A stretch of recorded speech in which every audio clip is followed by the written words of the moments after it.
Okay. Yes. Stream is up.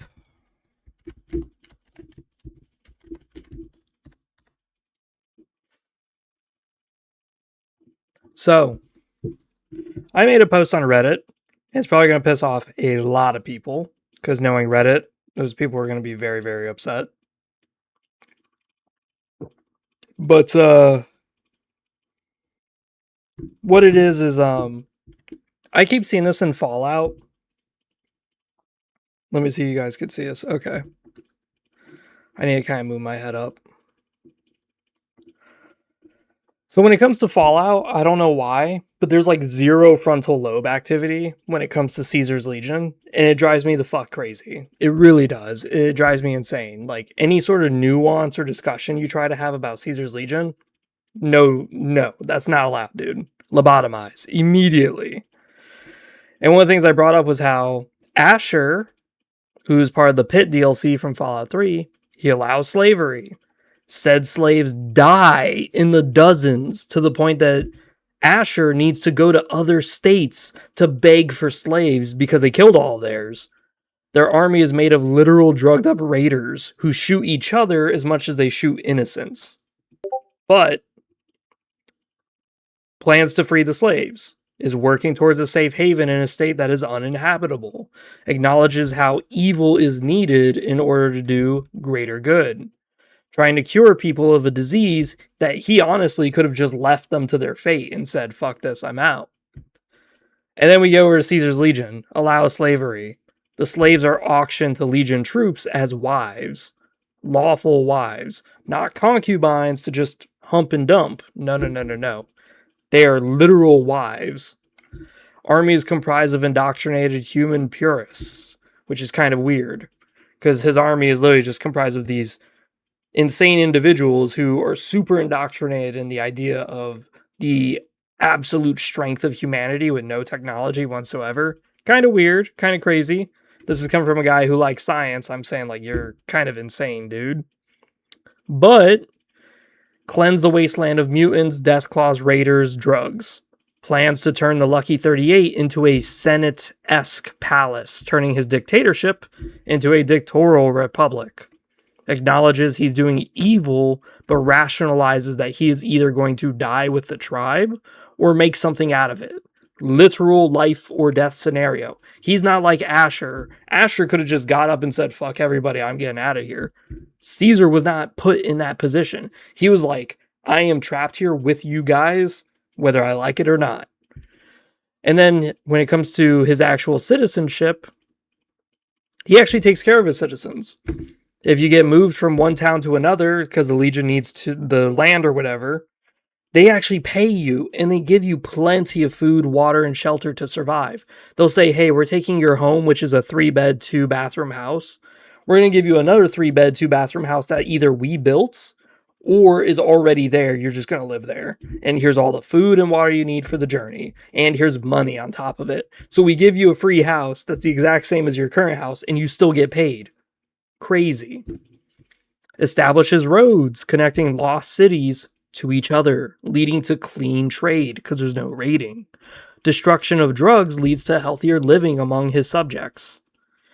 And when it comes to the Reddit fans, they all say, evil, evil, evil, evil. Same fans of Asher, by the way. So the same people who like this guy hate this guy for the same reason. Makes no sense. It's really dumb. So that I just posted that on Reddit. That's going to probably piss off a lot of people. How's it going, Fuddy? Did you check out Gold Crush? Gold Crush, the RPG that we finally released. And am I going for the Asari? No, not this playthrough. I usually go for Liara the entire time. This time I was going to just stick with Tali. Yeah, you like the, what's it called? The Gold Rush stuff? I already have 7 notifications on Reddit. Holy.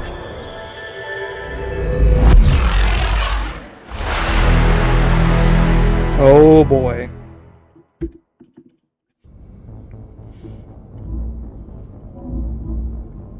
Dude, there's a lot of comments.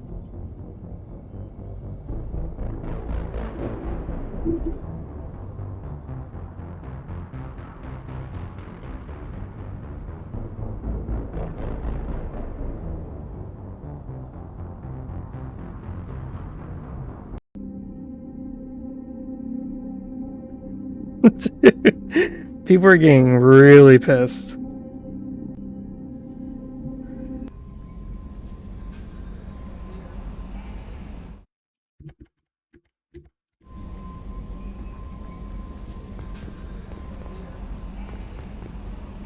Yeah. So basically what everyone's saying on Reddit so far is, this is rage bait, or don't ask those married women what it's like to be married, because they get raped. It's like, bro, they're still refusing to acknowledge the similarities. I hope we can clip. Was there anything else? That's right, I already did this. Let me talk to Morden. Yeah, we played Fallout 1 and Fallout 2 on stream, and yeah, Fallout universe is fucking brutal. Shepard, how can I help? So if there comes an empire that literally cleans the wasteland and does it with just football gear and machetes, I don't care. They just did the impossible. And I'm gonna care how they did it? Absolutely not. I would not give a shit. Have you got a minute to talk? Some other time. About to test new bioweapon. Not on us, of course. Didn't think I had to specify, but Joker got nervous. Anything else? I'll let you work. We'll be here if you need me. So we're going to Ilum. And after Ilum, I'm gonna focus on recruiting. Just those companions from Ilum, and then I'm going to explore. Just explore. Mass Effect 2 has a lot of cool stuff in it. If you just sit down and... Commander. Rupert put the new supplies to good use. If you just sit down and explore areas and just do things. Oh, the Cycloneer? Yeah. Shepard. Have you got a minute? Can it wait for... I'll be here if you need. I don't think any of our squad mates have anything to talk about. Let's just go to Ilum. Let's just do it. When it comes to Gold Crush, I'm really excited because the next one I was going to do is Haguvast. Or was it Origast? One of the two. Whichever one is the place that's all Seers. Jack would like to talk with you, Commander. God damn it. I thought I could get away from talking to them, but nope. Jack's got her fucking loyalty mission too.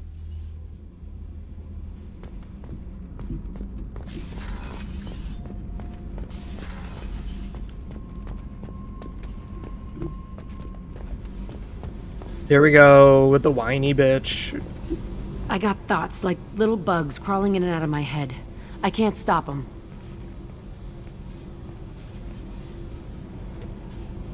You know I have a history with Cerberus. You know how far back it goes? Make it quick, bitch. We've got work to do. Get to the point. I work for you, and you work for Cerberus. They're in my face all the time. This is gonna make me crazy. Crazier. Your pal, the elusive man? Never seen him before, but Cerberus raised me. First thing I remember is my cell door in a Cerberus base. They did experiments, drugged me, tortured me. Whatever chance I had to be normal, they stole it by trying to turn me into some superbiotic. The doctors, the other kids, every one of them hated me. They let me suffer. You're absolutely certain that Cerberus was running the facility? I was a kid, but I wasn't Yeah, I like dumb. Thane too. I know how to listen. It was Cerberus. Don't care how far down the chain it was. They thought they were so clever. Turns out, mess with someone's head enough and you can turn a scared kid into an all-powerful bitch. Fucking idiots. Sounds like they've done a serious 180 since those days. I'm not trying to convince you of something, Shepard. I don't care what they're doing now. I found the coordinates in your files. I want to go to the Telton facility on Pragia where they tortured and drugged me.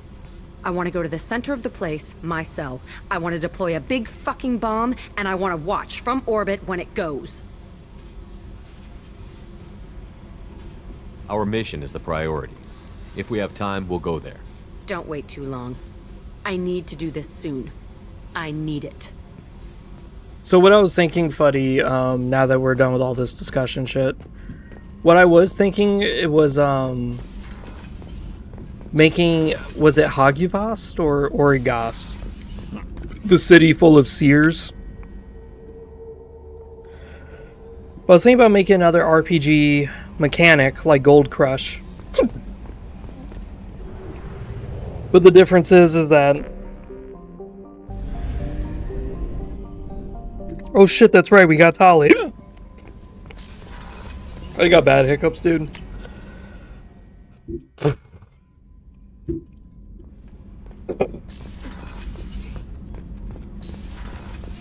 Garrus put some crazy tech into the baby. Shepard, what can I do for you? Have you got time to talk? We didn't really have time to chat while taking out Geth on Haestrom, did we? I can't believe so many people died. Thank you again for getting Rieger out alive. All for data about stars blowing up. I hope the Admiralty Board gets some use out of it. Have you heard any word about Cal Rieger? Did he survive his injuries? He sent me a message. It looks like he'll make a full recovery. Anytime you get a suit puncture, it's a matter of luck. Rieger got out with a relatively minor infection. Having any trouble settling back in on the Normandy? I like the quiet. I miss the old faces, though. Presley, Engineer Adams, all of them. It doesn't seem right having Cerberus in charge of this ship. Are you sure working for them is the right thing to do? I fully expect them to betray us at some point. Oh my god, these and we'll hiccups, be ready. dude. I'm glad to hear that, Shepard. Just let me know how I can help. For now, I should get back to work. Thanks for coming by. We're romancing Tali. We're getting that ass. We're getting right under her helmet. Oh my god, What dude. can we do for you, Commander? Are you set up okay down here? Outside of those T6 FBA couplings we mentioned, we're doing fine. I bet you could find them in the Omega markets if you wanted to help us out. Anything else? Carry on. Will do, Commander. But yeah, my plan is to make an RPG for Haguvas. And basically you play as a seer. And you try to guess and bullshit your way. No messages for you, Commander. You try to guess and bullshit your way through clients. And sometimes you're correct. Sometimes you're absolutely correct and you get it right. Sometimes you're absolutely wrong and the client tries to kill you. Stuff like that. So the idea is that you could be a very successful seer who doesn't actually have visions. Probe launched. You're just a bullshitter who's really good at reading people. So you can't predict the future, you can't read someone's fate, you're just basically bullshitting them. Now we have only one probe left, let's try to use it. We're trying to... There we go. Launching probe. I cannot stand these hiccups, dude.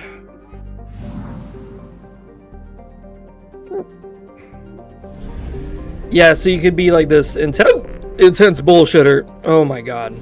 These hiccups, man, are gonna kill me. I hate hiccups with a passion. It's one of the things that makes me wish I could paralyze my diaphragm. Because that is a way you could actually cure it, is paralyzing your diaphragm. That's one of the medications we have. But the problem with paralyzing your diaphragm is that now you have to like manually breathe. And honestly, I hate hiccups so badly. Like, people will tell me, oh, try to drink a lot of water. Try to drink a lot of water. You know what happens when I drink a lot of water? The hiccups will trigger. And I'll literally choke for like a good 30 minutes on water.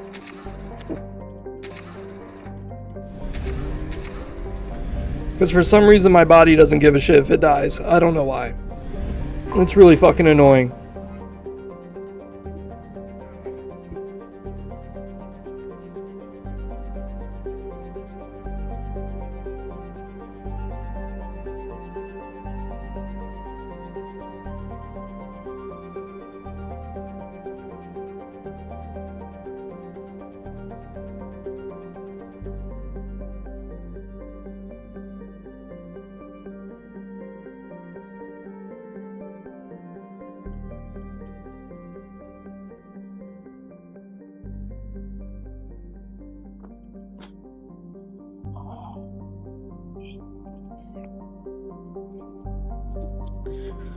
There we go.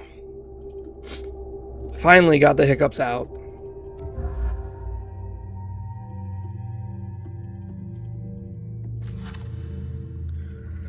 So Tali's abilities are actually pretty bad, but her gun choice is pretty interesting.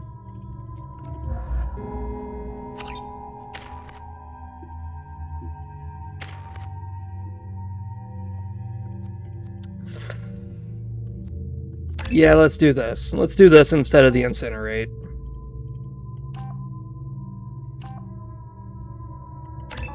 Yeah, we need him to be tankier because he keeps dying from like the dumbest of shit. It's really annoying. Power duration, okay. Combat drone.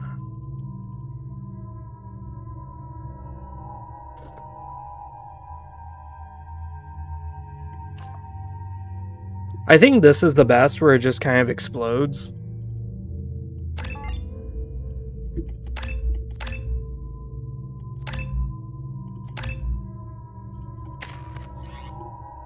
So we got the Geth Pulse Rifle. It's not as good as the Matic, so I'll just use the Geth Pulse Rifle for this game, but that after that, the next mission, we're gonna stick back with the other shit. Good, she already has the Pulse Rifle, sweet.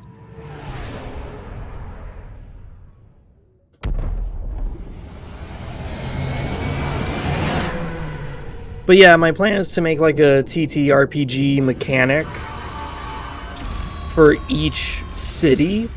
The hardest one, I think, is Origast. I think Jaltuk would be the easiest because it's just warriors. It's not that hard. I think the Beloral Lodge would be the hardest to do because they're all about doing things yourself, not doing things with troops. Shepard. We've been instructed to waive all docking and administration fees for your visit. My name is Karina. If you need information about the area, it would be my pleasure to assist you. Who instructed you to waive the fees? The order came from Liara Tassoni, who paid all fees on your behalf. She also asked that I direct you to speak with her at your convenience. She's near the trading floor. Thank you. Again, welcome to our city, Commander. Please enjoy your stay. Customs records indicated just a car named Samara is visiting this port, Shepard. Your former teammate, Liara Tassoni, may have more information. Her office overlooks the trading floor. You may wish to speak with her regarding the whereabouts of Thane Krios, the assassin on your dossier, as well. So when it comes down to it, Thane is really good, but Samara is more interesting to kind of dive into. The only problem is that, you know... 25. Sell at 25. When it comes to usefulness, Samara's really not good in combat.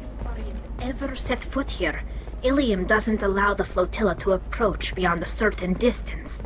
This is the greatest planet in the galaxy for those who can afford it, and they work hard to keep the Quarian fleet away. Sorry, building structure resembles Hive. Tall buildings filled with drones. Curious social dynamic. Many queens competing for Hive leadership. Odd feelings around us are unfamiliar. Reminders of old fertility contract negotiations. My man Morden's got some offspring somewhere. Shee. Holy crap, Shepard? I thought you were dead. Like, when it comes to the city of Nuring, Nuring is the easiest city to do for that because it's kind of like Gold Crush, but now it's one of 6 factories you could choose, and each factory you're just building, and that's all you're doing. You're just building, building, building, building. I don't know how to do that in an RPG setting, though. Because really that's all you're doing is you're just managing numbers, and that's it. You're basically a financer or an accountant. That's basically all it is. Shepard? The news said you were dead. What happened? No, wait, probably classified. Forget I asked. You just have to lie. It's been a couple of years. I'm Gianna Parasini, Novaria Internal Affairs. You helped me nail Administrator Analeas. If I recall correctly, Miss Parasini, you owe me a beer. That I do. Have a seat. What brings you to Ilum? You know, that you can talk about. Reddit is blowing up.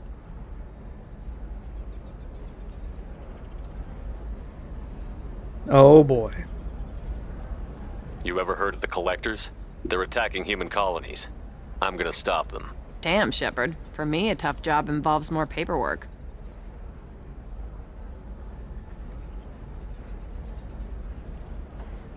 Hey, listen, I just remembered something. I've gotta go. Talk to you later? And don't forget to drink your beer. Oh my god. Dude, holy shit.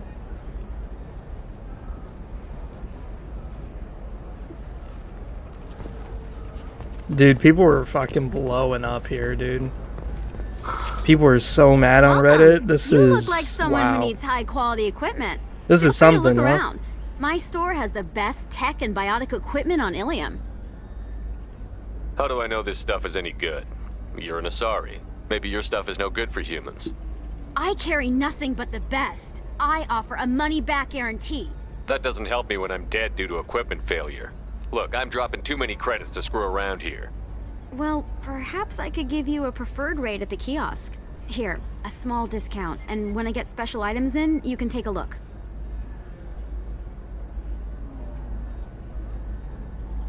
Do you have anything else? Anything not listed on your main merchandise kiosk? Well, there is one thing. Very advanced design. Not publicly available yet. That's because it's still in development on Noveria, and illegal for export. Hello, Hermia. Parasini, you set me up! But this isn't Noveria. You don't have the authority to arrest me. I don't care whether you go to jail. I've got all the evidence I need to find you out of business. Do you have the authority to seize the schematic she's trying to sell? I don't have to. Hermia was under suspicion. We leaked a faulty device to her. All this thing will ever do is blow up in your face. I need to go. I have to talk to my lawyer. That's one of the reasons why as a merchant, Talk fast, Hermia. When the fines hit, you won't be able to afford him. as a merchant, you should really know what good. it is you're I've got to selling. go file a few papers. Come by my table when you've got a minute. Like, this is why a lot of businessmen, they know the ins and outs of the machines that they're selling. If a businessman doesn't, then you can easily get, like, really discounted rates because they don't know what the fuck they're talking about. Whew. 75,000, god damn. Whew. Headshot damage, weapon damage, shield. That is pretty nice, I'm not gonna lie. That is pretty damn nice. Melee damage? I don't know about that one, buddy. I don't know about that. Shields increased. That is nice. Oh, fuck. This whole armor set is pretty good. I'm not gonna lie. It actually is pretty good. It's just... Fuck. It's just, it does melee damage, which, I mean, I don't really melee that often. It's like a 30% increase to your melees, dude. Shit, I just might. You know what? We're doing it, bud. We're doing a melee playthrough, okay? We are a soldier for a fucking reason.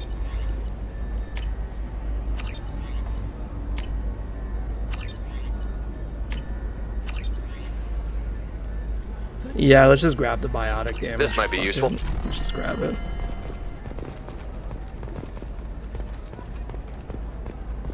Hermia is going to be a very poor woman very shortly. Thanks for the help, Shepard. I love nailing Asari. So ageless and superior. Then you get them and they squeal like schoolgirls. It must be nice having a job that you really enjoy. I wanted to be a cop, or CSEC, but my family had bills. I needed the money a corporate job brought in. Besides, in this job, you don't see things that make it hard to sleep at night. White-collar crime is nice and clean. Hell, at least this time I didn't have to wear heels and a dress. It's been a pleasure, Gianna. You too, Shepard. See you around. Now, the only downside in Mass Effect 2 is that you cannot change your armor. Oh, hell with it. Mwah. Unless you're in your ship, which is kind of annoying. Better than an autograph. Take care of yourself, Shepard.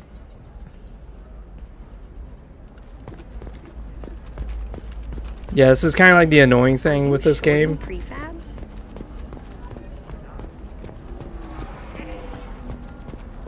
Yeah, an honest corporal. The rarest thing in the galaxy.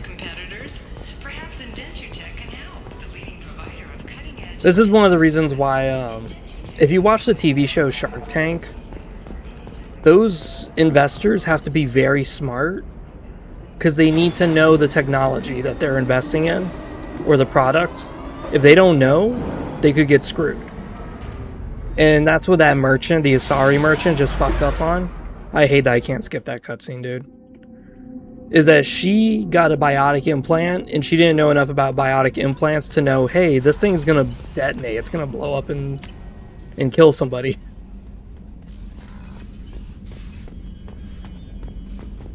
This is one of the reasons I get really annoyed in Mass Effect 2. It's 3 as well. 3 does the same shit. Ooh, those are bulky. I like it. Ooh, yeah. So the life webbings increase your health by 10%. This increases it shield strength, which kind of is nice. And 7 gauntlets are 3%. Yeah, this is much better. So this is increasing my shields, not my HP. So once my shields go down, I'm pretty screwed. That's not a big deal. Alright, with that, we should change our colors. Because it looks kind of weird, I'm not gonna lie. It looks really weird. Having a big green ass head. Let's go green.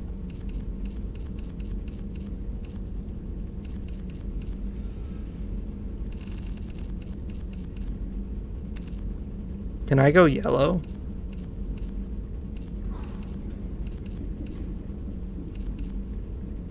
I mean, you could go black.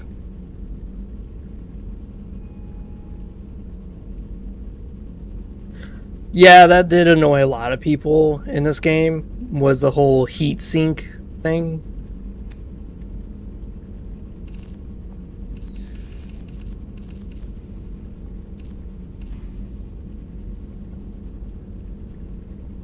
Doesn't look too bad.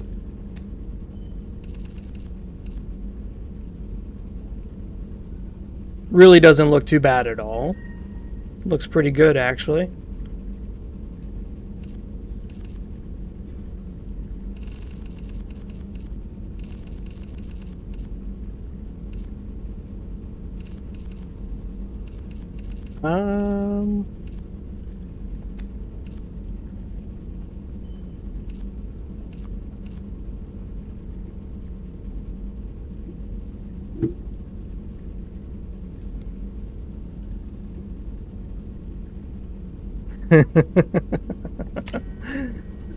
Seems like I pissed off Stephen Clemens.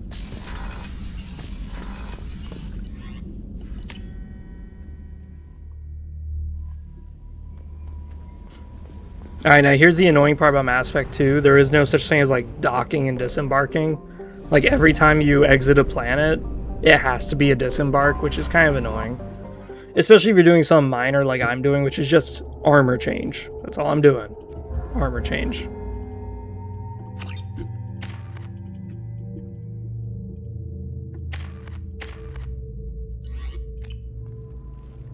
There we go, yeah.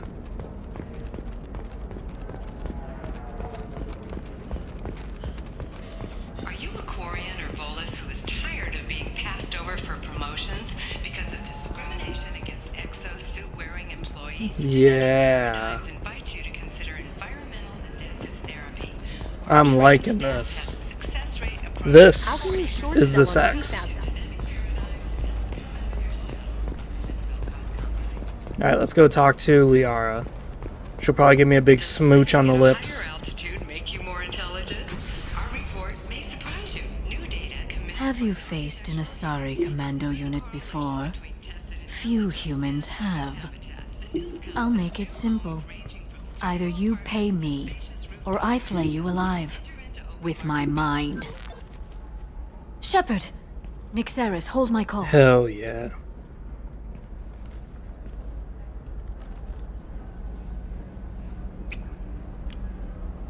Advantage of this helmet is I can actually kiss people. I can actually do it. I can actually be like... Give them all that.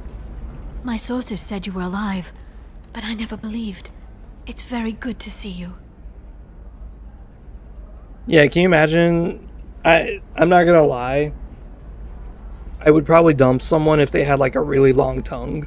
Like, can you imagine kissing someone and their tongue is so long that they reach over and like pull your uvula with their tongue? Like, oh my god, that sounds uncomfortable. You're threatening to flay people alive now? Oh, that. That was just a customer unhappy with the information he received. He'll pay. They always do. Ever since I helped you stop Saren, people have wanted to be my friend, or not be my enemy. I've set up a respectable business as an information broker. It's paid the bills since you... well, for the past 2 years. And now you're back, gunning for the collectors with Cerberus. If you know that, then you know that I could use your help. I can't, Shepard. I'm sorry. I have commitments here, things I need to take care of. If you can't join me, would you be willing to give me some information? Of course. Who or what are you looking for? I'm looking for Thane Krios. He's supposed to be here on Ilum. The assassin? Yes. He arrived here a few days ago. My sources tell me he may be targeting a corporate executive, Nisana Dantius. He contacted a woman named Serena. Serena has an office in the cargo transfer levels. Perhaps she can tell you where Krios is. There's an Asari named Samara here on Ilium. Do you know where I could find her? Samara? Yes. She arrived recently and registered with tracking officer Dara. You can find Dara at the transportation hub. Thanks for the help. That's all I needed to know. Of course. If there's anything else I can help you with, let me know. How's your own work going? It's busy. It's crazy. It would be so easy to join up with you. Like old times. But these aren't old times. I have commitments here. Things I need to take care of. What kind of things do you need to take care of? Are you in trouble? No, no trouble. But it's been a long 2 years. I had things to do while you were gone. I have debts to repay. Listen, if you want to help, I need someone with hacking expertise.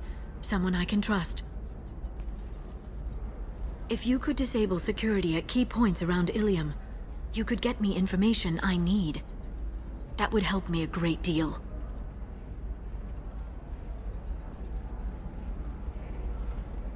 I'm responding to Stephen Clemens.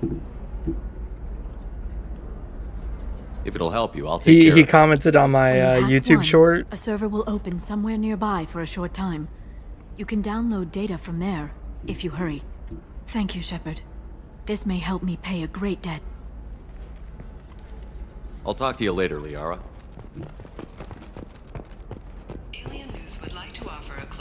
Okay, so what we gotta do is we gotta hack a bunch of modules. And when you hack a module, it pops up another module we have to hack. Where the fuck is it though? That's the question.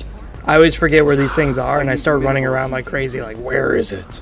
Where is she? Where's the plans? We're gonna talk to the best bartender in the goddamn galaxy.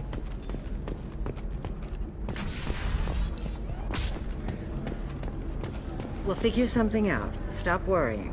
It's okay. I'll think of something. You said Synthetic Insights would buy me. You said it was an easy sale. I assumed they would want an AI tech. Hello. Can I help you with something? Have you made this Quarian your slave? We prefer the term indentured servants. Before you do anything hasty, know that this Quarian signed the agreement voluntarily, and her servitude contract is completely legal on Ilium. If you actually want to help the Quarian, convince the Synthetic Insights representative to purchase her contract. I'll talk to the Synthetic Insights rep and see what I can do. Really? Thank you. I'd appreciate that. So then he says... But shit, did I level up? No, I didn't. Okay. I'm just seeing things. Can I help you with something? How would you like to get your hands on an expert Quarian AI programmer? If you'd like to submit a resume, Wait. Is this that slave? Synthetic Insights has no interest in purchasing slave labor. We're under enough scrutiny from the Citadel without engaging in practices the Council disapproves of. To be frank, we're hardly hiring anyone. The Geth attack on the Citadel didn't engender much love for artificial intelligence. Yeah, one of the things that I love most about the Halo multiplayer was actually Halo Reach. Halo Reach was crazy, bro. I spent ungodly amounts of hours on Halo Reach. I only played Invasion mode because I thought that was the most fun.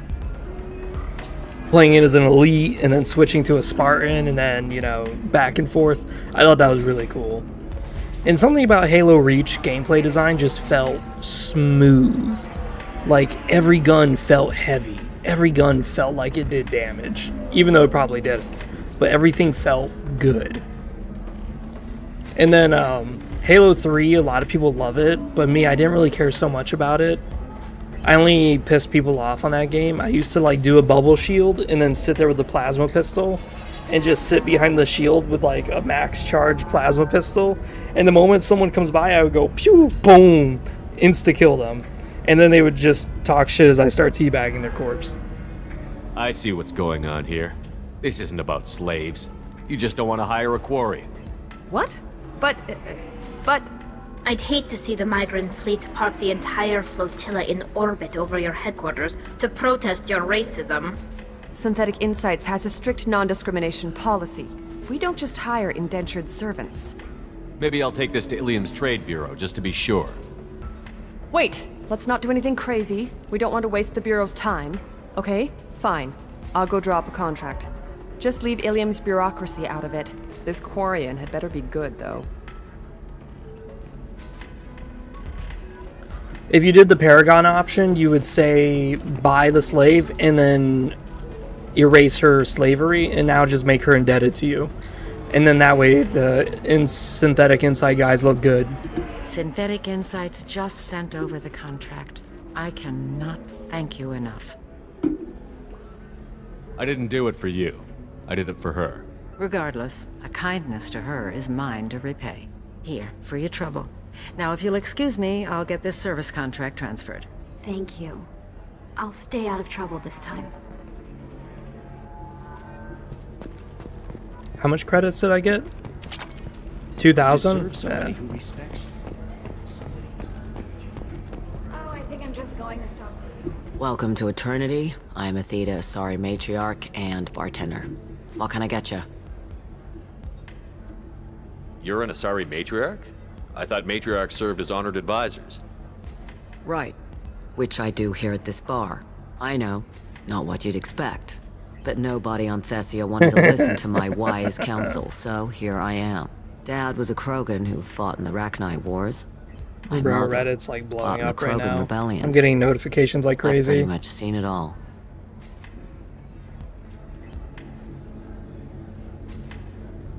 If your mother fought in the rebellions Dude, and your father was so a much Krogan, shit. didn't that cause tension?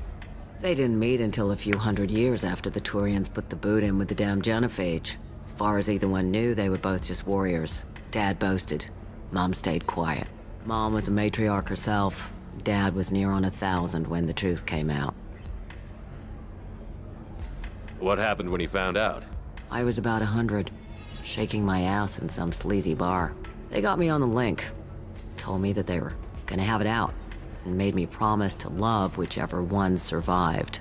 Turned out to be damn easy, since neither one did. Family, huh? What a kick in the quad. Why is a matriarch in It's a bar? better than what most other matriarchs are doing. Look at that screw-up with Saren and his Geth a few years back. All that Asari wisdom got the Destiny Ascension blown to hell, and now you humans are in charge. And I warned him. Told people on Thessia what was coming, and they didn't want to hear it. What didn't they want to hear? That art and philosophy and political prowess wasn't gonna cut it. We can't go a single Asari lifetime without some big war breaking out. We need to get our daughters working earlier, not spending their wild maiden years stripping or in merc bands. When I started talking about making new mass relays ourselves, they laughed the blue off my ass. So now, I serve drinks. They laughed the blue off of her ass, dude. What's I it love like, this woman. living for I nearly love her. 1,000 years? Violent. Wars break out. Colonies get destroyed. Mindwar, Eden Prime, Pharaohs. It's been like that forever. You find peace in whatever arms will hold you. Turian, Elcor, Hanar, even had a pureblood daughter. I was the father. Didn't work out. And one day you wake up, your figure's gotten matriarchal, and everyone else is too young to remember how the Quarians looked inside those suits. She's old, but she rides rough, boy. Whew. Thanks for telling me about that. Gotta give me some of that That's mommy what I'm here Asari. for, babe. Whew. Get you anything else? Just looking around. Right. Don't eat the nuts in the Red Bowls. They're for Turians and Quarians. You'll get cramps. She's old, but she rides rough, boys. That's what we want. 1,000-year-old poon. Ugh.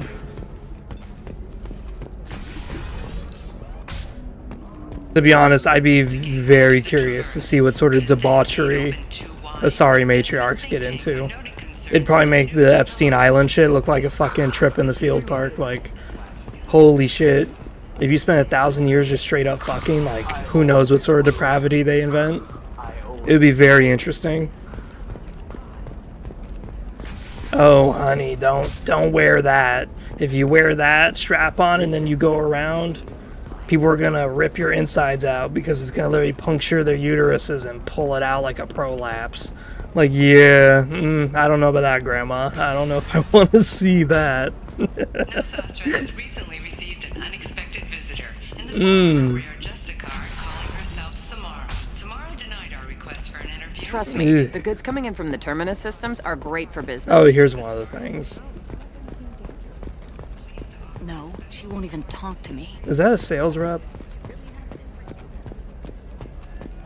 It is. Okay, these are star clusters you can buy, which obviously we need. We need those. Because we saved that colony, we You're get a this. shepherd. I don't know if you remember me. I was a colonist at Zoo's Hope on Pharos. You're right, I don't. You saved us from that enormous Geth attack, and from the Thorian creature's control. Too many people died in the fighting for us to save the colony. It's still better than being a slave to the Thorian, though. What brings you to Ilum? We've had health trouble, probably because of how the Thorian controlled us. We got a deal on some medical tests from a colonial survey group. But the contract had fine print that lets them perform more invasive procedures without our consent. I've talked to the representative, but she won't listen. I think she has a problem with humans. I'll talk to the survey group. I remember, Really? Thanks. The sales rep is at the Baria Frontiers kiosk. this is kind of gross for those of you who don't know. There's this thing called a seafood boil. So I'm talking about this because Brody's talking about blue waffles. Do y'all want to hear it? It's really gross. Really, really gross. I saw your conversation, human. You're here to complain about the medical contracts those colonists from Pharos signed. I suggest you leave. Your life is short enough. Do not waste what time you have bothering me. What's your problem with humans? Not just humans, it's all of you. The Solarians and Turians are no better. The galaxy would be a better place if nobody but the Asari had ever dragged themselves out of the primordial muck. So, a seafood boil is when a guy sits in front of two women who are, like, scissoring. Except the women usually have STDs. So, he just kind of sits there and inhales the muskiness of the clams rubbing. That's why it's called a seafood boil. It's just so weird to me. I mean, I've seen it in practice. Like, because I was the one doing, like, sitting there. The women didn't have STDs, though. But I was the one who just kind of sat there just watching it. I was like, okay, what the fuck? How is this attractive for some guys? I have no idea. Why are you so prejudiced against aliens? Where do I begin? With Solarian explorers unleashing the Rachni upon us, then unleashing the Krogan to correct their mistake?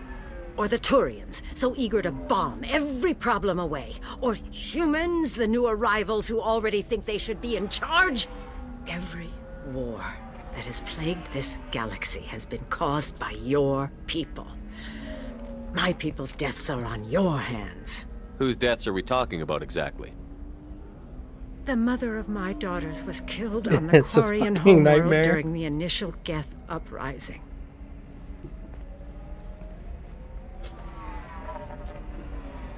My daughters died on the Citadel when the Geth attacked. One worked in the embassy. The other was a greeter for the consort. So we actually met her daughter, because she was the greeter for the I'm not consort. speaking in hypotheticals, human. The aliens will never be my allies.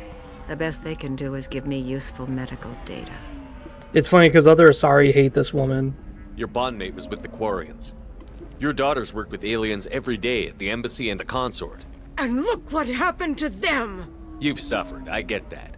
But these colonists were trying to live peacefully. They've suffered too. They lost family to the Geth and the Thorian creature. Don't add to their anguish. Oh.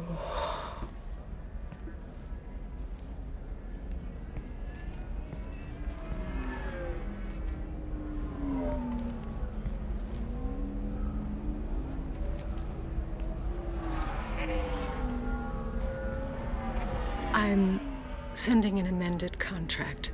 No more tests, no fees. There's enough grief in this galaxy. I don't need to add to it.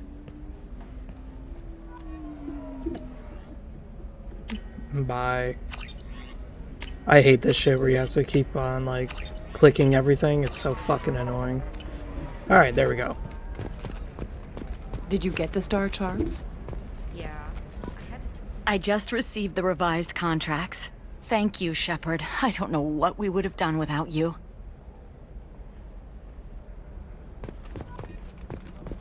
Okay, so what we need to do is find the... Oh shit, where is it?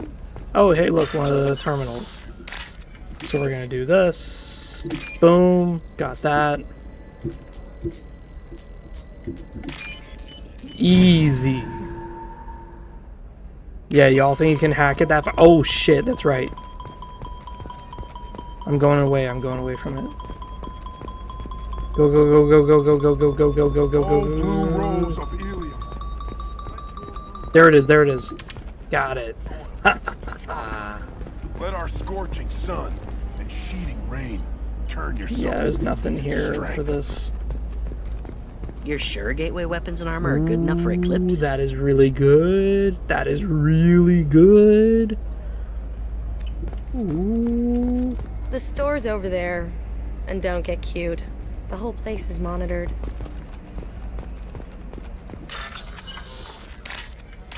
Pop.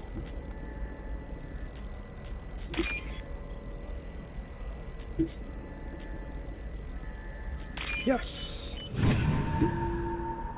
Oh, yes. Oh, shit. I need to stop doing that. I keep forgetting. Go, go, go, go, go, go, go, go, go, go, go, go, go, go, go, go. Boom. Yaga. You know Irinia won't even talk to the non-Asari customers. It's like she turned pure blood into her religion or something. I heard she lost her daughter. Yeah, we need to find the other terminal to hack. I'm telling you, relax. Vax will never notice if you're in the same pieces. Because it's a crime scene. It's all locked down. Isn't this hackable? No? To see the Okay. extra merchandise, which is why we're going to be rich. Okay, let's just go to example, Samara. You know that new drug, the one that causes permanent neural scarring? That's horrible. Contract for shipping. Then a Can I help you with something? I'm looking for an Asari warrior named Samara. Wait, why? Do you have a problem, or did she kill somebody already? I have no idea. Just tell me where she is. If you insist, but fair warning, watch yourself around Samara. Justicars have a nasty habit of shooting people. She went to the commercial spaceport a few hours ago. If you want to get there, the pedestal on that balcony will summon a cab. Just be polite when you meet her. Justicars embody our highest laws, and they usually stay in Asari space. She's not used to dealing with aliens.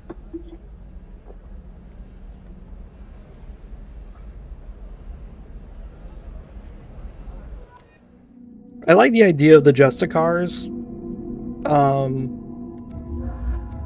It's one of the cooler features of Mass Effect is how they expand companions and stuff like that.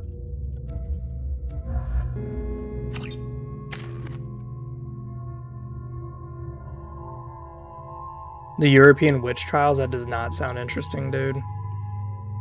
Oh shit, good thing I caught that. It gave me the fucking...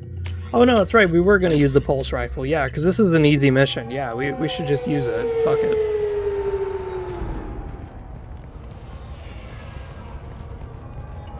Where do you think you're going? I'm taking my goods to Omega, Detective. You're not going anywhere, Merchant. Not until I solve this murder. I had nothing to do with that. It was those mercenary thugs you can't seem to get rid of. The victim was your business partner, and I'm not ruling you out. I'll let you know when you can leave. What about that Justicar that just showed up? Everyone says she might go crazy and start killing. I need to leave. She'll only kill the unjust, so I'm sure you have nothing to worry about, Pitney 4. Find me in the station if you need me.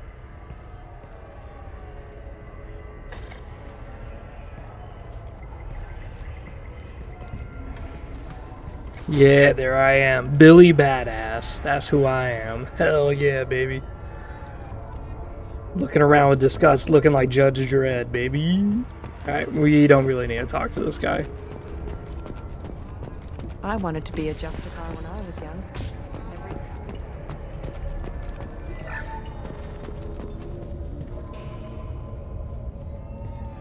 Nice guns. Try not to use them in my district. What can I do for you? I'm looking for an Asari warrior named Samara. If you've got a score to settle with Samara, take it somewhere else. I've got more than enough trouble here already. I need to recruit Samara for my mission. Then we'll be on our way. Justicars usually work alone, but they are drawn to impossible causes. Self-correcting policy. Fortunate in our case, of course. If you're getting her out of my district, I'll get you to her ASAP. She's at the crime scene. You're awfully anxious to get Samara out of your district. My bosses want me to detain her. They're worried she'll cause some kind of cross-species incident, but her Justicar code won't let her be taken into custody. If I try it, she'll have to kill me. I have no interest in dying, so if you lure her away with some big noble cause before I have to carry out my orders, I'm thrilled to help you. Yep. How do I get to the crime scene? It's around the corner. Go outside, take a left. Look for the police line. I'll send word to let you in. Be careful. The local Eclipse mercs have been all over those back alleys lately. I have to go. So, Fuddy, what was the, We'd better find Samara before the detective goes after her. You like the, Gold Crush stuff? Did you actually take a gander at it? Tell me what you like about it. We need to play test it, obviously. But it seems like it's going to be a lot of numbers. A lot of numbers. Anaya told us to let you through. Watch yourself. There's merc activity back here. We're waiting on backup. Good, so now we have that shit.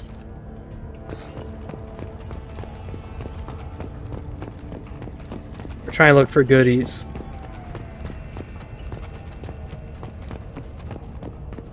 This is a bomb. What the fuck is a bomb doing in the in the middle of the city? Bravo squad prepped. Alpha squad went after that Justicar 20 minutes. Open fire!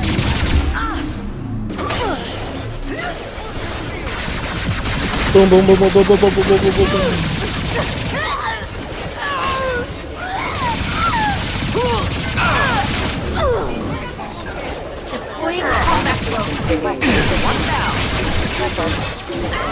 Rerouting power. Requesting assistance.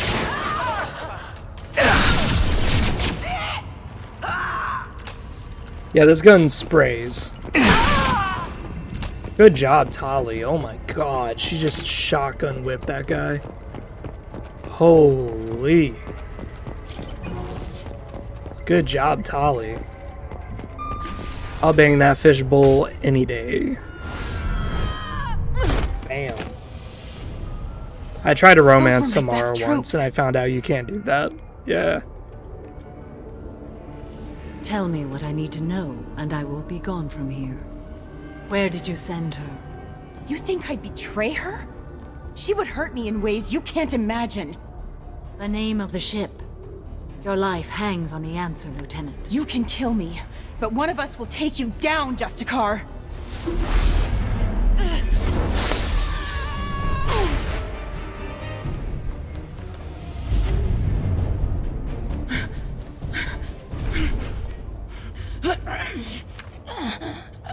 What was the name of the ship she left on? Go to hell. Find peace in the embrace of the goddess.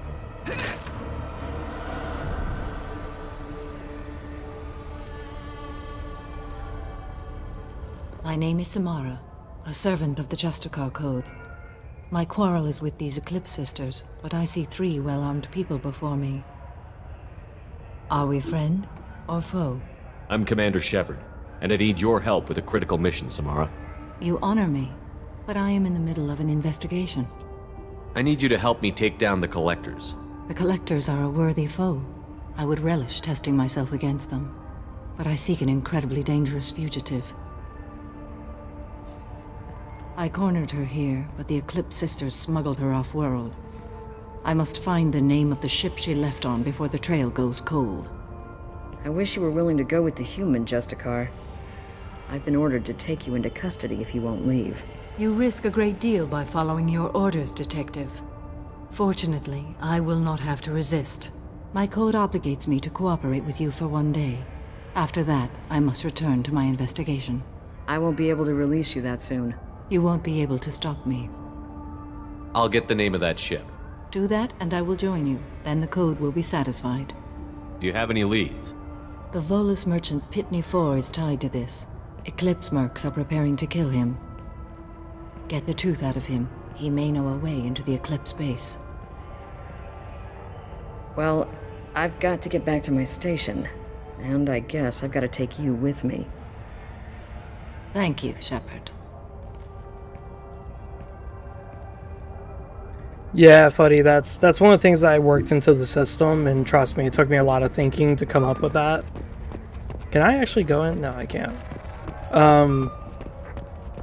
Basically, the idea is that you could just be a caravan that got lucky a few times, and now most of your profit is not actually from dungeon diving, but instead from doing scumbaggery things.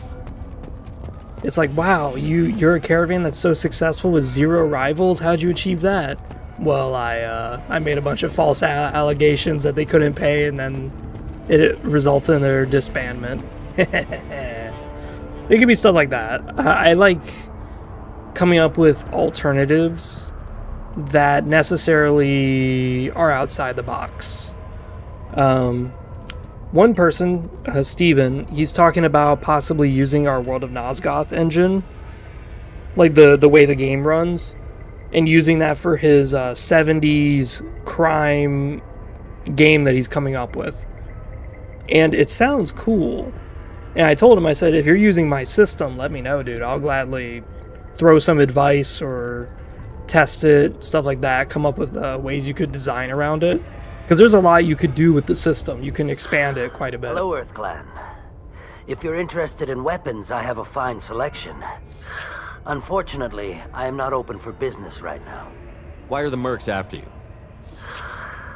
I know nothing about any mercenaries, Earth Clan. I'm merely an... Oh dear. Please put that away. I'll be cooperative, I swear. Tell me everything. I smuggled a chemical onto Ilum that boosts biotic powers in combat. It also is toxic. I may have, forgotten to mention that to the Eclipse, so they are perturbed and want to kill me. It sounds like you're a swindler, and your actions finally caught up with you. True and true. But I haven't survived as a merchant this long without being able to tell when there's a deal in the making. You want something. I need to break into the Eclipse base. I do have a pass card they issued me to bring my goods in. Well, I had to return that one, but I happened to make a copy.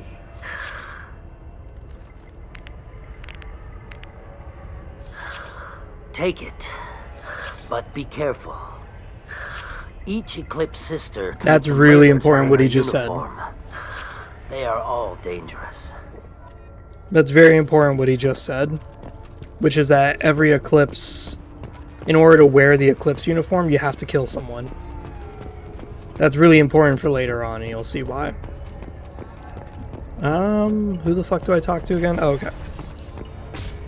I was looking around for like a taxi cab or something like that.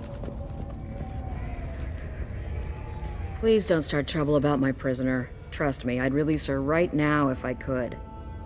It's a great honor to have a Justicar here, but I could do without the honor of having her kill me. I'd like to avoid killing you, Detective. Unfortunately, the moment my code dictates I must, I will. There is only the code. She says this kind of thing like she's talking about what to eat for dinner. I have to go. I don't care where you're going. When it comes to that, yeah, I don't care, Fuddy. As I said, I don't mind if people use my system that I designed. It's just that, there's many ways you can go about the World of Nosgoth system. Like, one of the things that I was talking to Steven about was that you could make more stats and make more classes of skills depending on what you're going for. Like, cunning. Cunning, you could break that down into 3 skills so you have more skills to play with. Like, speechcraft. So instead of cunning, you would have speechcraft, stealing, and pickpocket. Or sneaking. So that way you can have more dynamics to play with. Instead of melee proficiency, you could break it down into halberds, swords, axes, whatever, you know? You could expand it and make more. The only problem is, as I said, is that you're going to have to do something about the stats, which is what I'm discovering for Kingdoms of Oblivion. Because Kingdoms of Oblivion, I don't feel comfortable playtesting it right now. I need to figure out the stats. I need to figure that out. Because right now I'm making it where the maximum your stat can get is 7. And the reason why is because your skills can reach a maximum of 12. And the max level in Kingdoms of Oblivion is 18. The reason why it's 18 is because there is a lot of skills in the game. Well, by making the stat reach a max of 7, and then depending on your race, that could go up or down. So some races can go 8, some races can only go up to 6, etc., etc. But this is to compensate for the fact that I have more skills in the game. Because I don't want to deal with a guy who's got 50 strength, and here he is using an axe that he has 0 skill in because his strength modifier is so insane that he can just do it. I want it to be somewhat okay, but you're still penalized. So it depends how you're doing it. Find a way into the Eclipse hideout. Okay. Wasea, their leader, must have a record of a ship. I gotta find that fucking terminal. I knew I was right. I knew I needed the taxi terminal thing. Where is the taxi?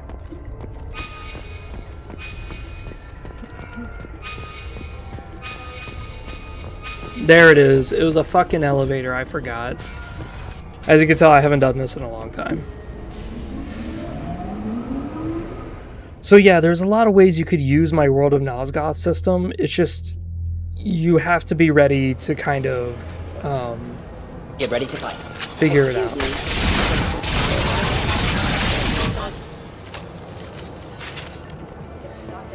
Okay. I'll tear you apart.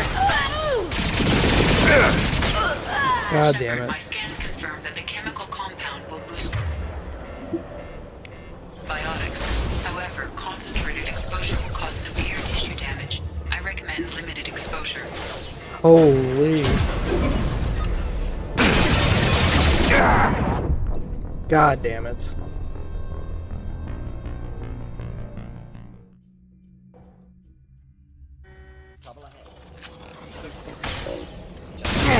No shield.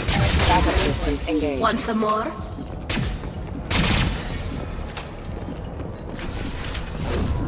over matter. Come on, ladies.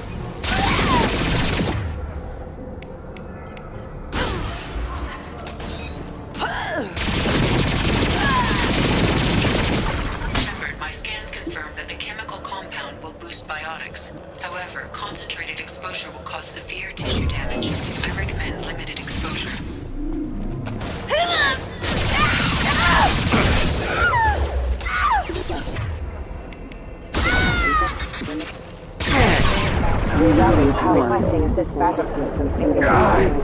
Yeah, we're activating Fortitude.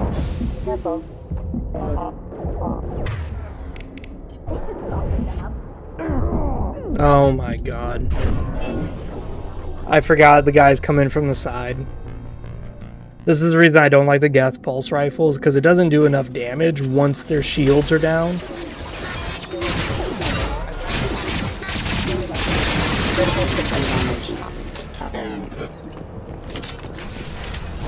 Mind over matter.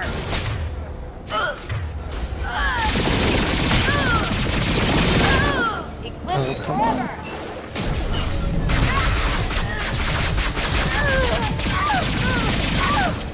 Die, you little bitch.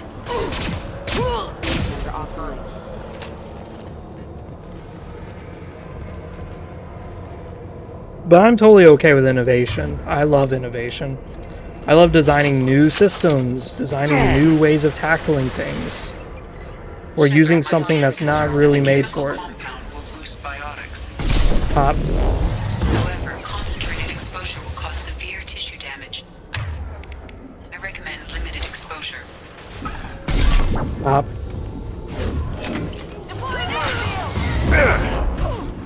Really, that hit?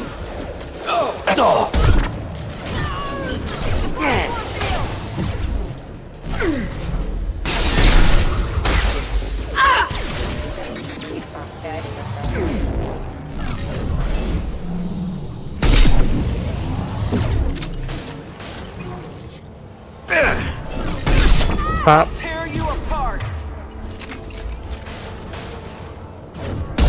Pop. There's a whole lot of John F. Kennedy going around this game. Clocking headshots. Mind over matter. Okay, good. We killed that mech.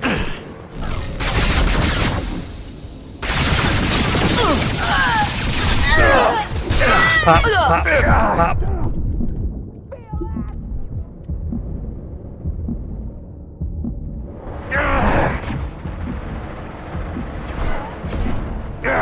It's on my shield!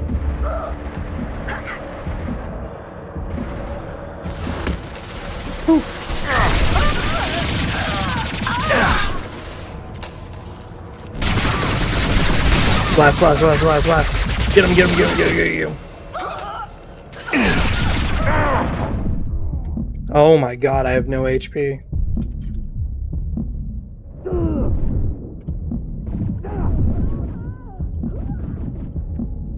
Whew. Oh my goodness gracious. Well, that's a fun beginning to this dungeon already. Oh man.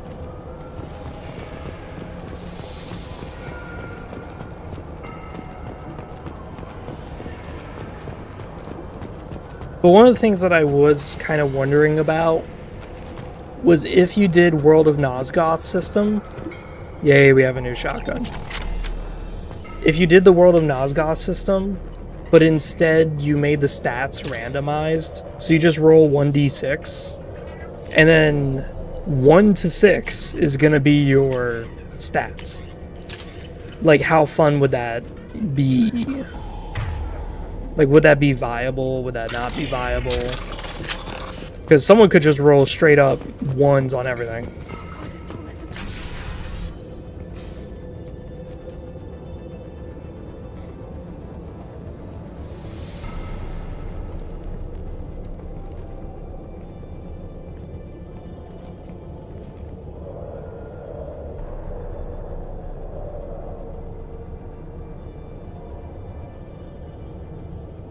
Now look, she's wearing a uniform. What did that Volus tell us? all Eclipse mercs who are wearing their uniform Wait, are stop! killers. I didn't fire my weapon once. I pretended to because the other Eclipse sisters were watching, but I didn't really shoot. I'm not one of them. I'm new. I thought being Elnora the mercenary would be cool, but I didn't know what they were really like. You chose your side, Elnora, and you lost. Screw that bastard and screw you. She gets lit the fuck up. Bam, bam, bam. What is this? I'll take it. Cool, biotic damage. This is why playing a biotic in Mass Effect 2 sucks, is that you have to basically wait till Ilum before you start getting upgrades. Whereas engineers already get like 2 upgrades. Oh shit, we gotta upgrade our guns. Yeah, Nosgoth's system I feel is pretty simple. Sensors activated. Alright. Excuse me.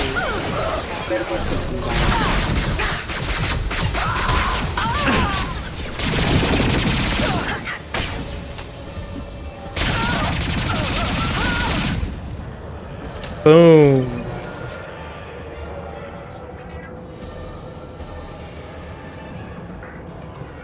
Yeah, what I'm doing in Kingdoms of Oblivion right now, mind you, it's still World of Nosgoth system, is, seriously, is I'm adding wisdom as a thing.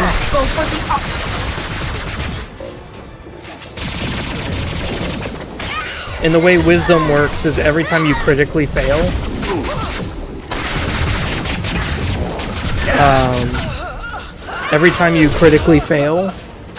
you get a wisdom point. And wisdom points are supposed to be used to re-roll things. Enjoy. There we go.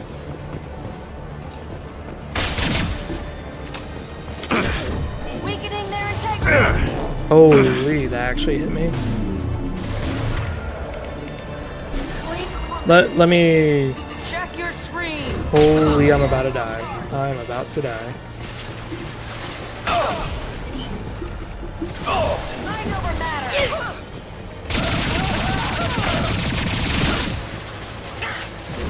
I'll tear you apart.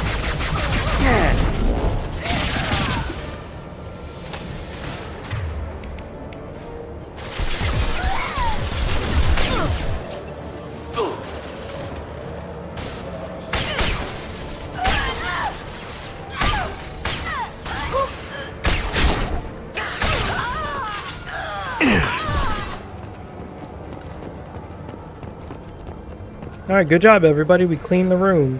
I'm trying to look for goodies, because sometimes you find goodies. So as I was saying during all that combat, I don't know if you guys heard me or not, but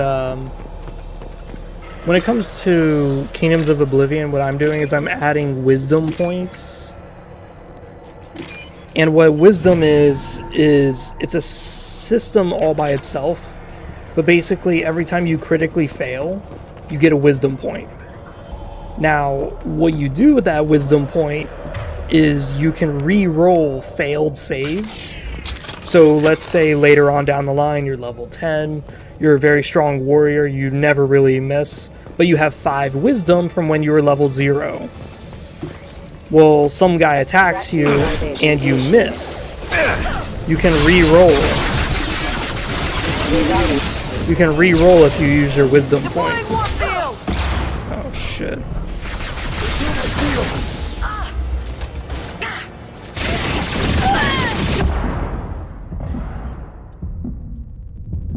Blast, blast,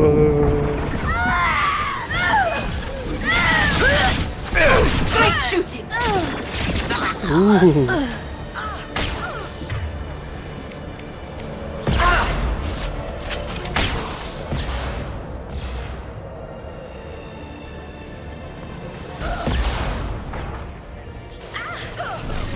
Pop.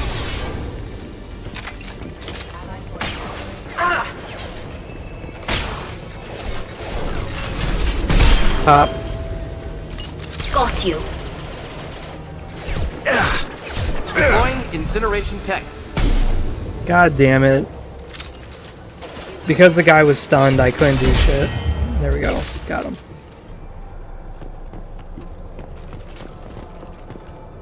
Got some ammo.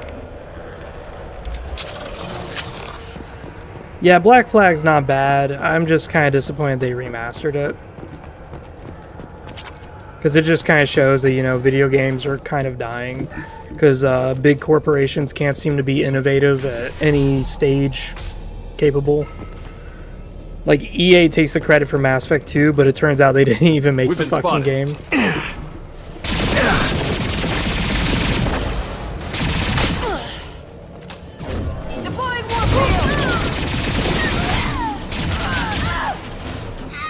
Come on, get her, get her, get her. What the fuck?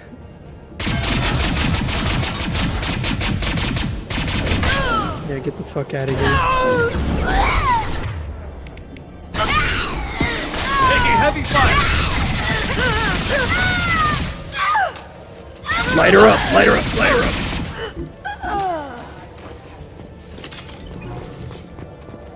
Bitch thinks she could just walk up on me. Yeah, that's not happening.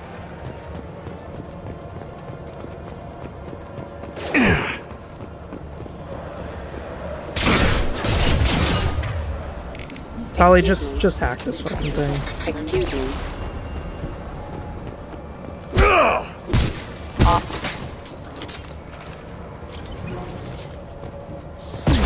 Oh shit, what the fuck just hit me? You bitch. She just RPG'd herself point blank and sent her ass flying. Well, it's not just trends that developers do anymore. Now it's called expected profit.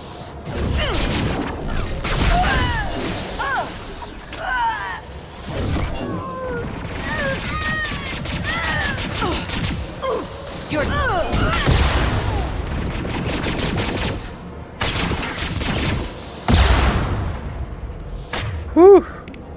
So now what game designers do, as well as movie producers, is they don't try to do something as new or innovative. They try to go for expected profits. And of course the fuckers go underground.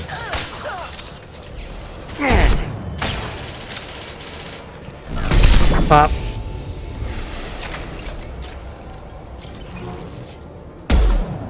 What? That didn't hit? Go for the optics. That didn't hit?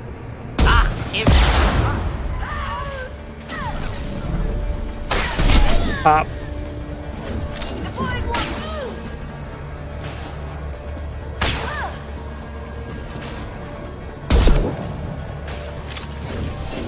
Weakening their integrity.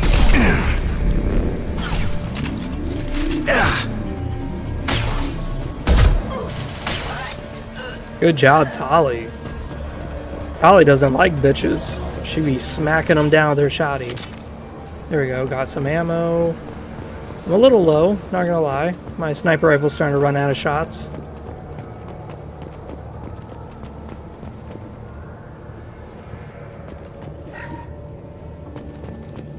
Well, it's official. Little baby Elnora is finally a full-fledged Eclipse merc. I earned my uniform last night when I killed that ridiculous Volus. Up close, exploding rounds. Blew the little bastard's suit wide open. I can't wait to see some real action. Next time I go home, my friends are gonna be so jealous. Elnora was the killer. Good that we took her out. Detective Anaya would be interested in this.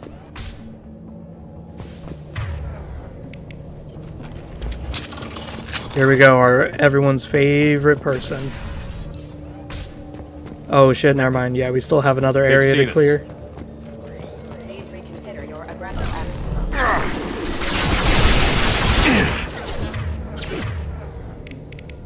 Excuse me.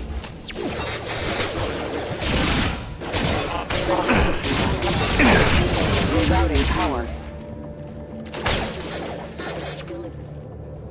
Welcome everyone to the YouTubes.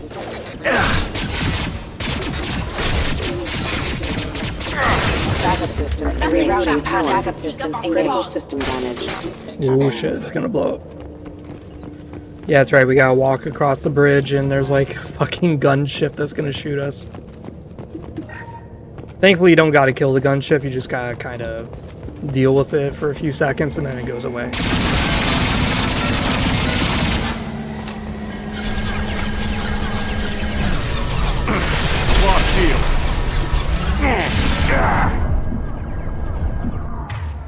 Yeah, because once you hit it enough...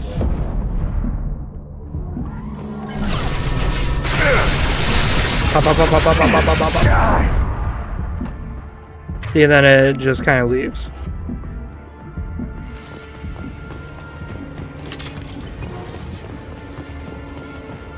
Yeah, we'll see how pissed off Reddit gets when I check my, Oh shit, it's coming back. When I check my Reddit account again.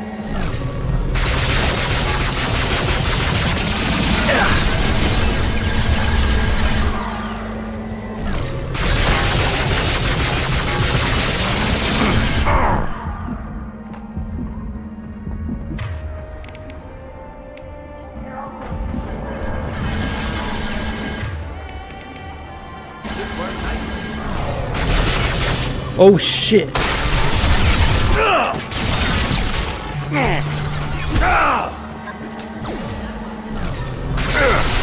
shields are down. Alright, this thing is not leaving.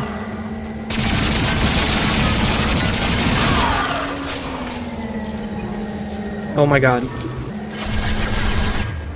I think this is because we're on Legendary or Insanity difficulty that this thing's not leaving. Up, up, up, up, up, up, up, up. Oh my god, don't die. Woo.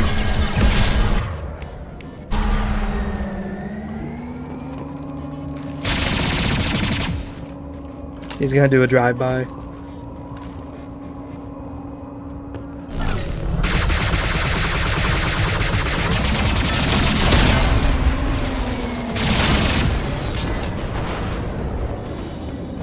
Whew. No heavy weapons needed.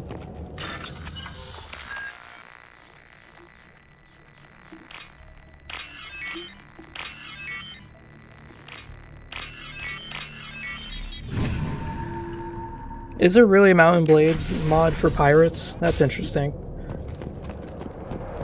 This looks like a shipping manifest. It shows the Pitney 4 sold 2,000 units of Minigen X3 to the Eclipse, along with 600 units of red sand. Not what Samara seeks, but proof that the Volus is a criminal. I imagine Detective Anaya would be interested in this. Let's worry about that after we find the ship name.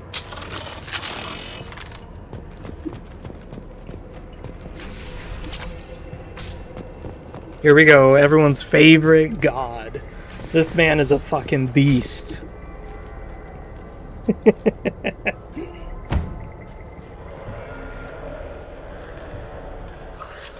I am a biotic god. I think things, and they happen. Fear me, lesser creatures, for I am biotics made flesh. I don't know what drugs you're on, but stay back and I won't shoot you. You will regret your scandalous words. I am a great wind that will sweep all before me like a great wind. Oh my god. A great biotic wind. A true philosopher. Yes, the Asari injecting so many drugs into me was terrifying. But then I began to smell my greatness. They may laugh when I fall over, but they don't know what I know in my head. That I know that I am amazingly powerful. Fear me? Are you part of Pitney 4's trade group? When I was mortal, When he was mortal. Poor soul is probably terrified that I have not returned. He hasn't reported your disappearance. Probably so his departure won't get delayed. Pitney picks money over friends. Unsurprising. Bah! I will wreak a just revenge upon his people. But first, the leader of these mercenaries is in the next room. I shall toss Wasea about like a rag doll. Shepard, he can barely talk, much less fight. I will tear her apart. My biotics are unstoppable. Charge. An ill wind blows upon Wasea, captain of the Eclipse Sisters. After me!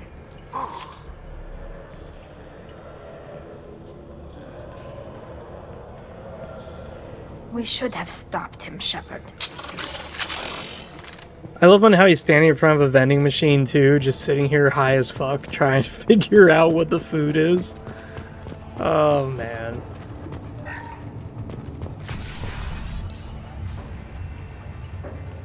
There we go, now he's running. I love her armor. I love it.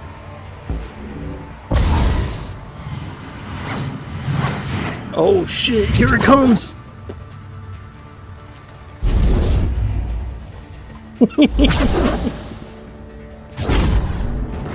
I love him. Oh shit. When she flares up her biotics and he's just like, ah, you're not gonna do shit. And she flings his ass. Dude, I love that.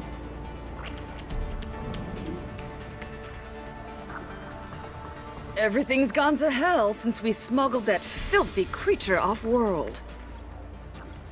First a Justicar shows up. Now you. At least I can take pleasure in turning your head into a pulpy mass! Enemies inbound. Okay, she just shot me in the face with something.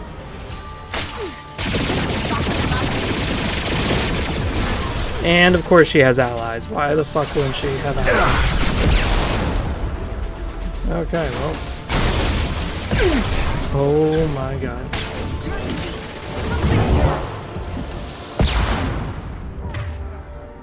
Alright, we need to clear out these fuckers. Pop.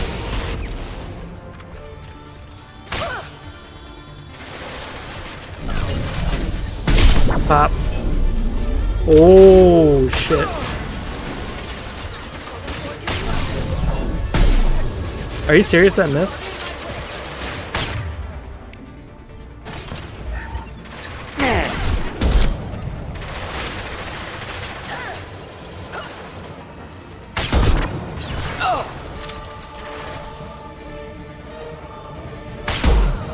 Bro, my mouse got stuck.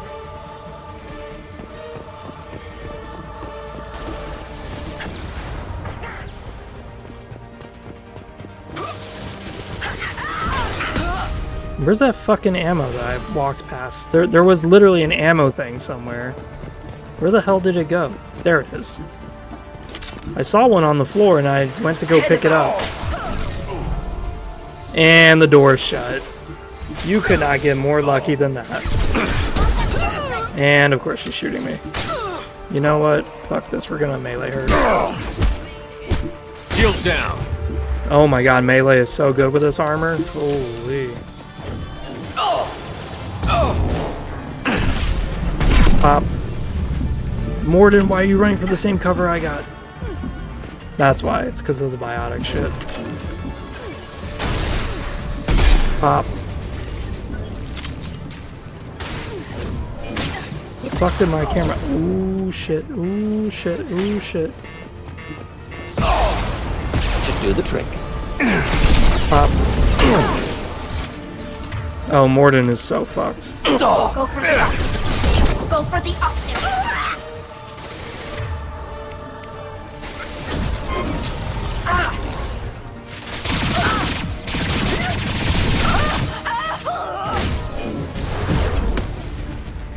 Okay, you. You're a pain in the ass.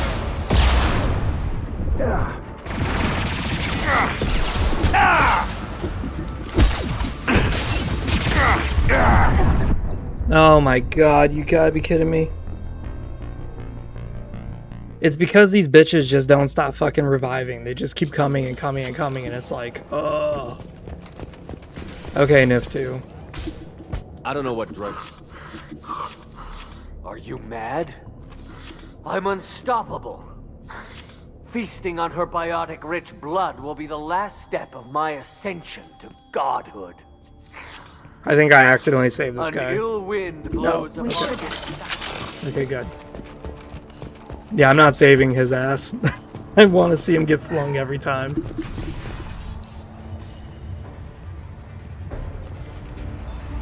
No, I've never played Risen, but I did play Sid Meier's Pirates, and I actually really like that game. But the problem is that it suffers from being a typical sandbox where there's not much in it.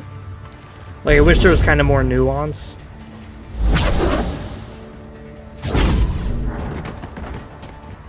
Like, I took over, like, all of Brazil from Spain, and I made it England, and there was no, like, recognition of your achievement.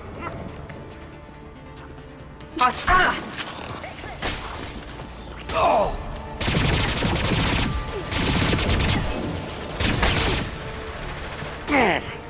Go get him, Chatika. Good girl.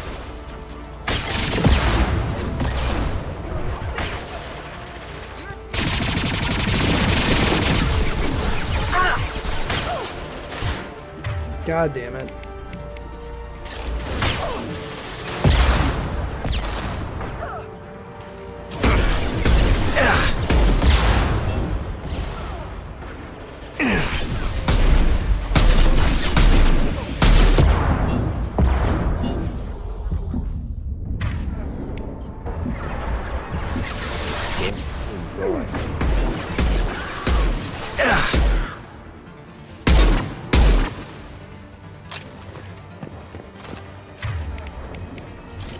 Okay, we gotta, like, basically, see you later, Fuddy.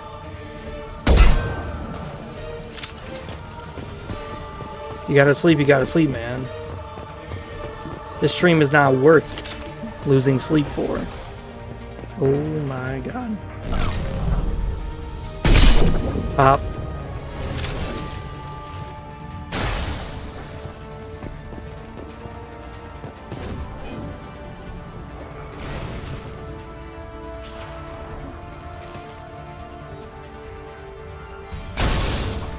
Dude, she's just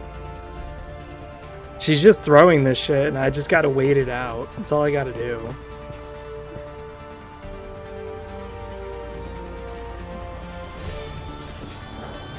I don't even know where the fuck she is. If I do see...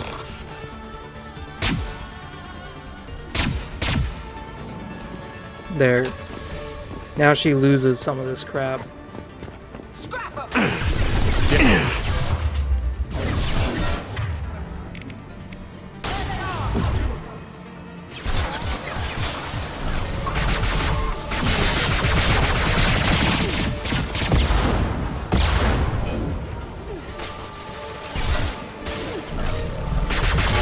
There we go.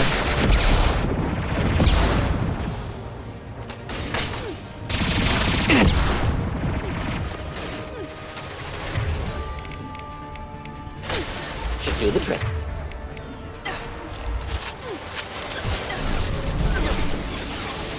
Pop.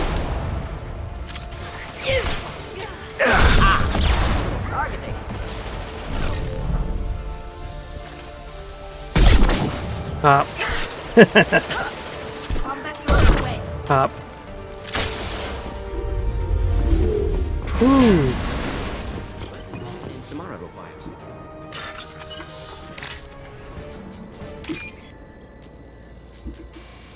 Oh, I just fucked that up.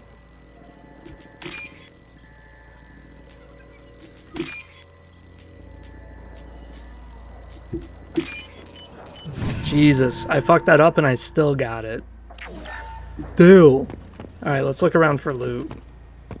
I want loot. Was there anything over here that I forgot? Yeah, when you play Insanity mode, you kind of get more goodies per mission. And that balances out because, you know, the game is fucking hard. Hard as shit. I just can't remember what the goodies are and where they are. It's been a long time since I played Mass Effect 2. I played a lot of other Mass Effects, but not 2. Mass Effect 1 I've played the most out of. I love 1. 1 was just amazing. Alright, let's just take it. That must be the ship Samara was looking for. Want to head back now, or look around first? Let's give her the name and keep moving. Yeah, all this armor makes my HP weak, but it makes my shield stronger. So there's kind of like pros and cons with this armor. Am I gonna just stay permanently glowing blue?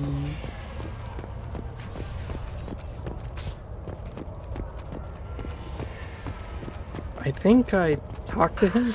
Thank you for removing the Eclipse threat, Earth Clan. It will take them months to rebuild their organization. Also, merely out of curiosity, when you were poking about, did you perhaps run across a shipping manifest that belongs to me? You never know when something like this might come in handy. If it might change your mind, Earth Clan, returning that manifest would be very profitable for you. If you give it to the detective... If you have something that'll encourage the Justicar to leave, show it to her. I've got the name of the ship. Your fugitive left here 2 days ago on the AML Demeter. Shepard, you impress me. You fulfilled your part of the bargain, and I will fulfill mine.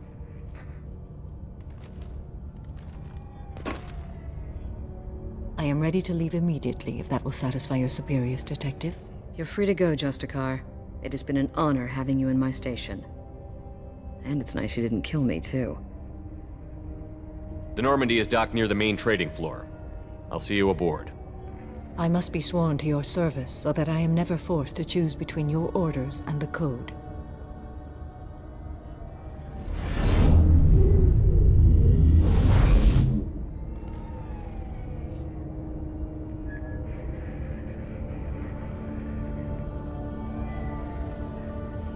By the Code, I will serve you, Shepard. Your choices are my choices. Your morals are my morals. Your wishes are my code.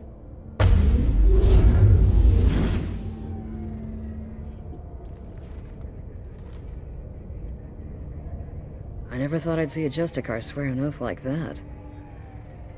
If you make me do anything extremely dishonorable, I may need to kill you when I'm released from my oath. You'll be a great asset to our mission. I'm excited to have you along. I am glad to hear it. I will fight by your side, kill your enemies, and protect your friends. Shall we return to your ship? I need to speak to the detective. Thanks for getting Samara out of my district. I can tell my granddaughters about meeting a Justicar. And you've just upped my chances of living long enough to have grandkids. This evidence names the murderer. Turns out basic police work isn't so hard. You just have to leave the station. I'll keep that tip in mind. Now, what have you got there? Interesting. But I can't verify it. It would be inadmissible. I vouch for Shepard, and any evidence he brings forward. I accept the judgment of the Justicar. You're not big on the charm, but you get the job done, and I'm old enough to appreciate that. Never heard of this Elnora. Sounds like she was just starting her career. Good thing you cut it short. Okay, enough with all the congratulations. I've still got a spiraling crime rate. I have proof that Pitney 4 smuggled in red sand and illegal weapons tech. I'll send in some officers to arrest him and his cohorts. This is a big help, Shepard. I can't do much to thank you, but we do have a small discretionary bounty fund. Take this. Alright, let's get out of this bitch.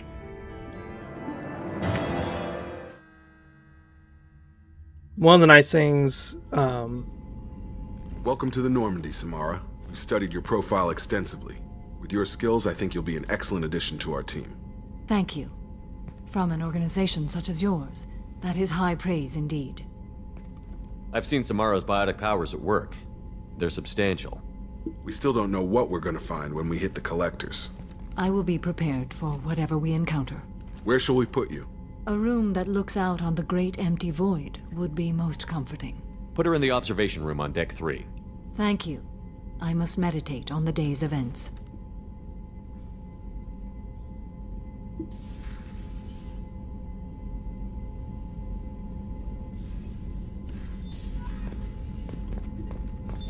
What's this area? God damn it. This allows logging you out, Shepard. Yeah, I don't want to talk to Edie. Get out of here, Edie.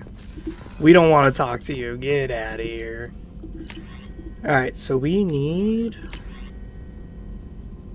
I really don't care for this. But because it's so cheap to buy it, it's like, may as well. Biotic cooldown, that's nice. Because mind you, our last team will probably be Miranda and Morden. Shepard, important news. Know you're busy. Have to deal with the collectors. Planning attack. Too important to wait. Just receiving data. Still processing, analyzing likely scenarios. Not sure how to begin. Too much intel. You remember our talk? My work on genophage modification? You stopped the Krogan adaptation to the genophage. Part of a team. Scientists, all different types. Blood Pack mercenaries captured former team member. Malin, last seen on Tuchanka, might torture him, make an example. Recovering Malin would be a personal favor to me. We'll go to Tuchanka and see if we can find your team member. Appreciate it. My assistant, my student, want to see him safe. Malin last seen outside Erdnot territory. Scouts might have seen Blood Pack. Talk to them or clan chief.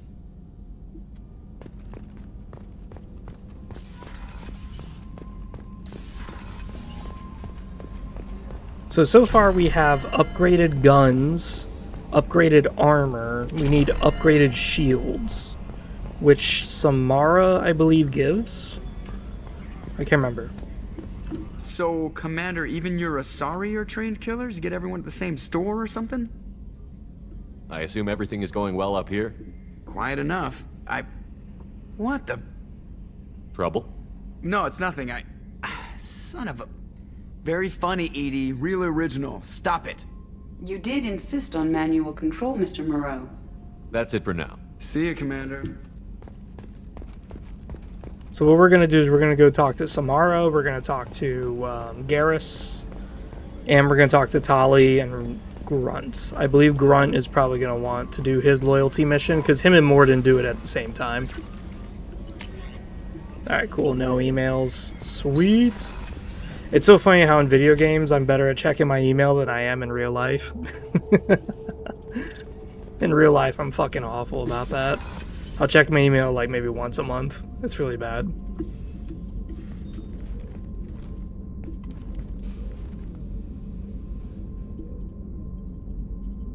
Shepard. How are you?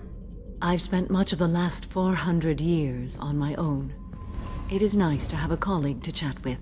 I may be rusty at it, however. If you are patient, I would love to talk. I'd like to hear more about the criminal you were chasing on Nos Astra. I hope you will understand if I wish to avoid this topic. It is deeply tied to my code and beliefs. You might say it is personal. I need to know if this will impact the mission. It will not. What do you think of Cerberus? I've heard rumors, but learned long ago to form my own impressions. There is too much room for interpretation in the opinions of others. See, I love Samara. This is the reason why I was like, man, I gotta bang this woman. And then it turns out you can't Why were you romance willing her. to work for Cerberus when you didn't have first-hand knowledge? I work for you, Shepard. Our methods may be different, but our goals are not. How much do you know about our mission? I know that I've sworn an oath to follow you, and that you seek to destroy the Collectors. That is enough for me. You don't want to know why the Collectors need to be fought? When you live by a code that compels you to harsh action, you learn the dangers of curiosity. If I must kill a man because he has done wrong, do I really wish to know that he is a devoted father? Yeah, I really agree with a lot of Samara's sentiment. I should It's get back to very work. fascinating. It has been my pleasure, Commander. Do you have any suggestions about using some of the resources we've gathered? I believe I can use some of them to increase our fuel reserves so we can explore further. Show me what it would take. This isn't the ship upgrade I was expecting, but whatever, it's fine. Yeah, if you try to romance Samara, what she does instead is she like puts her forehead to you, and she goes, "I'm sorry, I can't do this, but thank you so much." And it's like, are you serious? That's it? That's all you get for your romance? It's like, yeah, that's it. There's quite a few characters in this game you can romance who don't actually have romantic scenes. Shepard, need me for something? Have you got a minute? Can it wait for it? I'll be here if you need. Like, Kelly, the lady who's in charge of your, emails, you could technically romance her, but you don't get anything in either game, and that's kind of weird. It's just strange. Shepard. Just checking in, making sure you're acclimatized. Humans talk to Shepard. Oh wow, Grunt didn't give me his loyalty mission. Usually it's coincide with each other. The new armor reinforcements. Shepard, what Have you can I got do? time to talk? I really need to clean up this engine. Maybe later. Can you do anything to give Definite. The collectors cut through the Normandy's barriers immediately last time. My upgrades might give us a better. There it is. How could I forget my girl Tali is the one who gives me all the fucking upgrades?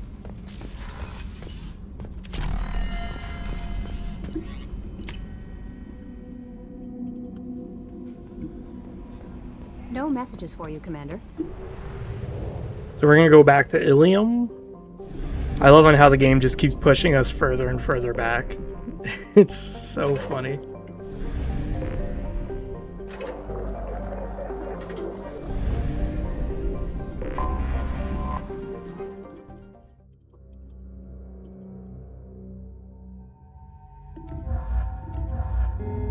One of the fun things I really like.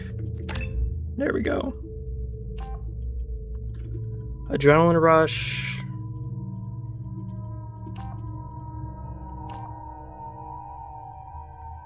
Yeah, let's take heightened, because damage is not really the issue.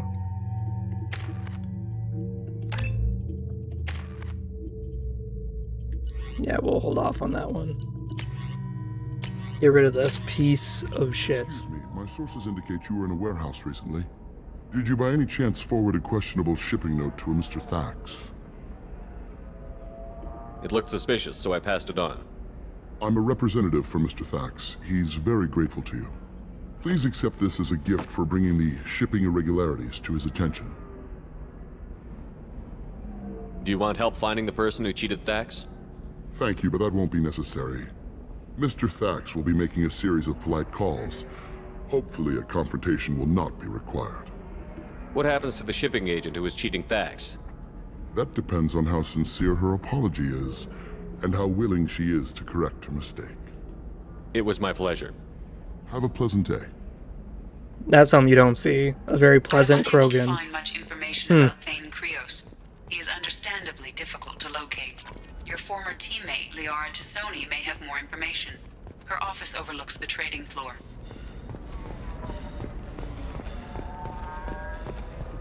I just love this. This looks way better than I thought. Way better. There we go.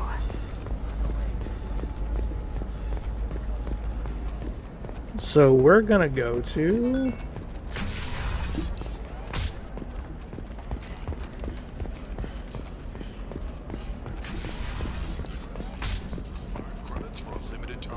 Listen. What we're gonna do is we're gonna quickly go over to transportation because there's an Asari who needs like a data pad of some sort. We're just gonna give it to her and then we'll go do Thane. Thane's mission's pretty simple in my opinion. Okay, listen, give Thax a full refund, do you hear me? He knows, I don't know how, it doesn't matter. Credit him a full refund now, and then get your ass someplace safe. Leave me alone, I can't talk to anybody. Okay, never mind. Guess we don't need to. We'll just come over here and just enjoy It's just- the, We're looking for weapons. Shouldn't you be taking this seriously? We'll take the assault rifle damage. Thank you. Blue Rose of Ilum. You have lost. What do you want? Sorry, that damn Krogan's love poems are getting on my nerves. The Krogan is reading those love poems to get your attention? His name is Char. We're kind of dating, but, well, we're on a break. And he's trying to show me how sensitive he is by, well, wooing me. It's really bad. The thing is that the side quest really sucks, and the reason why is because of the payoff in Mass Effect 3. Why are the two of you on a break? He's serious. Serious, as in talking about kids. Char is a great guy to date, but for something permanent... Krogans live long lives. It's not like dating a human where you just stick it out for a century till they die. No offense. It made me wonder if he really likes me, or if he just wants kids. He can't have them any other way, you know, because of the genophage. That sounds like a question you should ask him. I did. I don't think he realized that our kids would always have been Asari. Non-Asari don't always get that we're not taking alien DNA, we're just using it to randomize some of the genetic information. Anyway, Char was quiet for a long time. Then he said that he'd love our girls no matter what color they were. You need to talk to your boyfriend. He's just gonna keep shouting poetry until you do. I know, but it's tough. I like him a lot. Hell, I love him. But I don't know if he's permanent Bond material. Yeah, get back with him. Look at him. He's obviously crazy about you. Is he? I mean, what if he just wants to have kids? Am I just his baby-making machine? He said I wasn't, but... If he said that, then you either trust him, so you have nothing to worry about, or you don't, and you've already decided. I guess I hadn't thought about it like that. And I do trust him, if he said it. I'm going to talk to him. Here, I've given you a discount at the terminal. Thanks for the help. So the reason I'm so pissed about the payoff in this relationship is because it's actually really nice. You can see them later on in Mass Effect 2. But in Mass Effect 3, that Krogan, the one who's sitting there reading poetry, he's actually a badass. Like, he's actually a really big badass. And you may be saying, Freezer, what the fuck are you talking about? We never see that Krogan again in Mass Effect 3. Wrong. Okay, losers, wrong. You actually see him in Mass Effect 3 where he's dead, but he joined Aralac Company. Aralac Company is the best of the best Krogan that the Krogan have to offer. If he made it to that company, he's a badass. But the problem is that, you know, he's dead. So it's really dumb. It's such a sad payoff. Serena? Who wants to know? Someone who can make your life a living hell. Too late. Liara Tassoni said you'd have information on Thane Krios. Am I wasting my time? Tana, cover for me. Over here. Yeah, I know who Thane Krios is. I might have passed him some information, but I didn't hire him. What do you want to know? I just need to talk to him. Dangerous man to chat with. Your call, though. I ran security for Nasana Dantius. Then I found out she was having people killed to cover up her dirty secrets. She fired me when I confronted her. Her loss. I might have been good enough to stop Thane from taking her down. Just tell me where I can find Thane. The Dantius Towers. Penthouse level of Tower 1.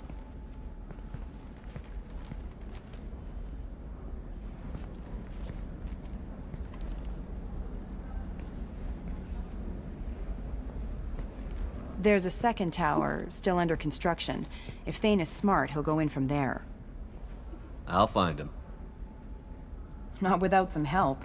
You don't just walk into the Dantius Towers, especially now. Suggestions? I can get you in, but you'll only get one shot. You'd better be ready. Hell yeah, let's do it. I'm ready now. That's what I like to Alright, hear. let me go take a piss We'll go while this is tonight, as going. soon as the shift workers clear out of Tower 2. Oh god.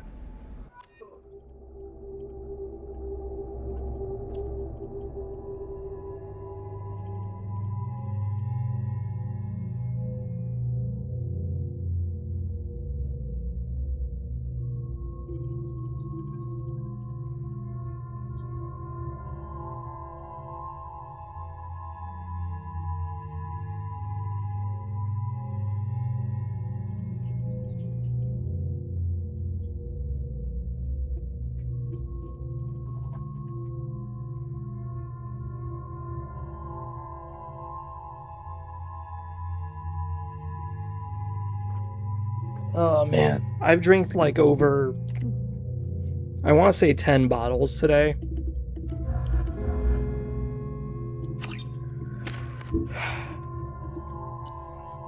Now you may wonder why I drank 10 bottles of water. It's because I was doing Zumba class and I'm wiped out. Like physically I'm exhausted. And I was just drinking and drinking water. Oh my god. The towers are heavily guarded and you'll find more resistance closer to the penthouse. So, this assassin, you planning to stop him? I'm just here to make sure he survives.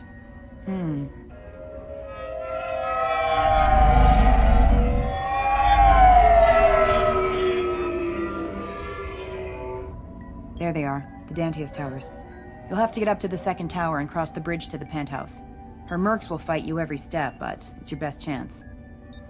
We might find him before it goes that far. Maybe. At least you'll know where he's headed. Alright. Let's do this. Hold on.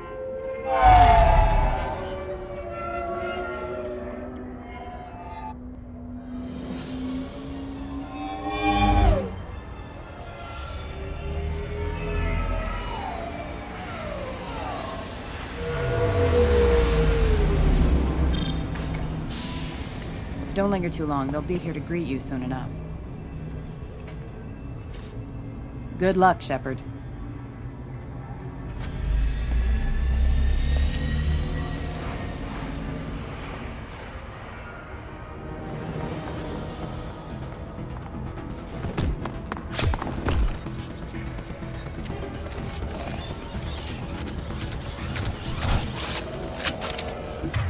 That is not what I want. I want this. System not designed for specialized ammunition.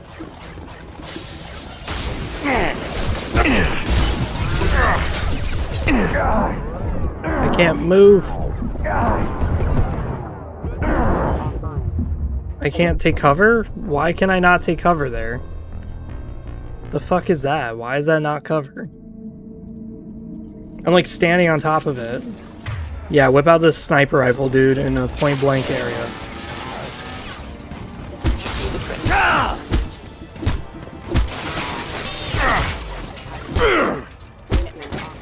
Oh my god.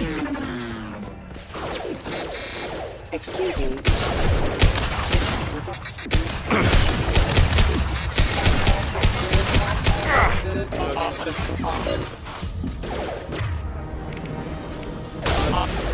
Backup systems engaged. Requesting assistance.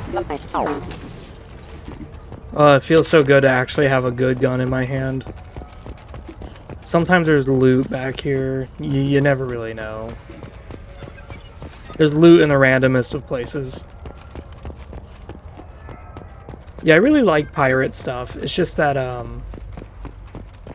the story behind them really does make a lot of sense. These are guys whose whole lives were just taught on how to use a boat to steal shit. And now there's no more wars. So what do you expect them to do, right?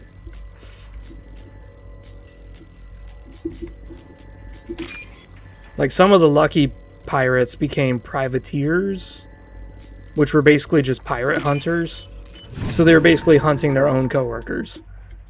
Some of the really lucky ones ended up joining the Navy. But even then, the Navy didn't pay very well. That was one of the other big issues. And then they didn't have a lot of control of their ships. So all of a sudden, they would dock because they were told to. And now their ship's getting destroyed because the government's like, yeah, we don't need this anymore. Still alive, but unstable. I can't feel my legs.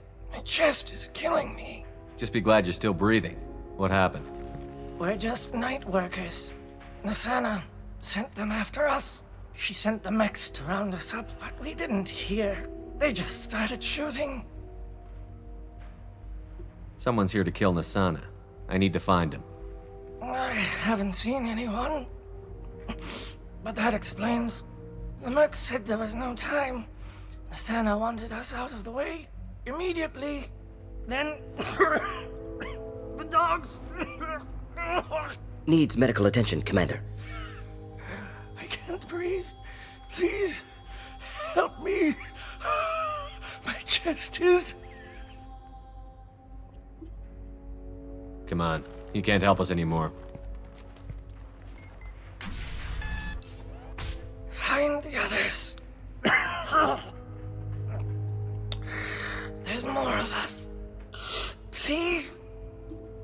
Shepard can't simply leave him here. Just take a moment to help.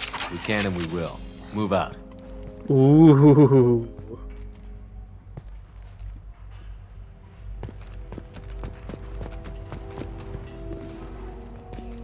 Alright, making sure my allies are coming with me. Because sometimes these fuckers don't. Lost shield. Hostile forces have engaged.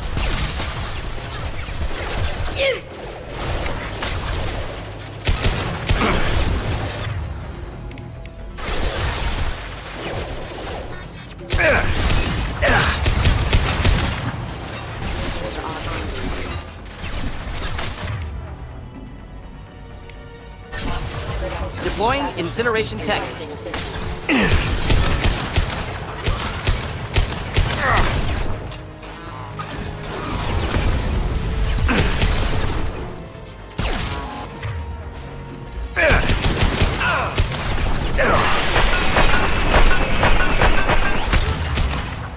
Did my gun always sound like that? Tang, tang, tang, tang, tang.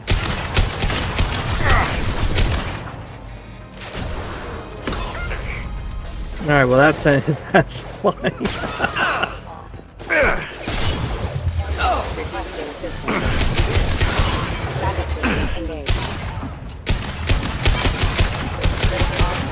That's funny.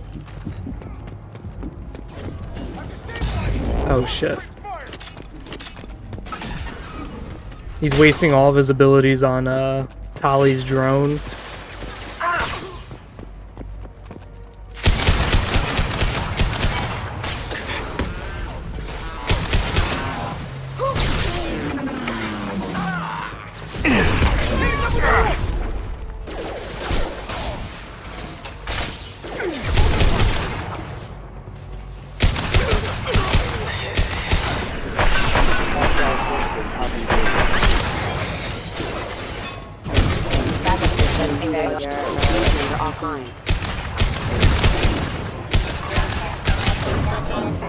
Requesting assistance.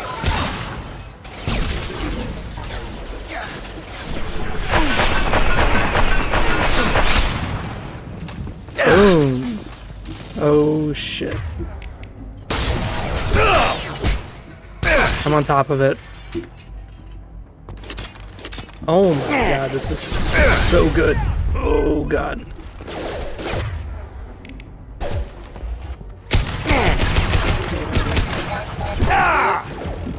That shit the fuck up out of here. Allied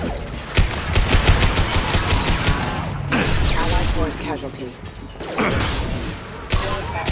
Backup systems engaged. I've been getting very lucky.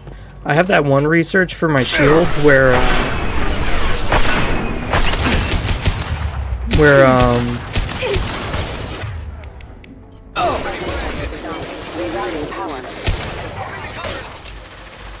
I have that shield research where if I lose my shields, there's a chance I'll regain 50% of it. Boom.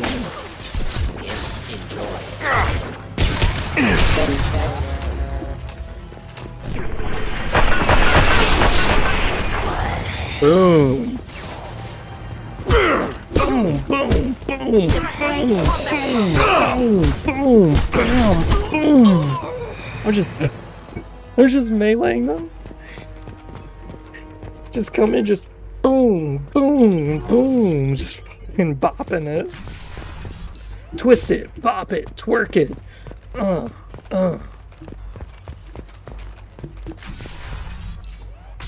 Yeah, I've always wondered about like a melee build. We'll go get him. You go. Get your ass in there, and Nathana's not paying you to keep him home. Fine. But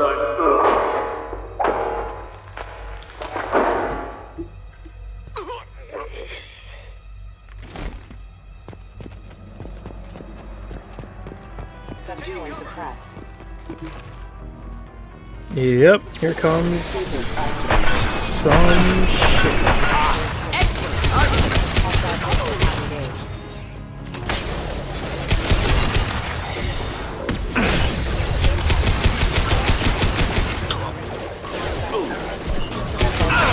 Power.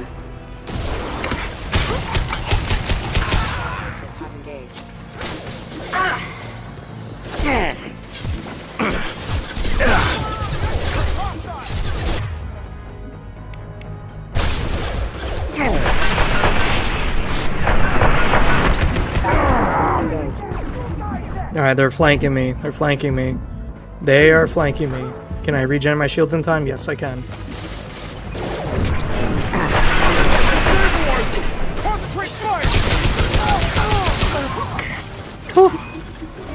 Oh my goodness. That was sexy. That right there, sexy. Don't worry, this game only gets easier from here because once we get the Black Widow, it's over.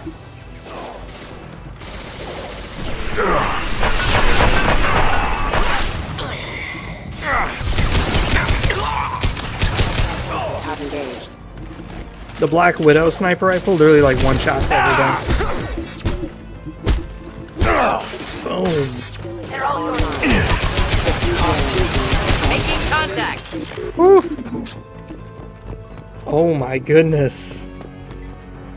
This is the easiest insanity run I've ever had.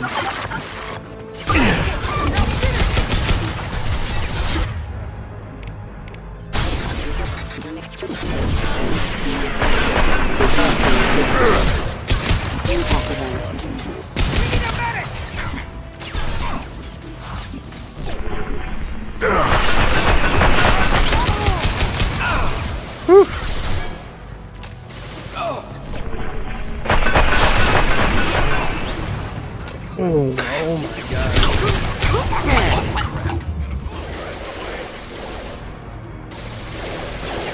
I gotta... Someone stop me. Oh my god.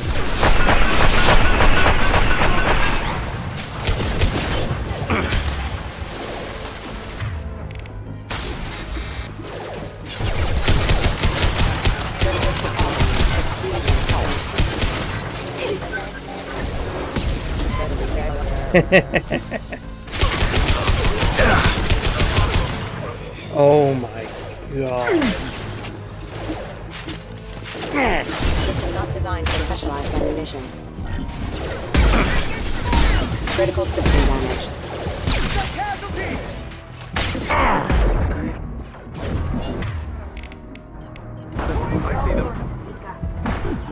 Oh god, oh god. Run, run, run, run, run. I'm so glad I took fortification for shields.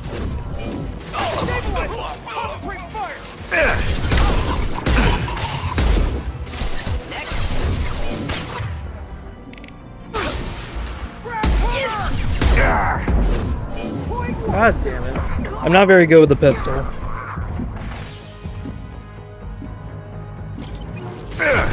Pop. I think we broke him. He's just standing there. They should soften them up. Holy. Please tell me there's ammo around here. Oh my god. We burned through so much ammo. Oh.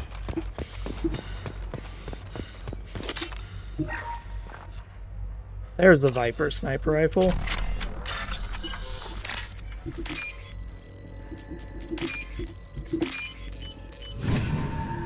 Easy.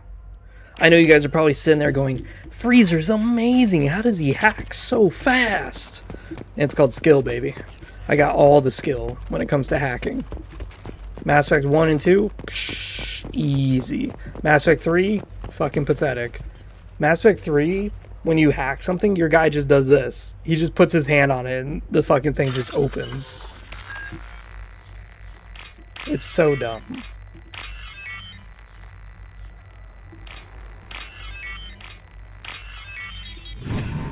Yeah, that one upgrade where you double the amount of hacking time you get, I always don't get it because it's just a waste. Please, don't kill us. We'll go. We'll go. Hey, look. They're not Eclipse. You're here to help us, right? I'm looking for someone, and you're not him. But is it safe to come out? Seen anyone suspicious who isn't a merc? Well, whoever sealed us in here. When he found us, I thought we were dead, but he just closed the door and locked us in. Assassin helping potential witnesses. Odd. Assassin? Here for Nasana, I bet. She's got it coming. You treat people like this, it always comes back to bite you in the ass. I wouldn't stay here too long. It should be safe down on the lower floors. I was just thinking the same thing. Let's go, everybody! Here Thank comes this cheesy Tell your assassin to aim for motherfucker. her head. Because she doesn't have a heart. Get moving! Yeah, Dareth, you tell him. Dude, no one's got time for that cheesy crap. She has no heart, dude. Just shoot her in the head. Shut the fuck up. Just get the fuck out of here. We ain't here for no goody two-shoes shit. We're evil.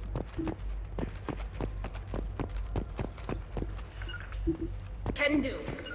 Moving out of line of fire. Alright, well, this is gonna suck.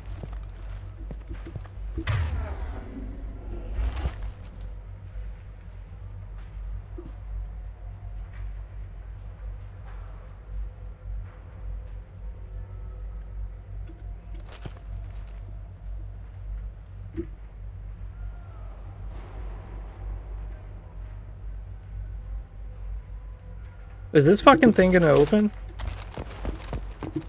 I've got a feeling that elevator isn't coming down empty.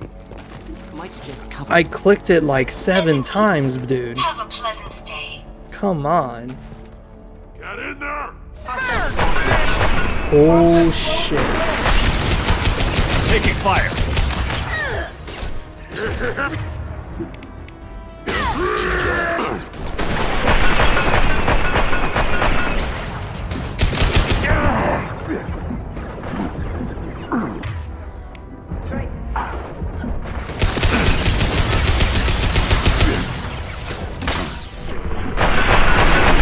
Pop, pop, pop, pop, pop, pop, pop, pop.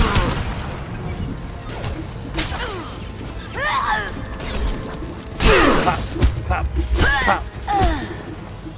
Holy.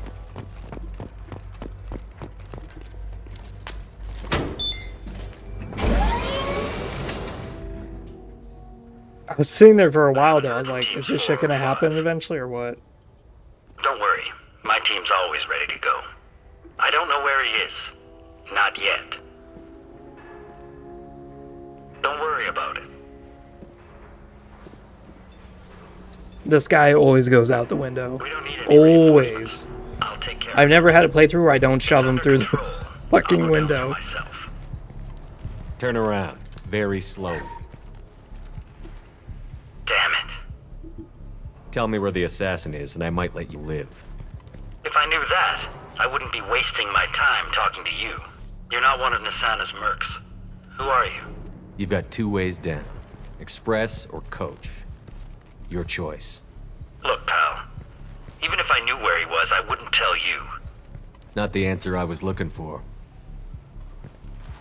I've got nothing more to say to you. If you shoot me... Who said anything about shooting, bro? How about goodbye?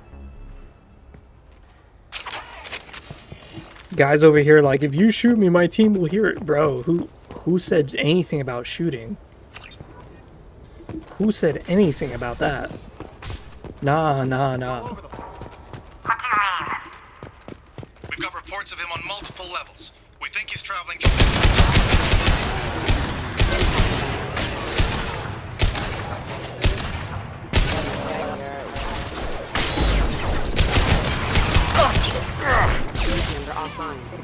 Ah, shit, I got one bug.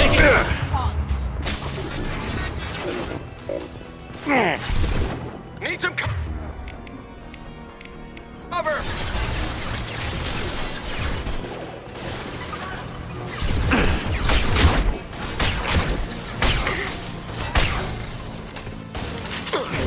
Weakening their integrity!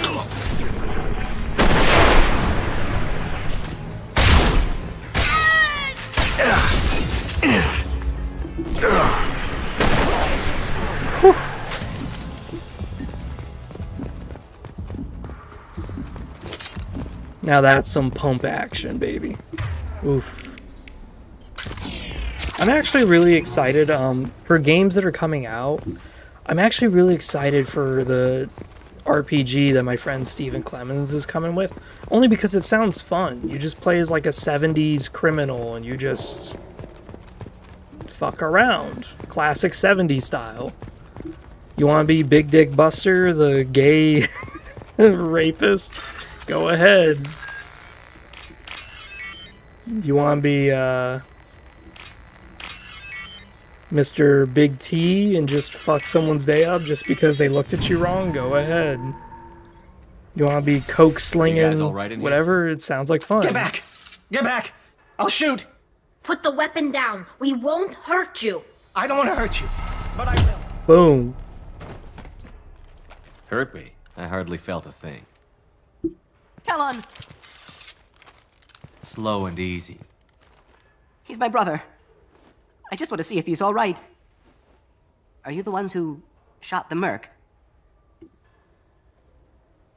I've shot a lot of mercs today, but I can't take credit for him. Then who did? You tell me. What happened? The merc found us and shouted at us to move. We panicked, and he shouted more. I thought he was going to kill us, then his head just exploded. Talon picked up the merc's gun, but we were too afraid to leave. Then you showed up. Impressive shooting. There were still mercs up here. You should get to the lower levels. No need to convince me. Talon, come on, get up. Can we go home now? Yeah, we're getting out of here. Thank you.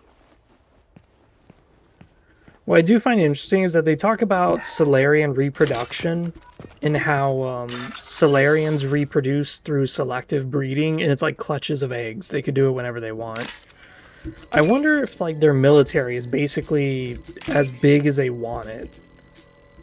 Like, hey, I'm gonna have like 50 eggs, and all of them are gonna be grunts for the military. If that's the case, like, they could technically be a horde faction with huge swaths of Solarians just overrunning positions, if that's the case. But I'm not sure. Somebody, please give me about time. What's going on down there? I'm afraid your men aren't able to respond, Nasana. Damn it.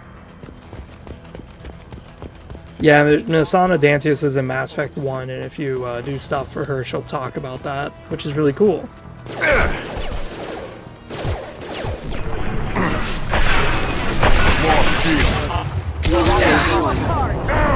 What the fuck just hit me? I'm good to go.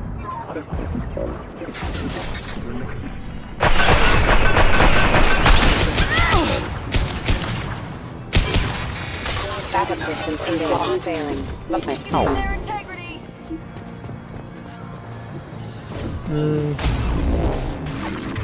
Alright, at this distance, we're just gonna use the Viper.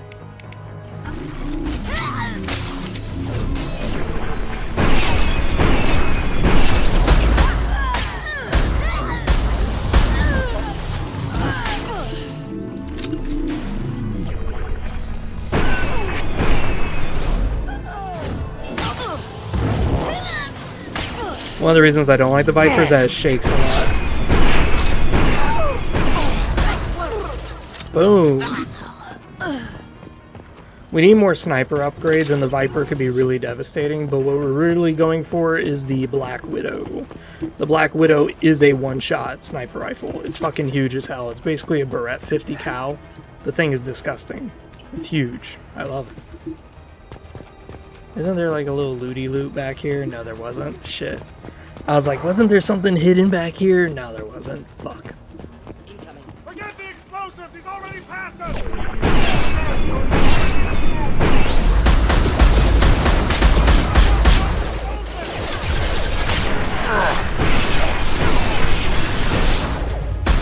Combat drone ready. Allied force casual backup systems engaged.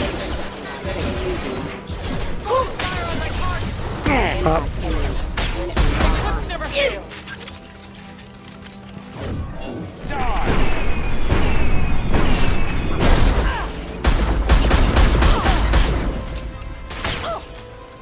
Alright, well, we're gonna have to switch to this bad boy.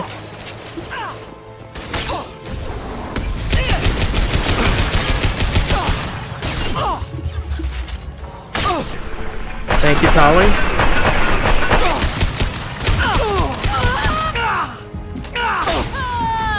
Good job, Tali. Tali is amazing, dude. She just keeps using her shotgun at the right time to stun these fuckers. But she just keeps stun locking them. It's so good to have a fucking ally who's actually competent, dude. It's so nice. This looks interesting. Fuck, I didn't mean to do that. Boom, boom.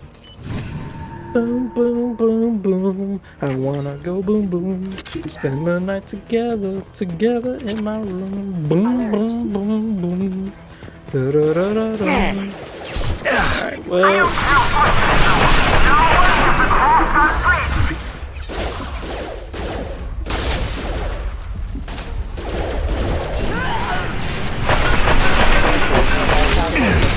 Systems engaged.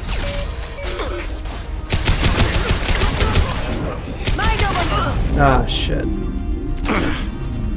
Combat drone away. Thank you, Tom. She just stuns them, dude. She literally just stun locks them. And it's so good when she stun locks them. It's so fucking nice.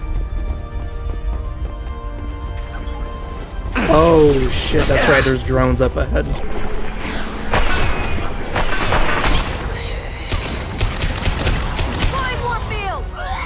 I forgot there's like drones up there. Shit.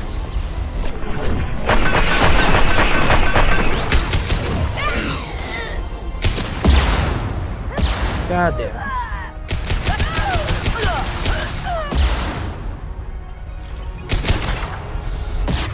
This is where the Viper is really handy. When you play the other classes that don't have a sniper rifle, this part here sucks.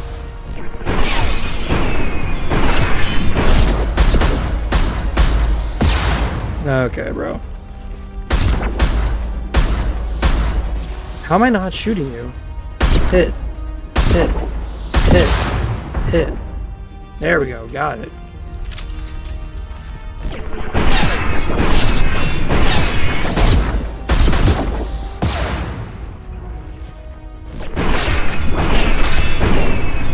There we go. Got it.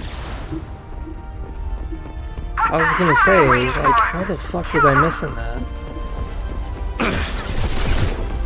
Alright,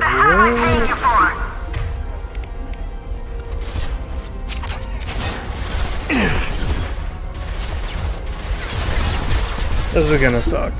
This is gonna suck a lot.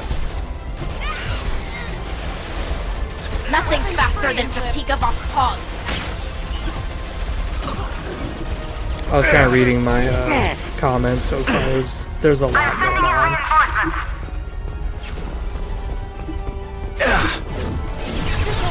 You're dead.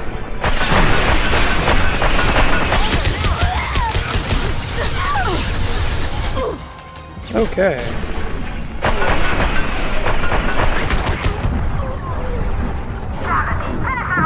Woohoo.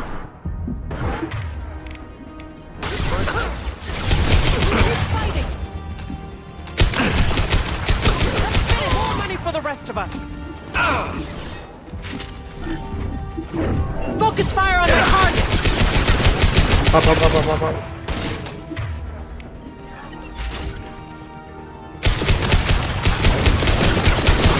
Die. Oh shit.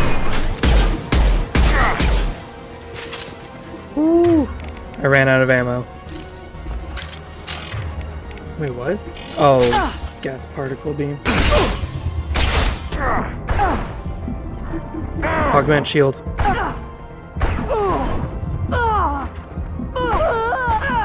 I almost died for that.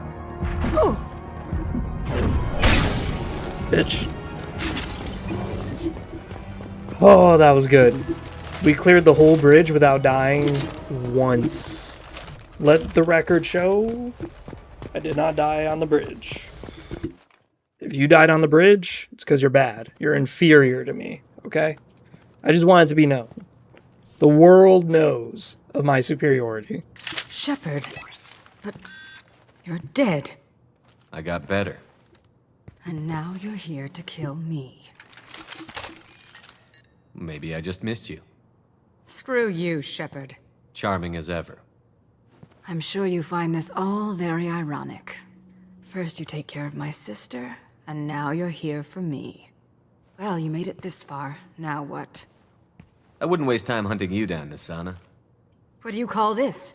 You've practically destroyed my towers. I wasn't looking for you.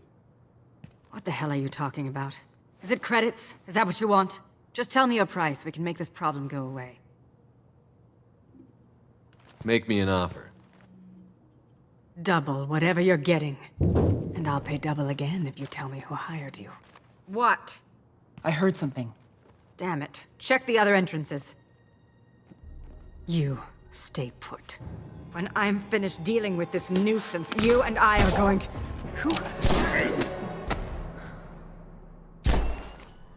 Dude, it's so brutal how he waits. He puts the gun to her abdomen and he waits for her to realize, like, oh shit.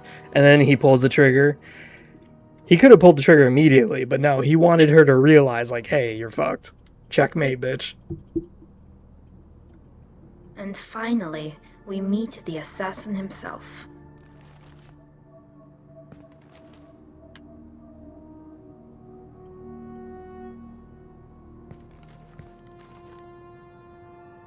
I just tore this place apart looking for you. The least you can do is look at me. Prayers for the wicked must never be forsaken. Asana and her men deserve what they got. Not for her. For me. The measure of an individual can be difficult to discern by actions alone. Take you, for instance. All this destruction, chaos. I was curious to see how far you'd go to find me. Well, here I am. I do want to talk to you, but how did you know I was here? Gunfire and explosions. I prefer to work quietly. If I have to fight through guards, I've made a mistake. I rarely make mistakes. You disrupted my plan, but your distraction eventually proved valuable. Let's cut to the chase. I need you for a mission. Indeed. You're familiar with the Collectors? By reputation. They're abducting entire human colonies. Freedom's Progress was their handiwork. I see. We're going after them. Attacking the Collectors would require passing through the Omega-4 relay. No ship has ever returned from doing so. They tell me it's a suicide mission. I intend to prove them wrong. A suicide mission?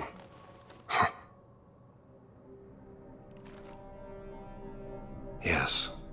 A suicide mission will do nicely. I'm dying. Low survival odds don't concern me. The abduction of your colonists does. You're dying. Are you contagious? How long do you have? If you're interested, we can discuss it on your ship. The problem isn't contagious, and it won't affect my work. I take it that means you're on the team? I will work for you, Shepard. No charge.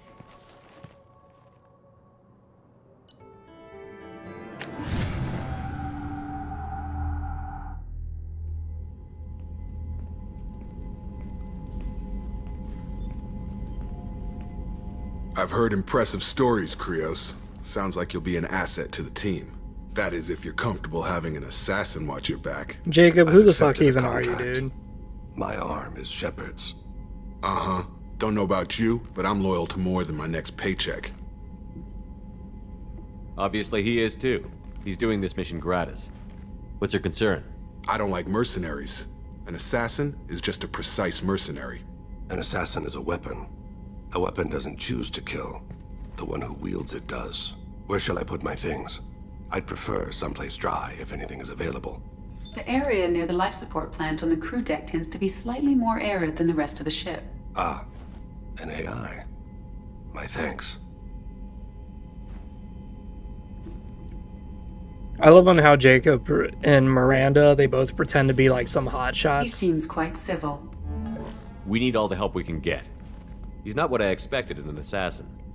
He may surprise you. Yeah, and he may not.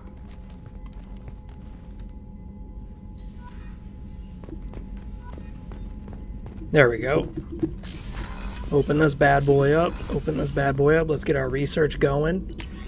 So now we have assault rifle accuracy. That's nice. The only reason to get this is because most of my squad mates use SMGs. I hate SMGs.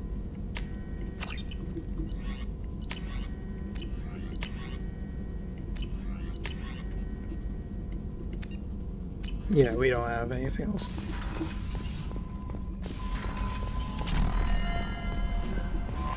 Commander, you've received a new message at your private terminal. Appreciate the help. Lisbeth Bain them.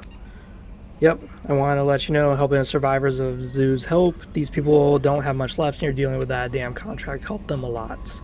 I get sick when I think about what we did to those colonists, what we allowed to happen. Do you feel that way? Do you ever wish you could avoid killing so many people? No. No. Yes. Detective Anaya. Not completely sure this will get to you, but thanks again helping me deal with Samara. The Eclipse mercs have gotten real quiet around here. My superiors backed off too. No idea if the two are related, but hopefully next time we meet a Justicar, I can give her respect she deserves. Yes. Cool. That's sweet. Oh yeah, let's talk to Joker, because he usually has like a comment to say. So far we have... appointment with Shaira in 3 months. We have armor plating, weapon, shield. I think that's it. Oh, another dangerous alien aboard, Commander. Thanks. Why can't you collect coins or commemorative plates or something? I assume everything is going well up here? Good for now. Fractured my Good for now. See you, Commander. Alright, so we're gonna go down to Tali. We're gonna flirt with the mistress.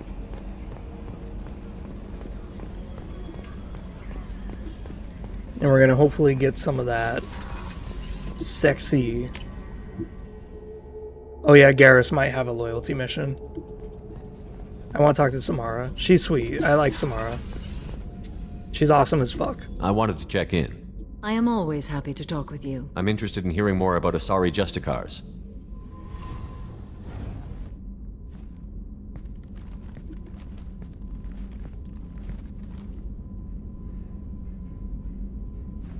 This is a very suggestive stance when she's sitting down like that and we're like... We hold a unique place towering in Asari over. culture. Justicars are from another era. Young Asari grow up watching vids about our adventures. Pure fiction, of course. Some Asari are uncomfortable with us, but so few Justicars exist that most have never met one. What role do you think Justicars have in Asari society? I would say that the closest human equivalent is a knight-errant in your medieval lore. Perhaps mixed with a bit of samurai. You know about knights errant and samurai?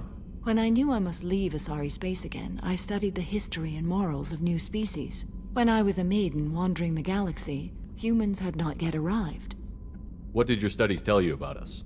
You are more individualistic than any other species I have encountered. If 3 humans are in a room, there will be 6 opinions. I like your species. I am curious to see what you will do. I should go. I just I'm got glad blip we spoke. on Discord about. Oh, that was you, Brody. I don't know what the fuck you just sent.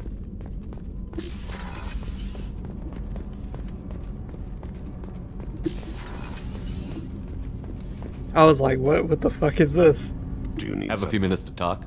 Certainly. When we met you, you said you were dying. Yes. I thought you'd want to know more. You don't have to worry about the rest of the crew. My illness is not communicable, even to other Drell. It's called Keprel syndrome. Is there anything we can do here? Normandy has a state-of-the-art medical bay. No, thank you. It's being attended to. If the finest medical minds in the Hanar illuminated primacy can't solve the problem, I doubt your ship's medic could. Thank you for your concern. Trust me, this won't affect my performance. You mind if I Not ask at you? all. We need to have the best equipment My possible. old contact network often located rare equipment for me. Would you like me Let's to see get what in they've touch? got. Okay, modular probe. Extra probes, and of course, I don't have iridium. I shall return to my meditation. expectations. Iridium's like the most common resource in the goddamn game, and of course, it's right when I don't have it. Weren't you originally stationed on Horizon? Yes, I had joined server side.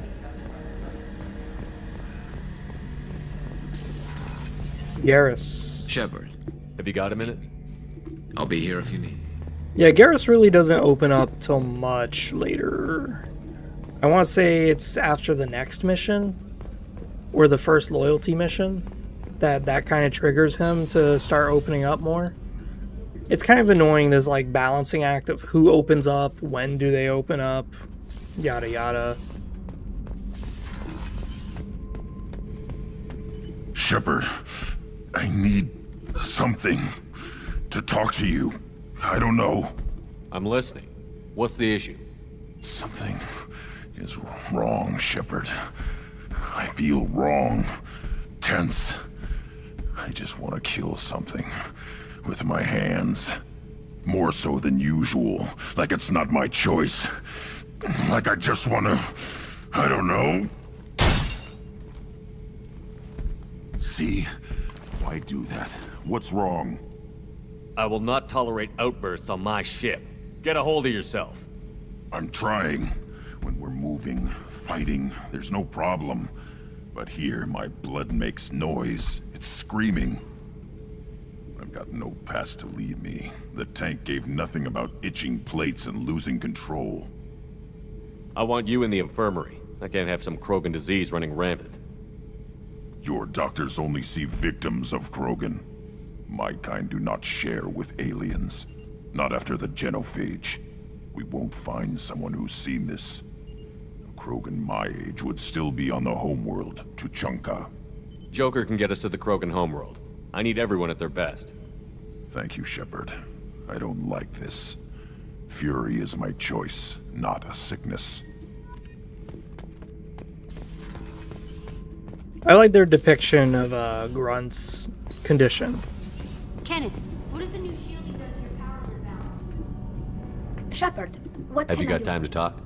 I really need to clean up this engine. Talk to you later. She has nothing to talk about, really? God damn it, Tali. Open up, you clam. Ooh, actually, let's go look at our armor. I was wondering about the lights, because my armor has like blue lights. I was wondering if I could change the color on that. I know Mass Effect 3 you could. I don't know if in this game you can. Yeah, you can't. Never mind. But we could always change the color again. We can try to go, white, and then just white and black. Because the red was kind of like hard to see the detail.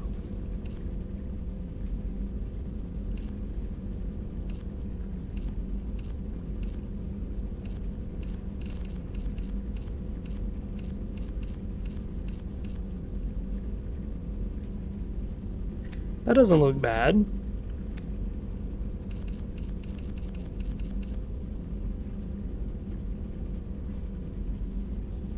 Yeah, sure, we'll do this.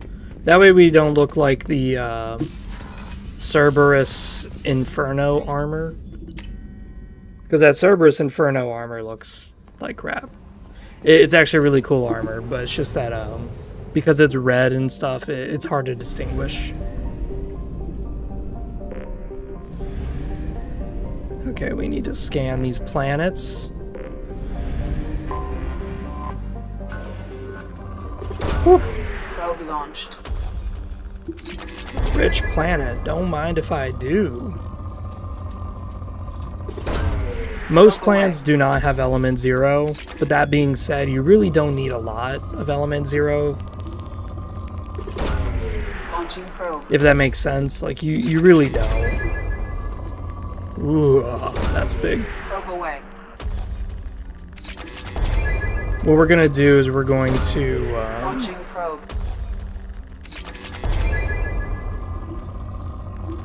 whoa, where was that? Where was that?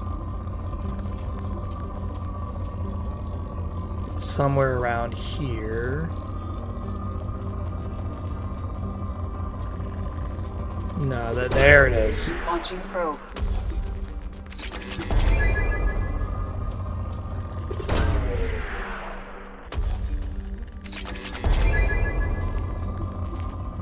Ooh. Probe launched.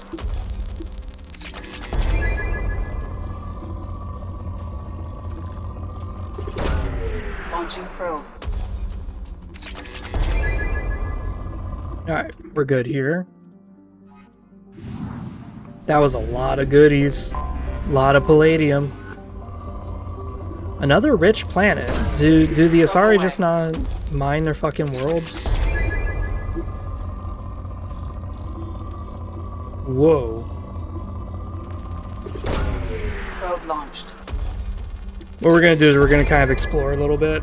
Oh my goodness. Probe away. Launching probe.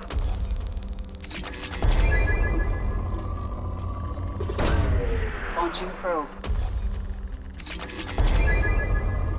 Yeah, we'll check the Reddit account, see how many comments we got. I'm telling you, dude, people are gonna be pissed. I read a little bit of the comments, and dude, people are fucking mad. For those of you who just joined and you're wondering what am I talking about, Reddit. Probe launched. What it is on the Fallout Reddit. I talk about Fallout lore, and one of the things I was talking about was how it's just kind of funny how people hate Caesar's Legion because of slavery, but yet they like the guy named Asher who also does slavery. And I was like, that's kind of silly. So I did like a meme where it's a comparison of the two, and it's like, yeah, dude, Asher is way lesser than fucking Caesar by like a mile. But for some reason, like, no one's willing to give Caesar like any credit. No one's ever gonna say, you know what, he actually did pretty good for just a tribe of people, and he actually made the wasteland safe. No one's gonna fucking say that. No one. They're instead just gonna say, he rapes women, he's evil. It's like, okay, bro. Cool, man. You're white knighting so hard you scared the women away. Ooh, hello. Launched.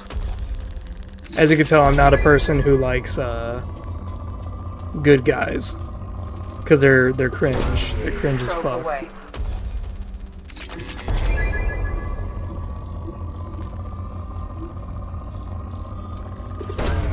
Probe away. Bro, this is nothing but a palladium night. Oh my god, what's up with the palladium, dude? Probe away.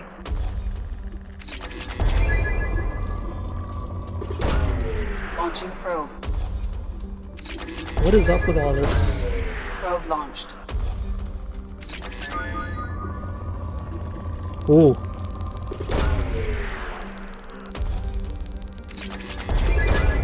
Launching probe. Alright, we're done with this planet.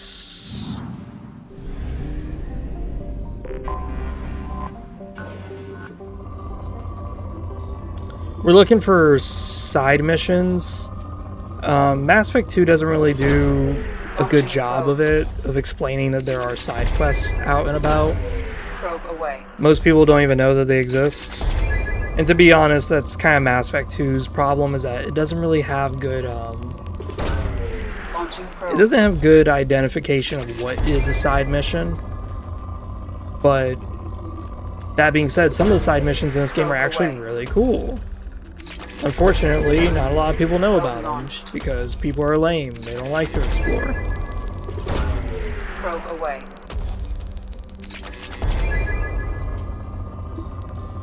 What I'm doing right now is I'm just getting resources because I'm kind of low on platinum and iridium. So if I could just get a fuck ton of that, we should be good. Yeah, I'm not wasting my probes on this. I have detected an anomaly. Here we go. Probe launched.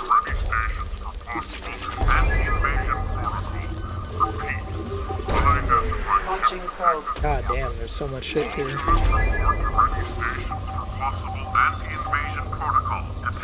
orbit. All units report to ready stations for possible anti-invasion protocol. Repeat. Unidentified ship detected in orbit. Probe away. All units report to ready station. Something on our sensors.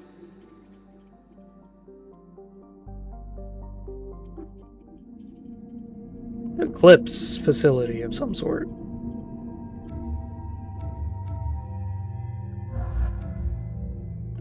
Let's take Miranda. She boosts our squad damage, so she's actually pretty sweet. We're taking incendiary ammo. Yeah, see, she increases squad health and damage. Mattock, sweet. Okay.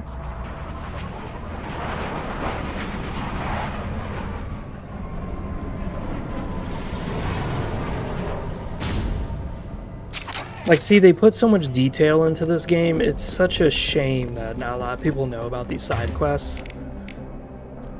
It's just such a damn shame. And mind you, I'm getting accused right now on the Fallout subreddit for my post. I'm getting accused that I never played the games, that I can't cite anything, that I don't know what I'm talking about.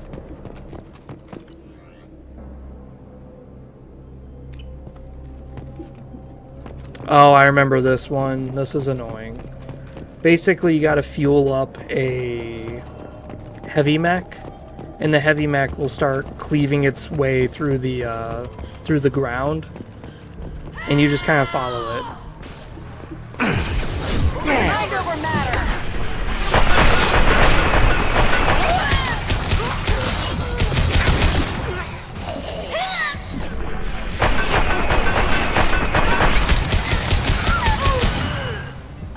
Whew.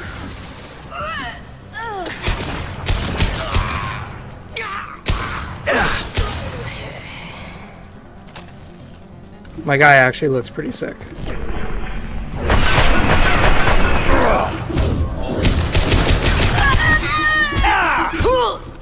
Fucking melee. Whew. I take back what I said. The meleeing, doing 30% extra damage with melee is fucking insane. We're just blowing this shit out. We just go up to a vanguard, and then they just fucking drop.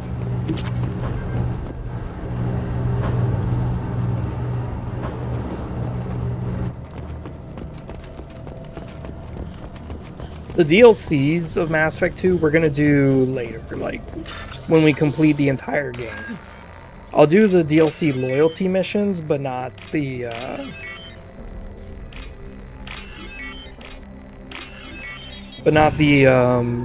DLC like the Arrival and stuff. I'm gonna do that afterwards. We're under attack. Escort civilians to crew quarters, then return to work area. Protect main computer at all costs. Okay. Why protect the main computer? What's the dealio?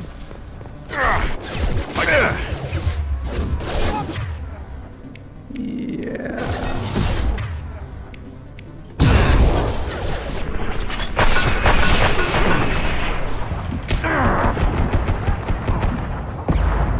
Ooh.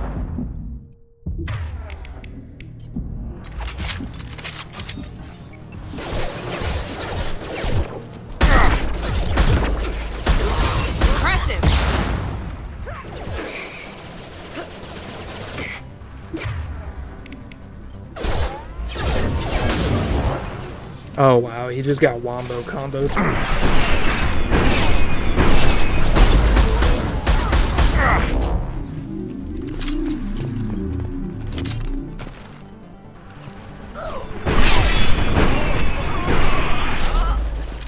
Morden's big white ass just walks in front of me as I'm unloading. Like, bro, get the fuck out of the way.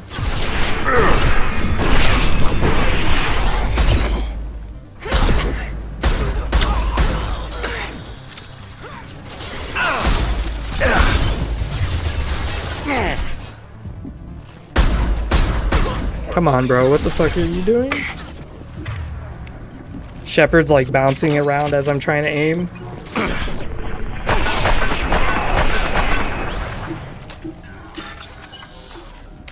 Okay.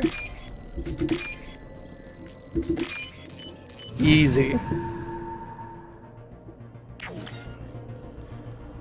Location last report encrypted. Okay.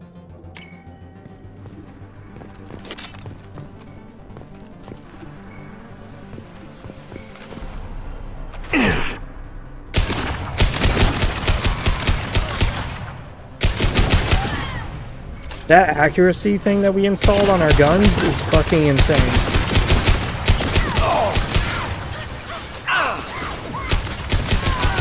Just do the trick.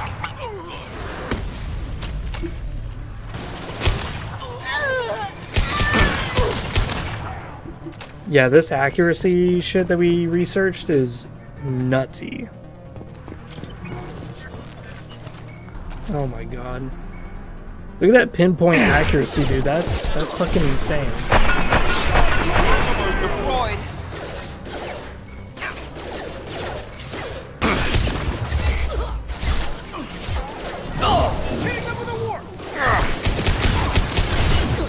Okay, bro. We get it, you have a huge penis. We get it. Stop fucking tickling me with the fucking pistol.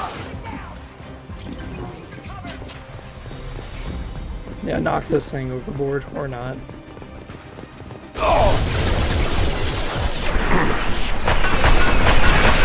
Okay, bro. Did I really miss all those shots? Are you serious? They've seen us.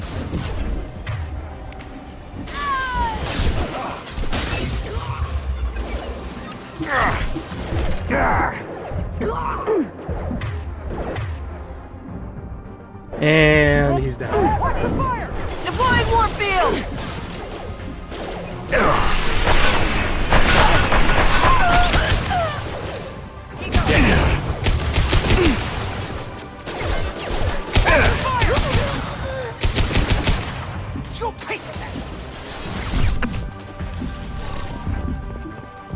Alright, we're gonna activate our fortification that increases our shield. Let's just collect shit while we're fighting him. Because I'm scared that once we kill him, that the game just kind of ends. Because it does do that to your side missions sometimes, where it doesn't give you the option to just roam around. Well, he kind of downed all of our teammates.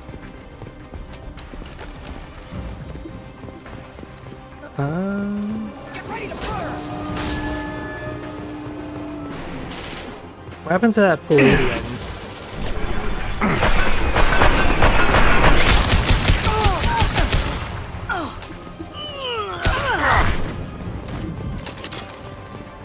Wasn't there a palladium thing that I saw? I could have sworn I saw a palladium thing. Where the fuck was it? Yeah, I remember seeing something that you could loot. Where was I? I was standing. There it is. It's hidden. Yep. I do like this armor design though. The blue and white, it actually does go pretty well together. 2,000 palladium. We did it, boys. Is there anything back here that we missed? No, nothing. That's dumb. Wish there was more shit. Jesus.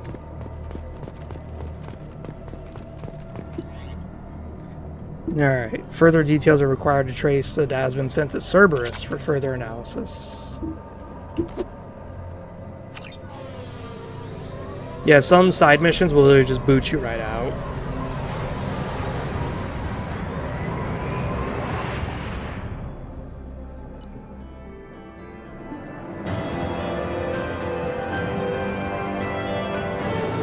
Oh man, dude. These people were fucking fuming. Okay. This is enough for me for Mass Effect, but let's open up Reddit together and let's Commander, you've received a new message at your private terminal. let's read some of these comments, dude. These people are fucking pissed. Like, they are really genuinely pissed. Yes, more fucking probes. Melee attacks are more powerful. Sweet.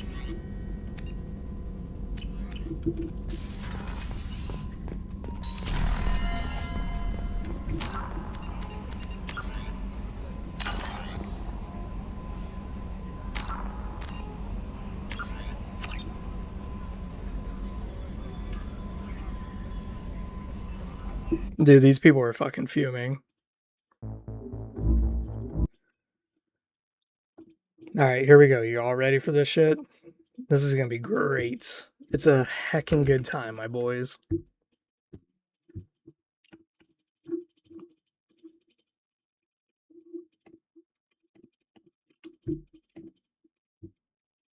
Okay, so we got 2 posts. One got 22 comments, one got 12. All right, let's go on the 12. Let's see this. Oh, man. So Asher allows slavery. Caesar's Legion allows slavery. Asher, the said slaves die in dozens to the point that they need to beg other places for slaves because they killed all theirs. Caesar's, those slaves are auctioned to Legion troops as wives, lawful wives, not concubines to hump and dump.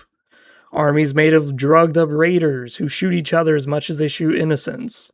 Armies comprised of indoctrinated human purists. But, plans to free the slaves, cleanse the wasteland of mutants, deathclaws, raiders, and drugs.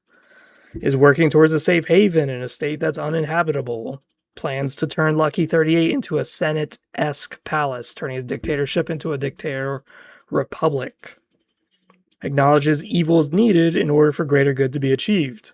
Acknowledges he is doing evil, but rationalizes that he is either going to die with the tribe or make something out of it. A literal life or death situation. Trying to cure people of a disease he could have just left to their fates. Taking care of all citizens. If you get moved from one town to another, you will be compensated and given plenty of food, water, and shelter to survive. Establishes roads connecting lost cities to each other, leading to clean trade, destruction of drugs to healthier living among subjects. The summary of Asher. Oh, nuance of good at the cost of being evil will make a great city that's capable of modern day manufacturing. Many fans side with him over slaves, showing that they understand torment is temporary if it means a greater tomorrow. Nuance. Caesar's Legion. What's the summary? Evil, evil, evil, evil. Same fans of the Asher, by the way. My take, a good leader who's doing far more for its people than any other faction in Fallout. He used football and dull machetes to wipe out Deathclaws and Raiders, building an empire. He deserves to be recognized as a good man who's using evil for a better tomorrow. Okay. Now let's read the comments. It's Fallout. If your definition of not bad is that you find someone else in the world who's worse, then everyone is not bad except for Cook. And don't whitewash what the Legion does to women. Who the fuck's whitewashing it? It's your choice, evil or death. You pick death. It's a noble thing to do. What the fuck? That makes no sense, dude. This one just says rage bait. Holy, this guy had nothing to do but type. Caesar is a fucking delusional brain cancer victim who is building the least stable mass government in post-apocalyptica. The game talks over and over how the second he dies, the Legion splinters itself. Also, if you talk to him for like 5 seconds, he specifically says he hates democracy and plan on ruling over the Legion / former NCR as an imperator. Literally, that's what I said. He's turning it into a dictatorship, but it's a republic. It also gets weird because Salo himself says the Legion, at its current moment, is a nomadic army that will become a standing army that protects its people, which contradicts other claims. Relevant dialogue. So what's dialectic? Yep. He's just basically citing, what's it called? He's citing the game conversation pieces.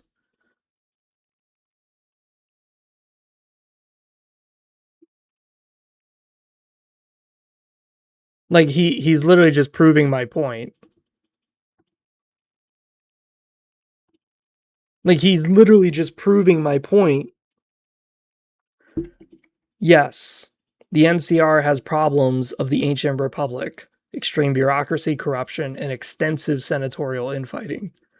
Just as with the ancient republic, it is natural that a military force should conquer and transform the military dictatorship.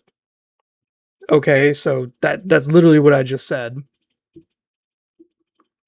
Thesis and antithesis. The Colorado River is my Rubicon. The NCR Council will be eradicated, but the new synthesis will change the Legion as well. Okay, so again, you're proving my point. From a nomadic army to a military force. Yeah.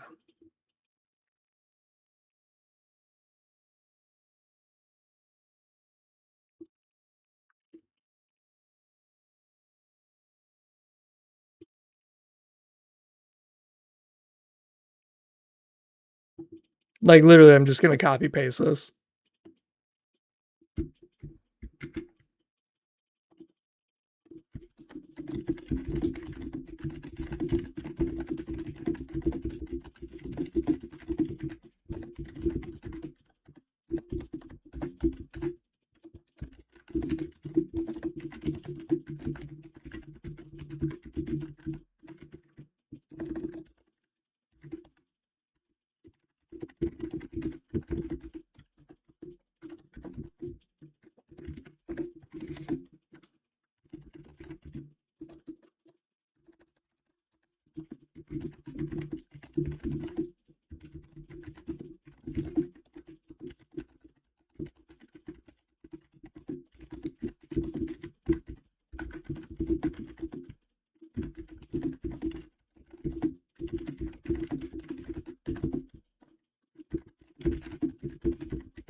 We're just gonna post it back at him.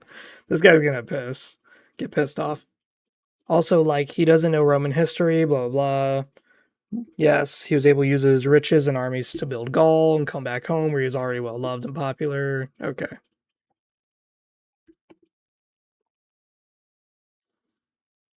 The government should check my electronics. Wow.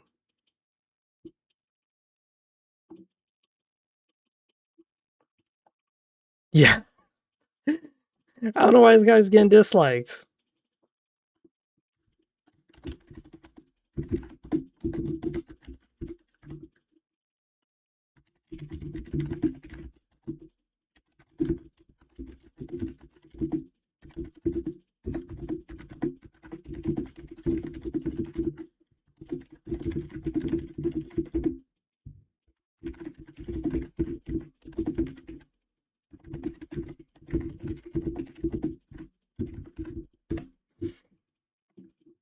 We'll just kind of agree with this guy. But yeah.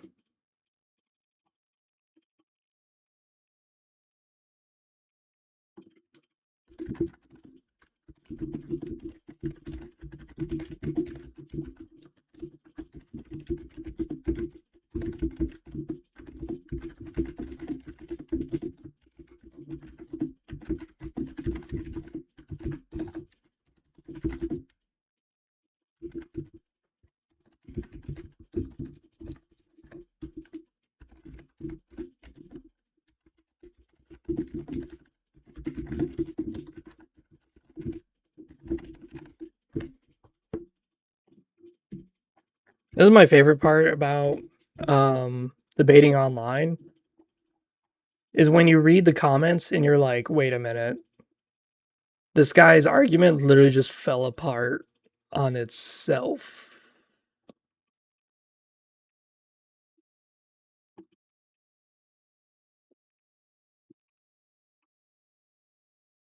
Yeah, there are women who live regular lives in their town. This guy is so stupid. As the comments on one say, you must not be a woman. The only women in the Legion are slaves.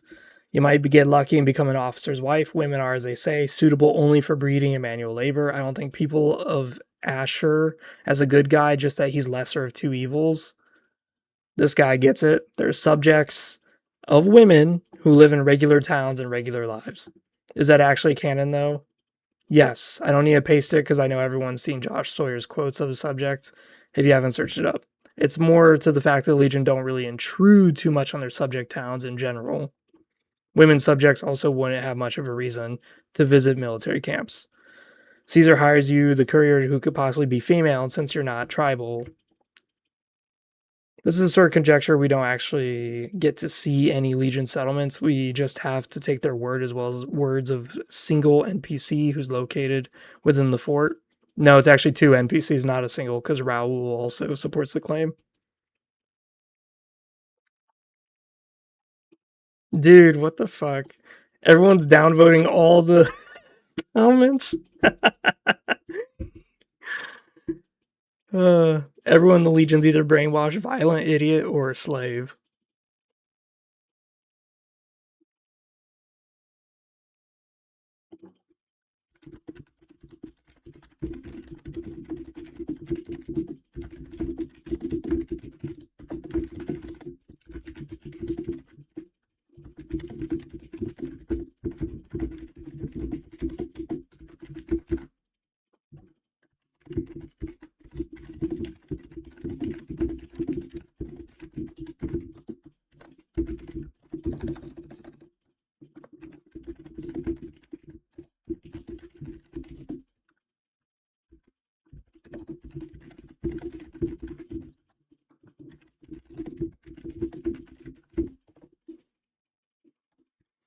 We're just gonna kind of ask this guy a question to see if he really thinks this. Saying slavery is good is fucking wild.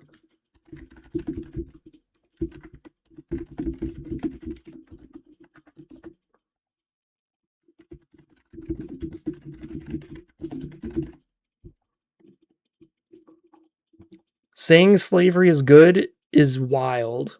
Bro, you need a literacy check. Someone needs to check this guy's literacy. He probably has like 2nd grade reading comprehension. Where does it say that slaves are good? Where?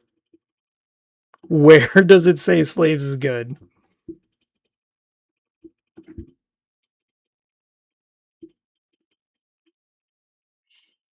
I think both are evil. This guy might actually have a good discussion. Let's read him out. Let's read him out, huh?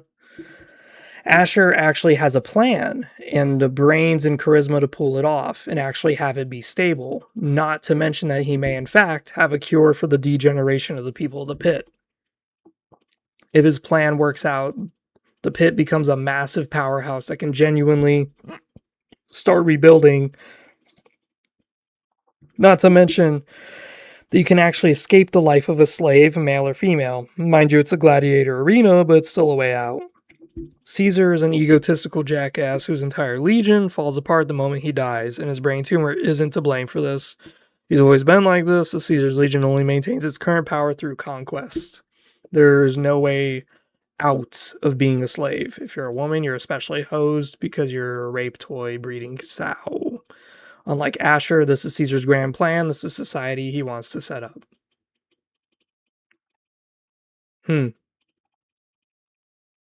I mean, he brings up his own points, and he doesn't attack me, so that's kind of one thing. Because a lot of these people keep attacking me. They're like, "You're evil. You think that rape is okay. You hate women." It's like, bro, that is not at all what I said. But at least this guy has like his own standing on why he thinks things are right. I could argue with him that Asher is not very smart, nor very charismatic. He just has a lot of money, and he's actually a powerful warrior. Because many of the raiders kind of disregard his goals, but that's fine. That's okay to have your own opinion. Caesar is fucking delusional brain cancer victim who's building the least stable government. Oh yeah, this person already said this.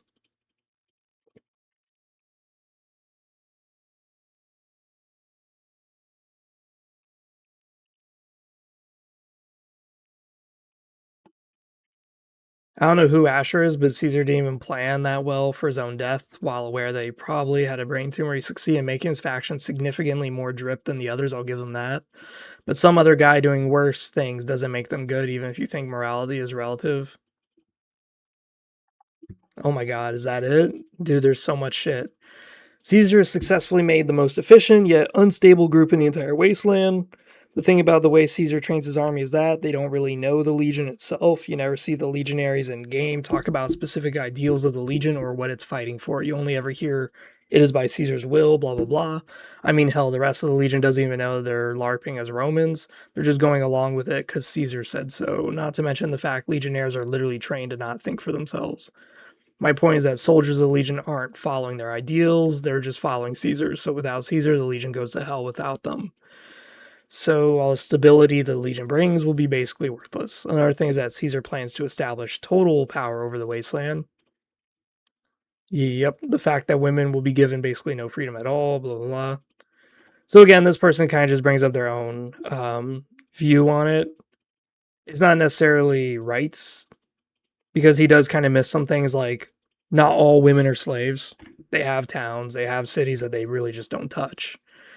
There's a lot of things that a lot of people here are missing, which is that the NCR is huge. And by the NCR being huge, and Caesar acknowledges it, that him conquering them will change his legion. Because NCR is so big, their population will outnumber his. So by him winning and claiming ownership of their government, he would have to become more liberal. He would have to become more free, more diplomatic. Now, of course, this is more about the Fallout TV show. But originally in Fallout New Vegas, there were signs that the Legion was having heirs, like people to take over the throne.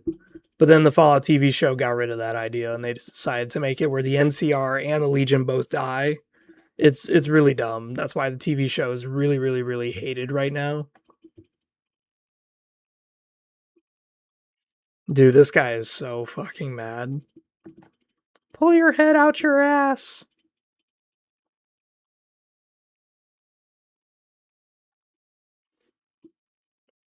The slavery excuses, though, isn't enough to hate them. Perhaps the rape and crucifixions are enough.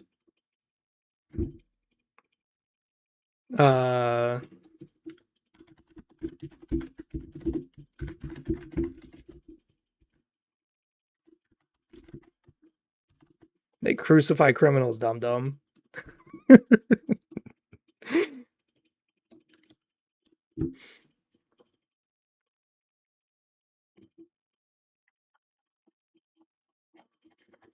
Yeah, people are going to be very pissed with this. Oh, yeah, a lot of people are going to be pissed.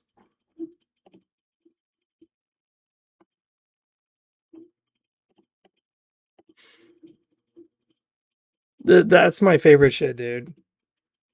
I used to be on a lot of Facebook groups, but I got banned from a lot of them for debating. And the reason why is because a lot of people just hated my takes, my ideas. Because politically, I have just random ass ideas, like just random. And people don't want to actually argue with me. They just say you're stupid, and then that's it. Like the conversation's over. It's like, no, that's not the way that works, buddy. And that's one of the things that I would do is that someone would like scoff at me or whatever and go, this guy doesn't know anything. He's a fucking idiot. And then they would never comment back after I challenged them. And they would just walk away.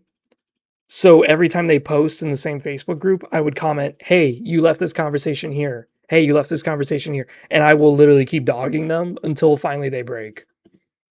And they usually say, you're annoying. You're annoying. It's like, no, no, no, no, no. I don't believe that you could just call me a retard and then just walk away. Especially when you didn't even prove your point. All you did was just sit there and go, this guy believes washing his hands is fucking good idea. Look at this idiot. Fucking retard. And you just walked away. And it's like, wait, what? No, washing your hands is good. Like, I have all this shit that we could talk about. And then you're just going to walk away and call me a dumbass. Okay, fine. I'll just chase you. And it's like, oh, well, let's talk about immigration. No, no, no, no, no, dude. You didn't even talk to me about washing your hands. We're going to go back to this. We're going to go back to this until you finally get over it. And sure enough, a week of that is enough to piss anybody off to the point that they're like, dude, it's okay. I admit I'm an idiot. I didn't know what I was talking about. You're right. I'm wrong. That's usually the way that goes because I'll literally chase them. So in case you guys ever do get into debating people or politics, that's what I do to people who walk around it. An example would be, oh boy, there's so many. Let's say you're talking about immigration, right? You're talking about immigration and you're talking about maybe a specific case. Maybe there's a person who got shot for walking into a detainment camp. And you're talking about that. Well, now the person starts going, well, this is because president, senator, whatever, and people like you in this group, whatever this group it is, blah, blah, blah. Okay, you're just going to reaffirm what you just said, and you're just going to keep saying it. Hey, you didn't answer what I just asked. What does this specific scenario have to do with all this? And they usually just walk away, and you just keep hounding them. I had one person tell me that deploying troops on the border is racist. And I asked him, I said, so could you tell me the definition of what a soldier is? That's not even political. That's not. I just said, what is the definition of a soldier? And then he did that. He just scoffed at me. You're a fucking retard, Freezer. Get a load of this guy. Ask him what a soldier is. He doesn't know what it is. He's a fucking idiot. And it's like, okay, if I'm that stupid, could you explain it to me then?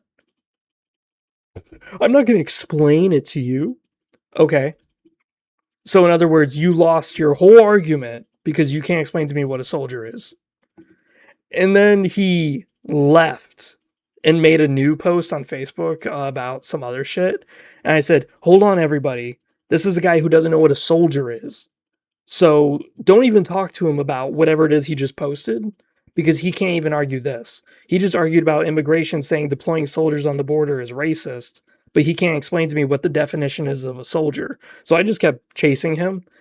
And finally he just kept on going like, lol, you're trying so hard to rage bait me, but it's not gonna work. Okay, dude, okay. He makes a new post, I chase him. Makes a new post, I chase him. And finally he goes, you're just so annoying, dude. Can you please just like go away, go do something else with your fucking life? I'm like, you're the one who just staked your entire life, looked at my Facebook profile ID, called me out as a retard, but yet you can't even argue a simple question. What is a soldier? So finally he was willing to cave in, and I was like, you know what? Let me just answer the question for you. A soldier is a person who fights for their country to defend their country. That's it. So how is deploying your troops on the border somehow racist? And yeah, basically that's how I destroyed his whole argument. His entire mind split apart. I ripped this guy's fucking soul out of his body by just asking a very simple question. So anytime you get into debates with people online, just chase them. Literally be annoying. Because you know what will happen? People will stop doing that stupid shit. Because I really hate that. I really, really hate that, where someone just has a very interesting discussion or an interesting point of view. And when you ask them a little bit about it, like you just probe them, you just ask like one or two things, they just simply sit there and go, look at this guy. He doesn't know this because he's asking me about something.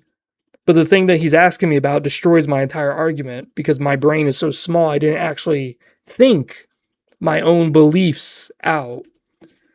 And then he just calls you a retard and walks away. Well, I mean, I could shit in the doggy bowl and walk away too, but that doesn't actually solve anything. That doesn't prove that you're right or wrong. That just proves that you're a fucking idiot. Yeah, there's a reason why I don't get into politics on this channel. And it's because that would be very aggravating for me. To just constantly keep chasing people and just having to say, hey, what did you mean by that? Hey, what did you mean by that? Because I would just ask a simple question. It just destroys their whole argument. And people online, it's sort of like it's sort of weird with online stuff.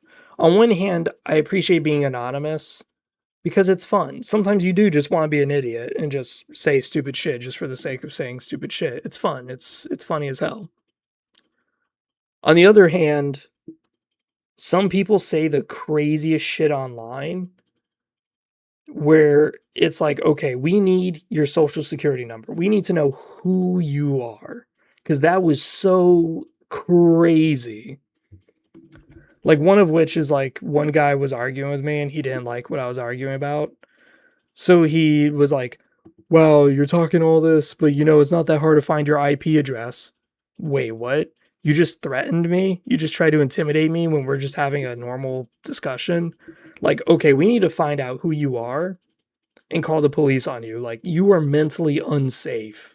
If you really are sitting here looking at words on the screen and saying, I need to put a body bag on the guy who's debating me. Like, what the fuck is wrong with you? Yeah, anytime people try to intimidate me online, it doesn't work. It really doesn't. Like, someone once posted my address, and I was like, this was so stupid. He posted my address. But the thing is that he didn't know was that I didn't update my address at the time because I was lazy. So I actually moved. So the address he was posting, who the fuck knows, was living there. And I just told him, I'm like, yeah, dude, show up there. Go ahead. I'll give you a kiss right at the door, dude. Fucking idiot. But he tried to intimidate me, but when he posted the address, I was like, that's my old one. I haven't lived there in like 2 months. Most of the time, it's empty threats. Most of the time, someone will do it just to try to scare you, to back you down out of an argument. But really, it just shows how weak they are. Like, ooh, this guy just beat my argument, so let me show that I know where he lives. And it's like, okay, dude, what are you going to do with that information? Are you going to come to my house? No, you're not. because flights are expensive, you're lazy, you're a fucking online Redditor, like, you're not gonna do shit.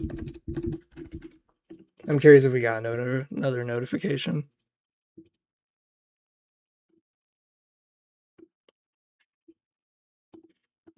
Yeah, these people are just fucking so ridiculous, dude. We're almost at the top.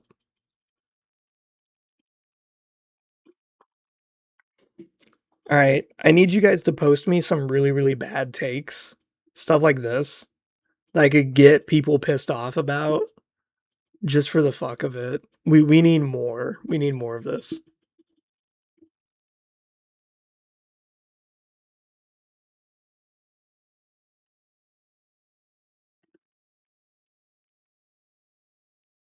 We're like third. Shit. I already know what's gonna happen. I'm gonna go to bed. I'm gonna wake up, and there's gonna be like 30 more fucking notifications, like 50 fucking notifications.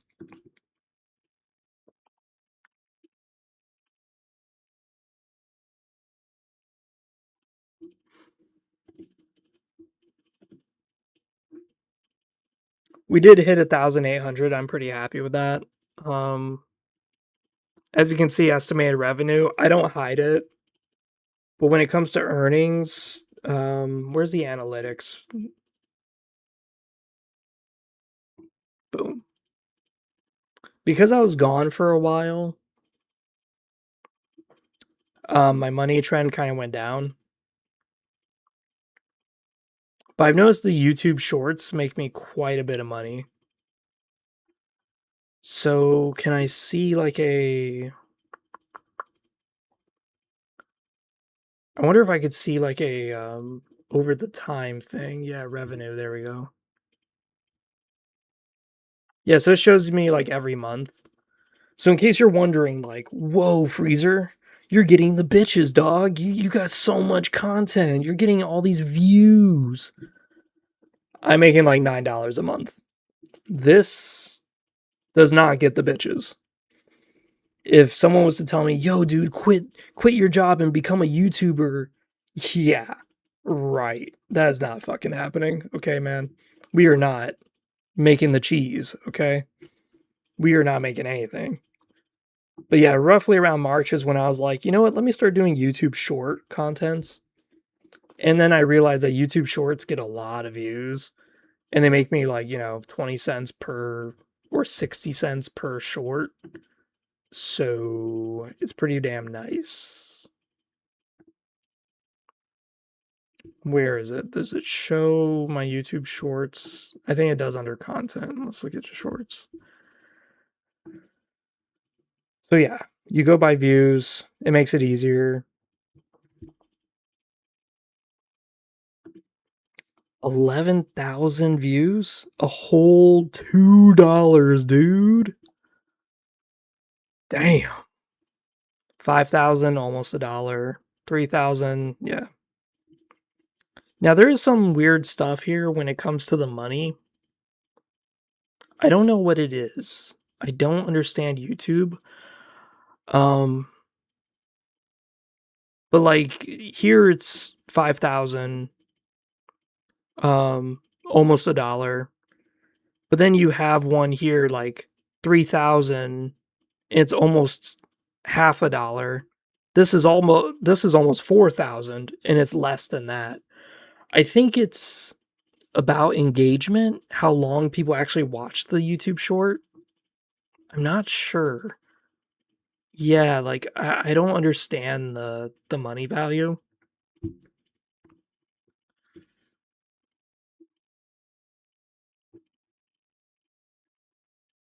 Yeah, I'm not really sure how that all plays out. I made a whole whopping $12 from the Kingdom Under Fire. That is still my most viewed video for some reason. Raziel, $4. See, look, it's only like 1,000. I mean, it's only like 600 views away from each other, yet the money value is totally different. I think it's again about engagement. How long are these people actually like watching? Let's go to engagement.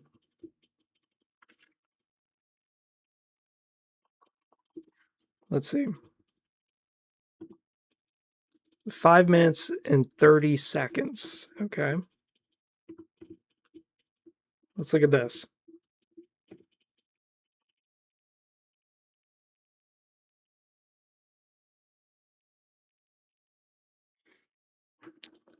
I'm just kind of showing you guys what's behind the eyes of a YouTuber. Oh, 7 minutes. It is the duration. So we got to be interesting, guys. We got to talk about interesting shit. Yeah.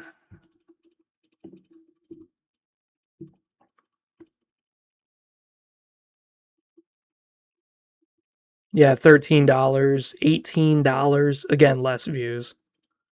$27 from fucking Telvanni. And again, less views than the Kingdom Under Fire stuff. Damn, dude. Unfortunately, you can't look by revenue. I would love to do it that way instead.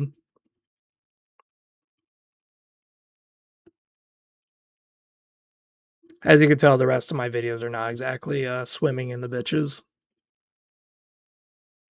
$5, kind of a random one.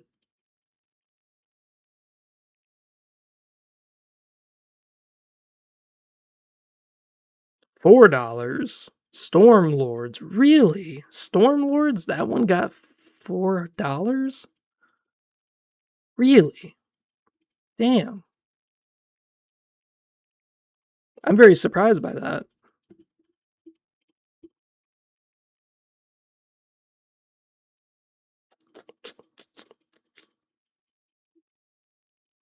$4 for House Redoran, not a surprise.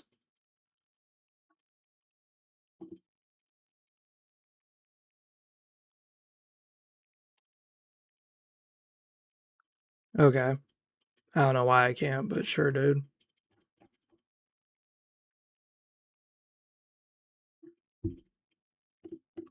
Now, live streams are my worst content when it comes to revenue and views. Because I got accused of this. I got accused of trying to be a content streamer, trying to like make clips and be super cool and edgy, and I'm farming people's interactions with me for content. That's fucking stupid. The reason why is because you can see it here. Streaming is my worst revenue source, but streaming is what I like to do. And the reason why is because it's very easy content. I just play, I just talk, I just chill. Making YouTube videos is not that hard either. It's really not that bad. I don't know why this one got like a whole dollar value. That's pretty crazy. Cool. You don't get money from YouTube posts, but you do get interactions.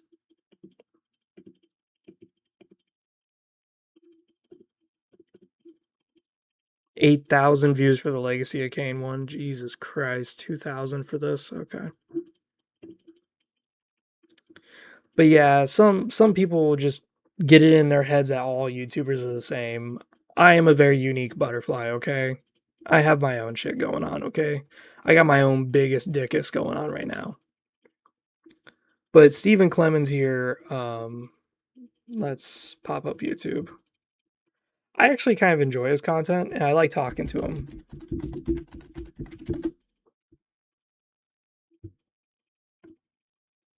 So this is the gentleman.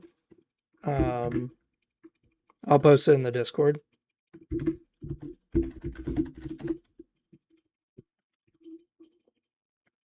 Now, I watched a few of his videos. By a few, I mean a lot of videos.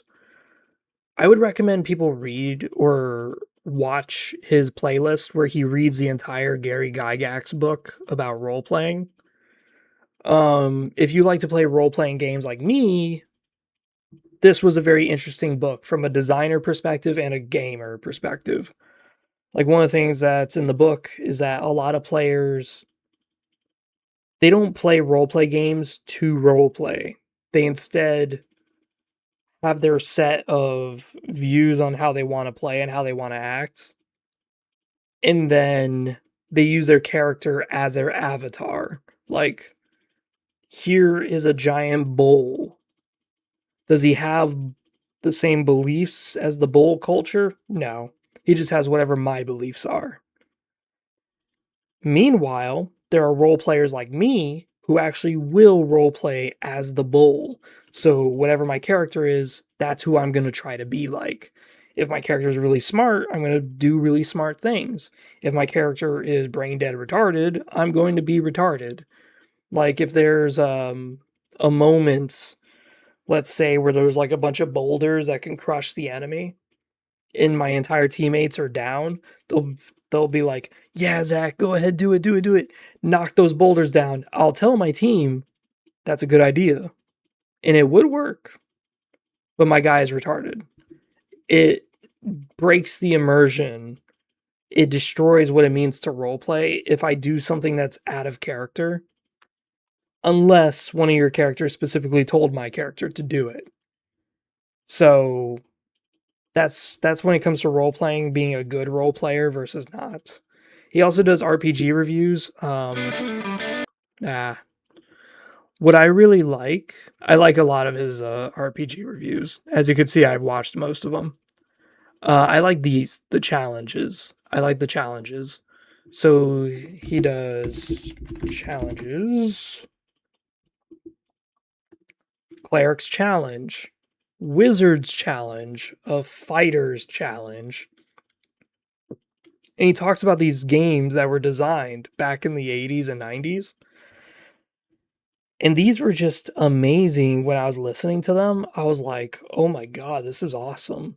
This is truly awesome. I would love to play these. I would love to like experience this. Each of these challenges, mind you, are designed for Dungeons and Dragons, but you play only those classes. A fighter challenge, you play as a fighter, and you're put in situations where fighting is not the good idea. Fighting is actually one of the last things you should be doing. Wizard's challenge, you're put in a situation where you don't have enough spells to get through the day and kill every enemy. So you're going to have to either beg, borrow, steal, convince an apprentice to serve under you so you have extra magic slots to work with. There's some interesting things in there. I really love those ideas. It even allows subclasses. So if you did the fighter challenge, you could play it as a ranger, because a ranger is a subclass of the fighter. You could also do it. I don't think barbarian was out during that time, but you could do it as a oh God, what was that other class? Knight. You could do it as a knight. AD&D 2E classes. Let's look up classes, right? Bard. There's was it a bard's challenge? I think it was just a thief's challenge, but yeah, you could do it as a bard. Cleric, druid, fighter.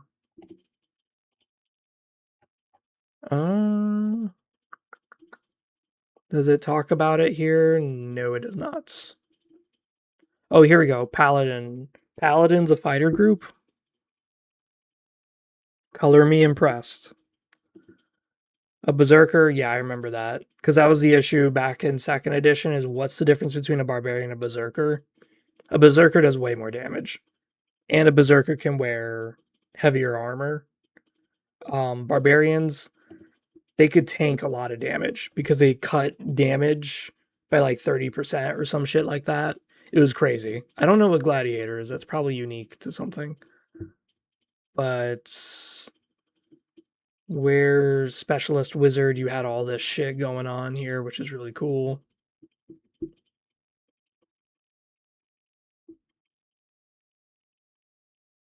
A thief and a bard. But yeah, these challenges were just really sweet. I thought they were really cool. Like cleric challenge was really awesome. Where you play as a cleric and you're in a village. And inside that village, a zombie kind of breaks into your room.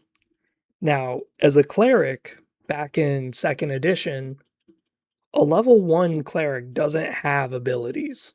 They don't have magic. They're basically just fighters. But once you hit level 2, level 3, blah, blah, blah, you start gaining spells. And I thought that was really cool because cleric is supposed to be this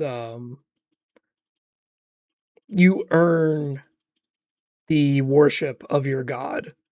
And that was like the whole point of AD&D is that as a cleric you're actually trying to create a group, whether it's an outcast group of an already established religion or you're trying to create a church for a very weird god that people don't really worship. They know he exists, but they just don't really worship him.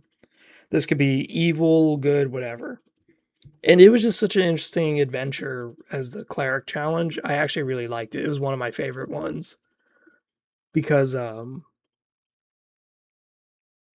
story is crazy. I'll let Stephen Clemens explain it if you watch his video. It's really crazy. But the cleric is really cool because you actually become your own church. And as you get higher level, you start to become the avatar of your god. Where if your god's good, you can literally heal away cancer, make someone go from an amputated homeless man to now an upstanding individual. If you're a evil cleric, you're basically like a wizard. Like you just put your hand out and a giant foot of your god will just stomp and squish whoever the fuck you just pointed at. So there's really cool stuff with cleric that you could play with in this older editions of Dungeons and Dragons. But it's just that a lot of people don't like playing the older edition because you die a lot. A lot. But from what I hear, the next Dungeons and Dragons are making 6th edition. I heard they're trying to bring back a lot of the old stuff that people are gravitating towards. Me personally, I never really got that much into D&D. I played Baldur's Gate 1, 2, and 3.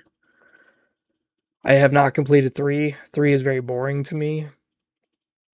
2, I don't think I ever completed 2. I think I got annoyed or bored halfway through it, so I just stopped playing it. 1, I completed it once, and I don't remember how the fuck I did it.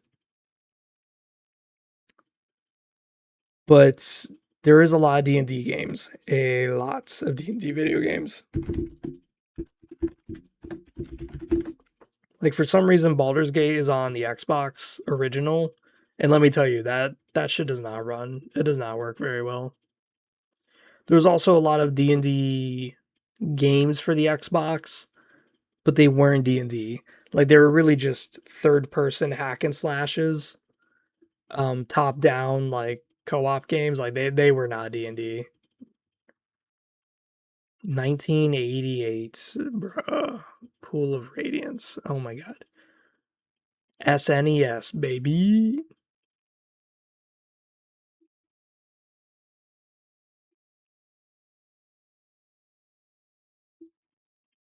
Yeah, this is the one. Was it this or? Oh man, it's one of them. I think it was this one. Icewind and Shadow.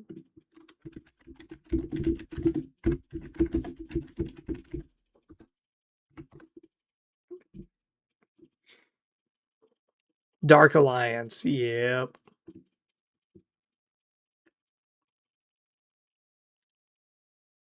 As I said, it was like a top-down shooter, hack and slash. This was actually not that bad of a game.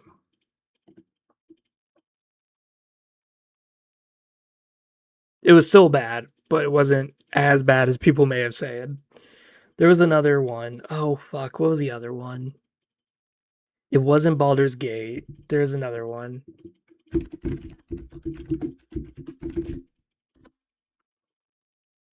Heroes, yeah. Yeah, Heroes was also a top-down game. But there was 2 of them, wasn't there? I could have sworn there was 2 of them. Chronicles of Mystara.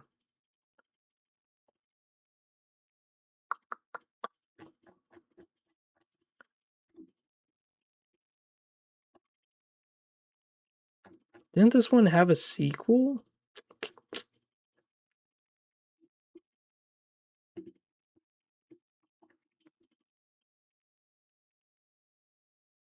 Where the fuck is it?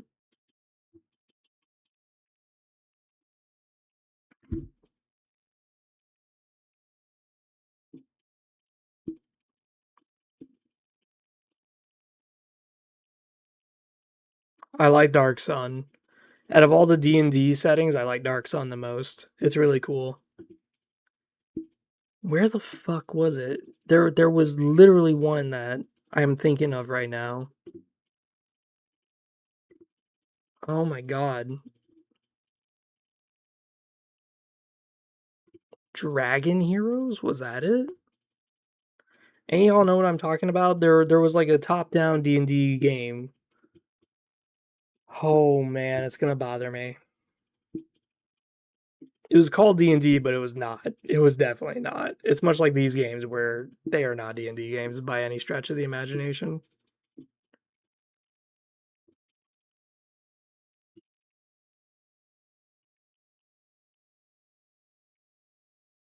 There's my boy Kingdom Under Fire, one of the better games.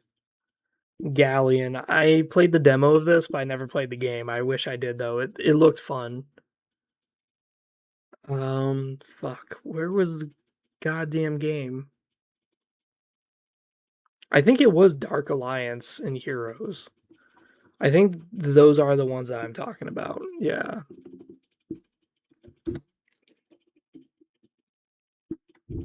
But yeah, there was a lot of weird Dungeons and Dragons games that just weren't really good. And they weren't really role play games. They weren't in any sense of the imagination. Let's see. Windows.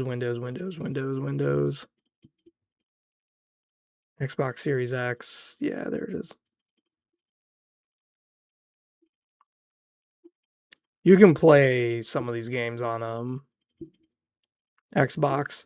Some of these are on Good Old Games. Good Old Games is always the best to buy games like these, only because Good Old Games usually has the patches installed. Let's see if there's any deals today.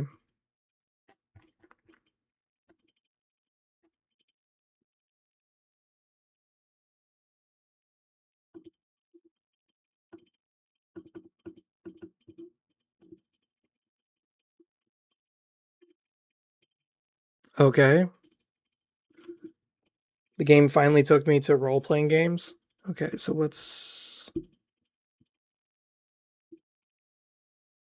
I was thinking about getting this game, Vampire the Masquerade Redemption, because it actually is kind of a weird game. It's very unique. Very unique.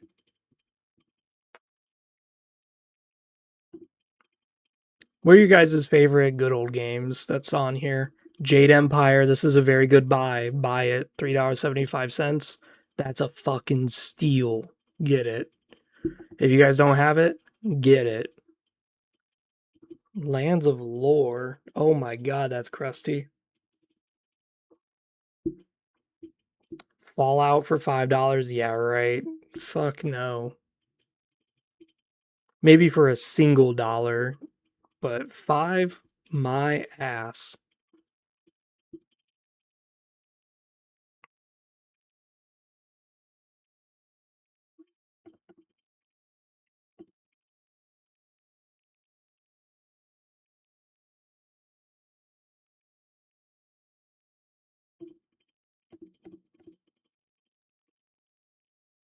Really? 75% off for a brand new game? Jesus Christ.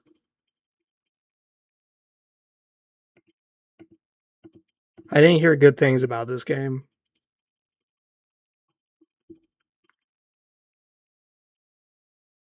I liked Witcher 1. I did not like Witcher 2 or 3.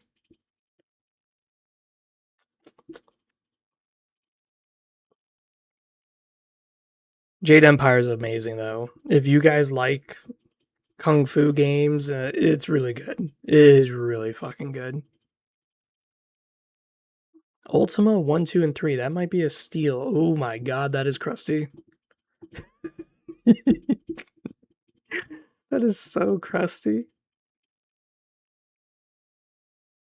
Yeah, there we go. That's better. Jesus.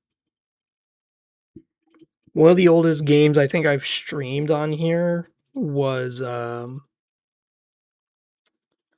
what game was it? I think it was Arena or Daggerfall. Arena. Elder Scrolls 1 Arena was fucking awesome. Freedom Force. I love this game. If you guys don't know what Freedom Force is, I would probably buy both of these when they're on sale. Freedom Force is a superhero game. A fucking sick ass one. It's awesome as shit. So you play with your team. I think it's like 6 characters you're allowed at a single time.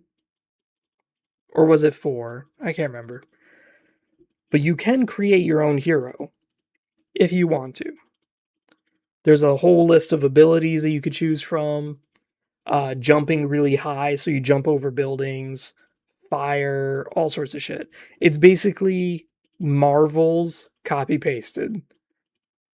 But damn, is the game fun. You're killing Nazis, you're killing dinosaurs. Like all of a sudden a portal opens up in the city and it's like, egads, freedom man, here comes dinosaurs. It's like, what the fuck you mean dinosaurs? And you just keep fighting it out. There's a character in Freedom Force. He's like Iron Man, but the difference is that he's afflicted with some sort of disease that makes him like really ugly. So he wears a giant iron suit and he's really slow. It's like the Mark 1 Iron Man suit, so he's very slow, clunky, bong, bong, bong. But when he punches, someone's getting knocked out. Oh my god, where the fuck is Freedom Force? This game was so fun as a kid, man. Because it was just your classic Marvels game. Yeah, literally the city name is named Patriot City. Oh boy.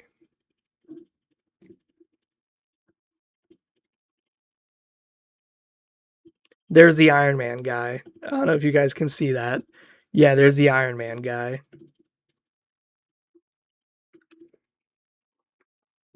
Oh fuck. What were all the things? So this is your main character. He's like Mr. Patriot or some shit. I can't remember. But he's got like a giant silver cane and he just beats the fuck out of people with the cane. This is Diablo. I remember Diablo. Because he's like a womanizer, but he's all fire. He's like the Human Torch. I don't remember the rest of these characters. Oh my god. Minuteman, that's his name. That's the name of the guy with the cane. Minuteman. He's extremely strong, very fast, very nimble. He's basically good at everything. You always want him. And he can jump really high. Mentor. Yeah, he's the psychic dude. El Diablo, Manbot. That's his name, Manbot. So you get all these heroes too. Man of War. Who was that?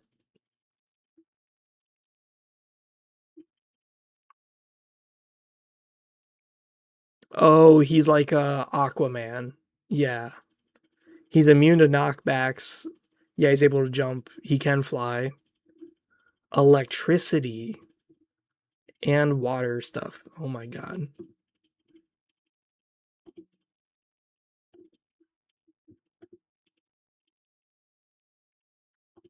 Tricolor? Who the fuck is that? Oh yeah, she's the French duelist. Yeah. This game is just a lot of fun. If you ever play like a very cheesy superhero game, Freedom Force was amazing. It was truly fucking awesome. I would buy it, but I just spent $200 on a baby shower for my friend. And it's not on sale. So we're going to wait till it's on sale. Oh man, dude. I'm fucking tripping down memory lane, dude. This game looks similar. I've never played it, but I think I've seen this on the Xbox. I just never played it.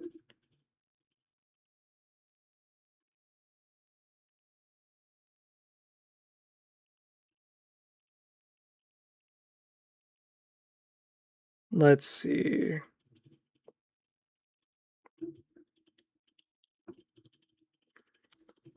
What are your favorite games that are on Good Old Games? I like a lot of things.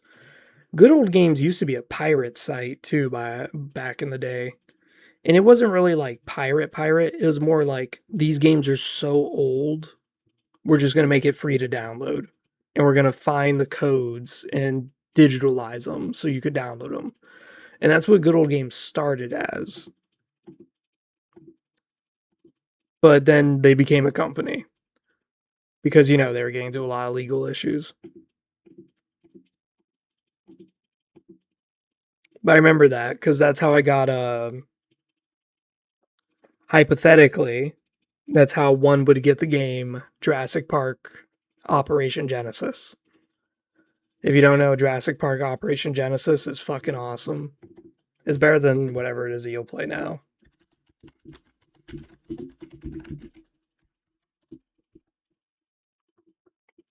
So this game, you create a park and you create dinosaurs. It's that simple. It's really cool. Some of the things that you'll have, like there's diseases that the dinosaurs can get, so you gotta cure them. There's hurricanes. There's all sorts of dinosaur types too. T-Rex and Spinosaurus are obviously the strongest and the best.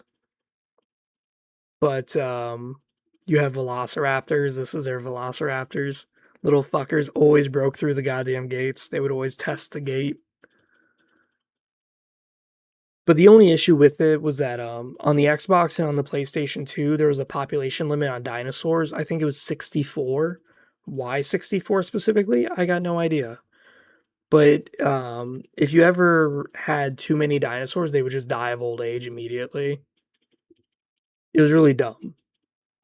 I like the Carcharodontosaurus. I always like this one because it's black and it has like red frills. It's really interesting looking. It's weak as hell, but it's really cool looking. But that was it. You just run the park. If you download this on your computer, though, you can modify the files and set the dinosaur limit to like 1,000. So that way you can have 1,000 dinosaurs.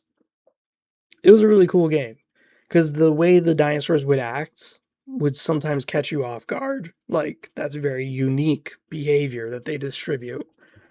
One of the parks I would usually make is I would make a park where the park itself is in the enclosure and protected, but the dinosaurs are allowed to roam around the entire fucking island.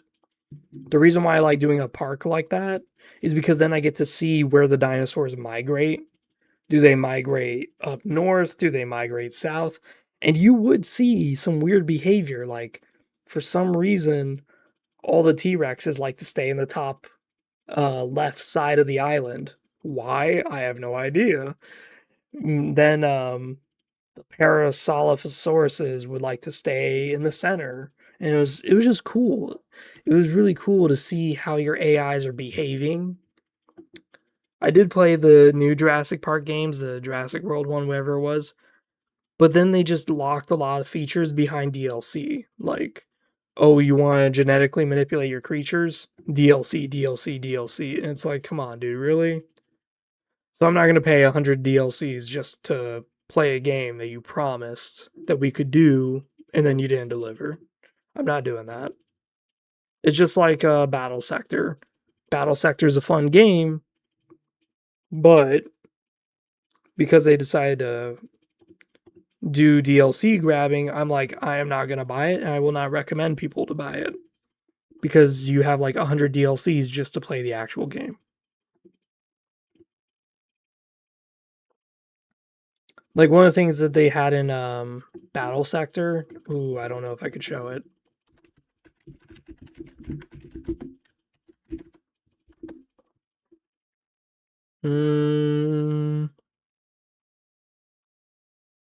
Okay, yes, I can. So you see this, right? What Battle Sector used to do is this little button here is actually a faction button. This is when the game just came out, by the way. So when the game first came out, it was just Tyranids and Blood Angels. When you played the Tyranids, it was High Fleet Leviathan or Kraken. Doesn't matter. Same with the Blood Angels. You had the same setup. Now, the Blood Angel symbol here, you could click on it, and it would open up a little menu that was empty. And it would say Blood Angels perk, they get extra melee attack, they get extra HP, whatever. But nothing else was there. I was like, okay, these developers literally had a list of factions for me to put here, and they deleted it from the game, but they forgot to get rid of the option. So for that, I would never buy the game. I would never do it because they're just going to suck out $300 out of me for DLC for something that they already put. They just got rid of it. Like, why is it that you can modify your Hive fleet, but there's nothing to modify it with? Like, that's not a skin thing either. That's just a stat thing. And then you can't manipulate the colors either, which was like, okay, so there's no customization whatsoever. In a Warhammer game, no customization? That's heresy. That's dumb.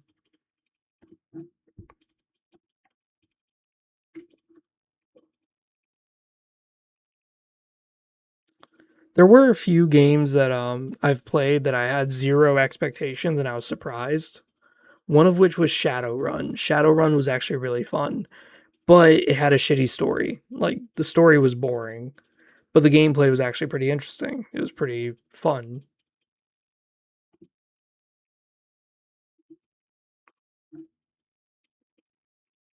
Fantasy? I don't know how you would pronounce that.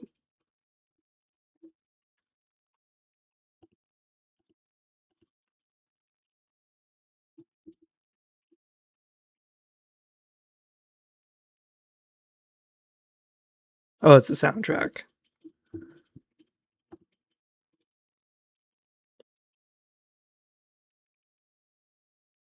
Everyone has that game that they've like scoured YouTube on, and yet no one talks about it, but it's actually a really good game.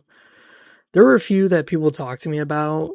I should look into it. Oh god, what was that one game that people kept telling me to look into? I think it was on my Kingdom Under Fire videos that people kept saying it.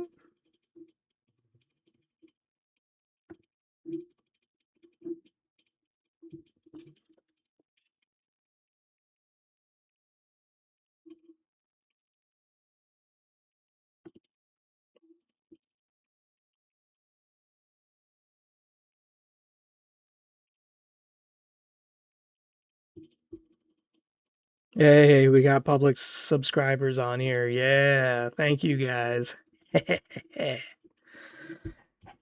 Gotcha. All right, let's check this out. I think this is the one that had the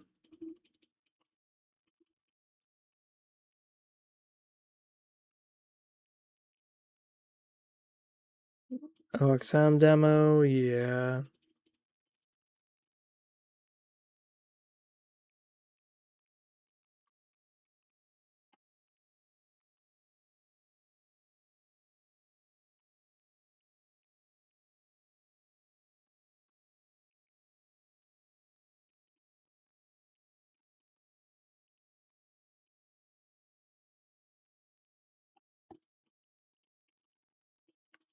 Fuck, where was it?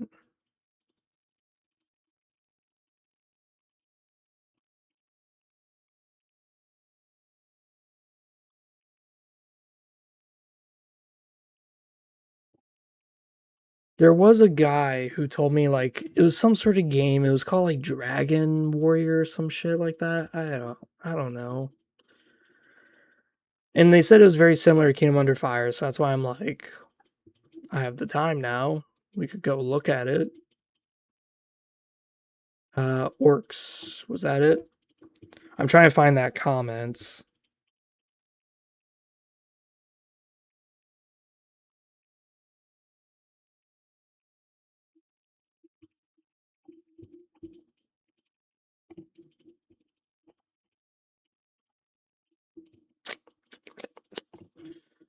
Dude,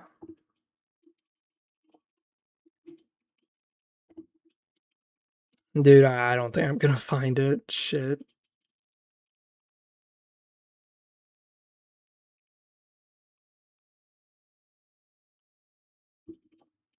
As you can tell by a lot of my YouTube content, I kind of talk about random things. There's not like a single thing that I talk about. It's usually that I talk about a lot of lore things that I find interesting. Um,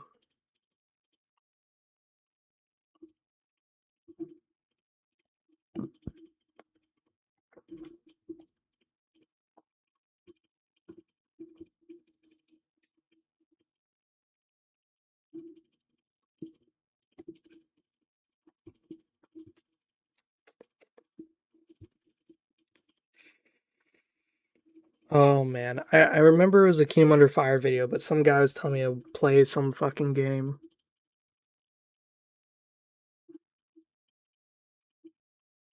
Illuminor Caesars?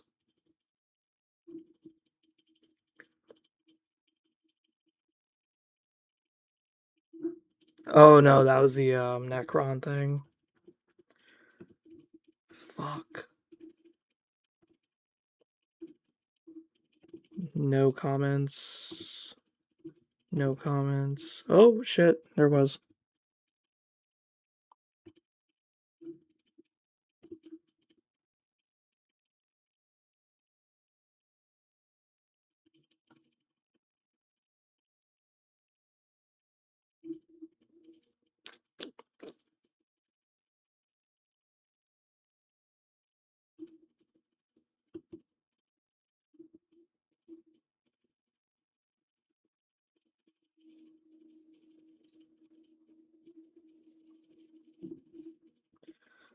Oh fuck, this is gonna bother me.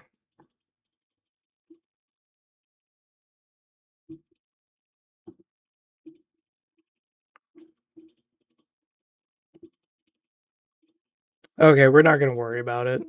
But it was something like some sort of dragon game or some shit like that. Um, fuck. It's gonna bother me, dude. I'm telling you, I'm trying to tell you that it's not gonna bother me, but I know it's gonna bother me. Because when people say things to me, I may take like a year or two before I finally get around to it, but I do take what you guys say in consideration. I do listen to you.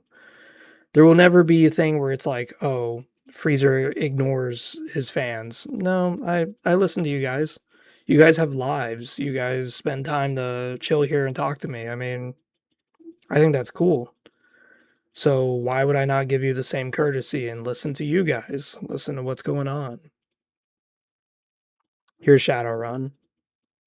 It's funny because in the Shadowrun trilogy, the first game has like the worst gameplay, but the story is kind of interesting. A little bit. I'm not gonna lie, it was a little interesting. It was starting to catch me. Shadowrun 2 and 3 have better gameplay, and the third has like the best. Very easy UI, very easy to play. But they both had like really shitty stories, and by the time you get to 3, you're just like, okay, dude, I don't care at all about this story. I don't care at all. The story is so badly done, you just don't give a shit. I wonder if they have the Lord of the Ring games on here.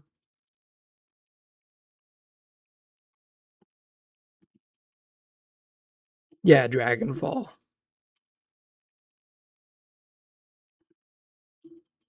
Dragonfall, I think, was the first of the 3. Ties of Dynasty. Star Wolves.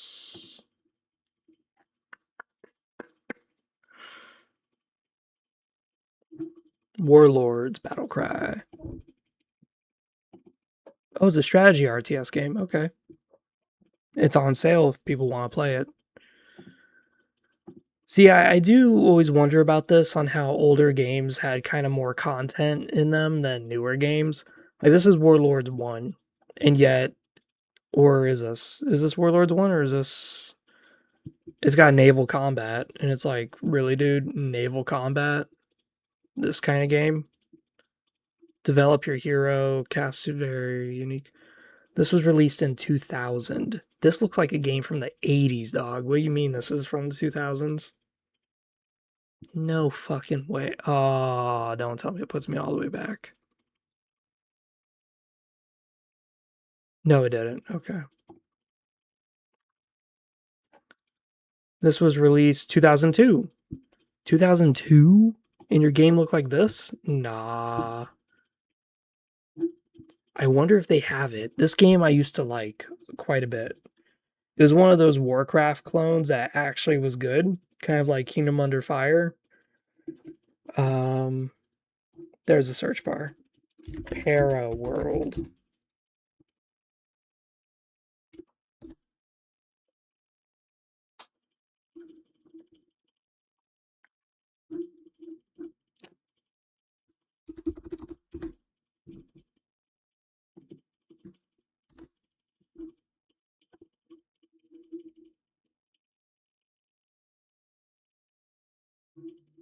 No, nothing.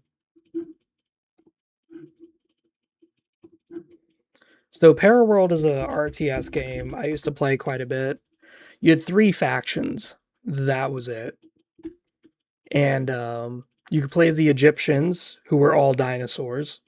You could play as the Vikings, who had mammoths. And then you could play as the Chinese. The Chinese had like artificial things.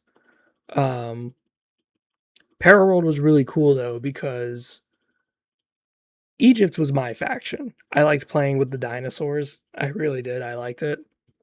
But they were arguably like one of the weaker factions. The best was like Chinese, because they had armor on top of their shit. Oh man, the game was so cool, man.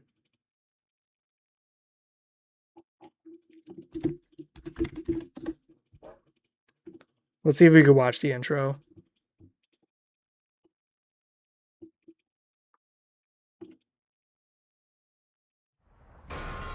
Yep.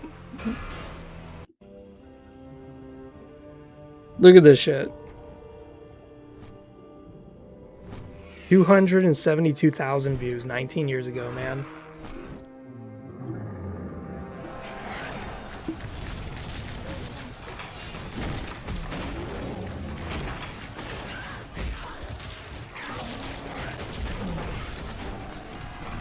This game is just so sick, bro. You got the Viking dudes just kicking ass, and then you got the armored dinosaurs kicking ass. I love this. This is just so cool.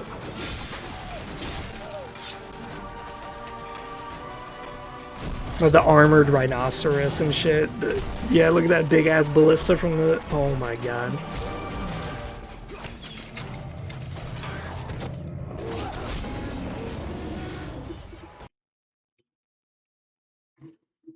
So yeah, that's Paraworld. I don't know if there's gameplay per se. This is a skirmish. 12 years ago, bro. Yeah, this was like one of the only like 4 versus 4, 4-player maps. But yeah, this was just really cool, you know. It's like your Age of Empires. You have meat, wood, metal, and you just do that. You just build shit. I think this guy's playing Egypt, yeah.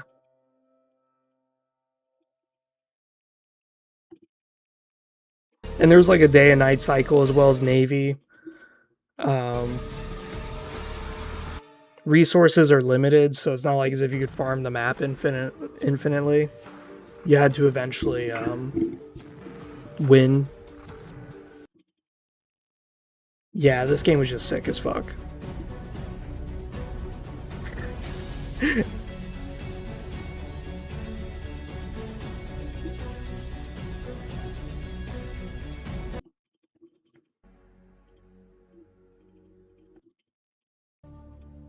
Yeah, look at this. He has a giant ass fucking Bronchiosaurus that's armored. It was just a really cool game, man. It was really cool.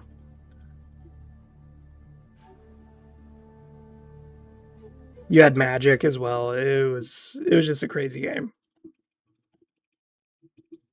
So Good Old Games does not have Paraworld. So don't waste your time looking. Star Wolves, I don't know what the fuck that is.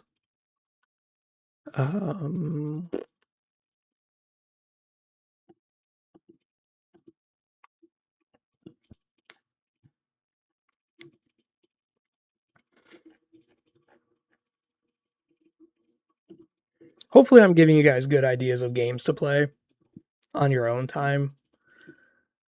Ideas, interesting games.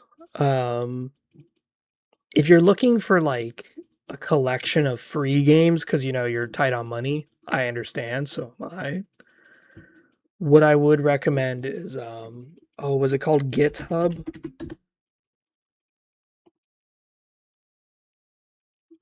No, it's not. It's not GitHub. What was the name of it? Oh man. RPG Maker?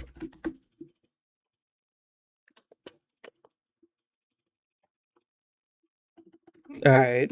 5 Nights at Fuckboys download. Game Jolt, that's what it's called. Go to Game Jolt and you'll find tons of free games. You can play them whenever you want. There are some games here that are for sale. You have to buy them. I was considering going through this myself. Like Baldi's Basics is $10. But there is a lot of free games. Yeah. Like a lot. The best one I think here was the 5 Nights at Fuckboys. That game was just amazing. It truly was. If you like deep, interesting RPG mechanics and stuff, that game was just fucking awesome. I loved it. Damn, a lot of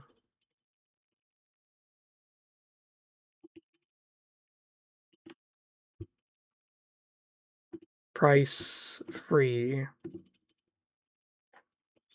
And from here you can see there's like a lot of games you could play. And these are made by people. So like you could actually talk to the creator. And a lot of games that are popular right now actually comes from this. Like that one game, the Shotgun Roulette, that was made on this. The pills.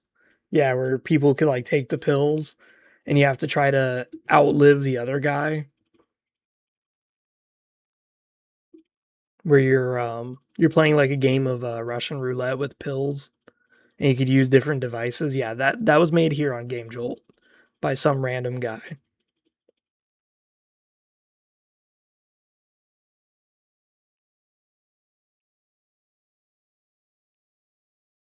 So Game Jolt's not necessarily bad. I think it's actually all right. I mean, after all, it has my favorite game on here, 5 Nights at Fuckboys. The complete collection. Oh boy. 1 whole gigabyte, dude. Holy shit.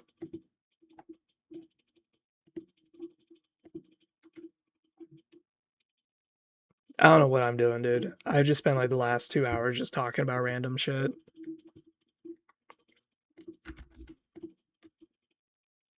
Ah, yes, we have a new victim.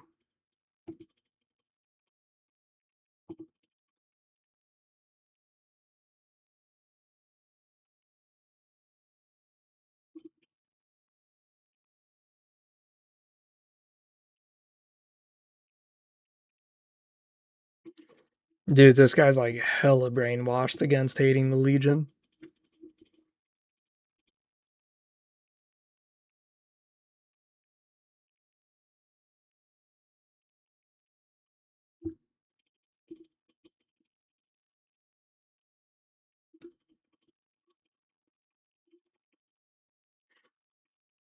Like, bro, this guy goes hard into the NCR propaganda.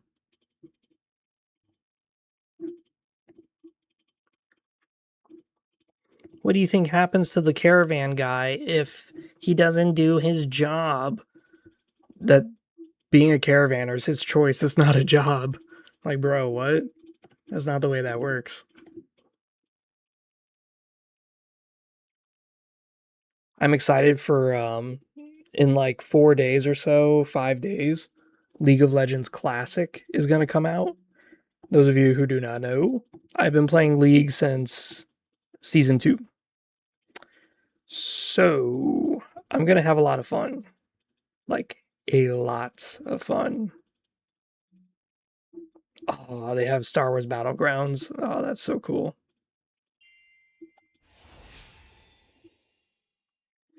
I recently won a ranked game because the enemy ADC fucking rage quit, and I don't blame them.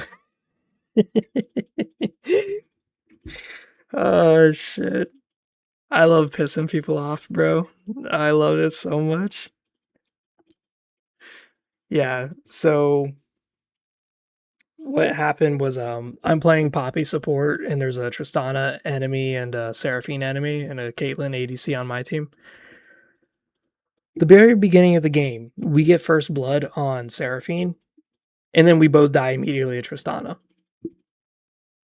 Well, for the rest of the lane, we just kept killing Seraphine like over and over and over. And yeah, we kept dying. We just couldn't touch Tristana. She was playing very safe. Well, as you could see, the rest of my team was doing amazingly well. So, with the enemy team doing so fucking bad, the enemy Tristana was like, fuck all of you guys. I'm not carrying your asses to victory. And she just left because what was happening was that her team was so bad that I just started ignoring her. Ignoring her team. And I would just go straight on her and I would stun her for like 4 whole seconds while my team just wailed on her. After she died twice in a row in team fights, killing nobody, and her team just getting wiped, she was like, I rage quit. And the enemy team was like, do you mind reporting the Tristana, please? She rage quit. And I was like, bro, I probably rage quit too. Oh shit. I like this. I like to stay in gold. I want to get to a higher rank just so I could brag about it that, hey, I'm improving. But I like this gold page. Look at this. Gold Nidalee, gold icon, gold, like just gold everywhere, bro. If this icon could be gold, that'd be sweet. If I had a gold banner as well, that'd be sweet. Oh. It's like the Warhammer shit. Custodes, armors. Just pure gold. Gold palace, golden armor, like just gold everything, bro. I like it. But yeah. I've been playing League for like many, many years. I'm an old man.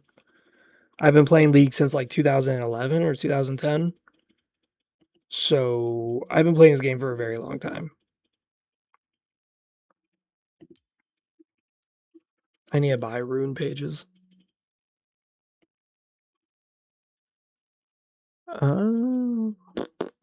Where do I buy them?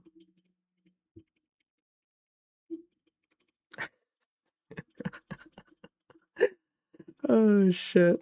I love trolling, dude. I love it so much.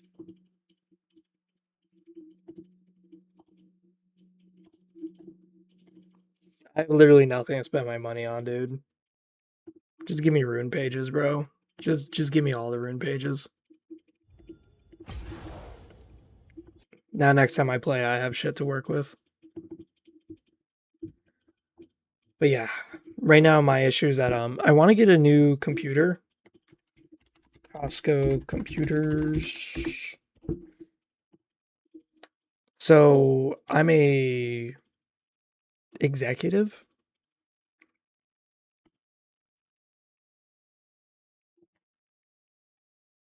I'm an executive. Yes, I am executive. So as such, there are some pretty nice computers I can look at. PC gaming, baby. Let's see it.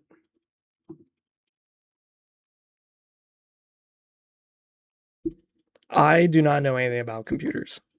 I should probably say that right now. I don't know what I'm looking at.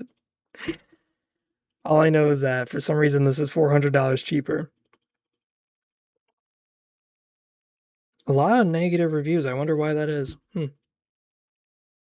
What I'm looking at is hard drive size. So this is SSD, so they run better. My current computer specs.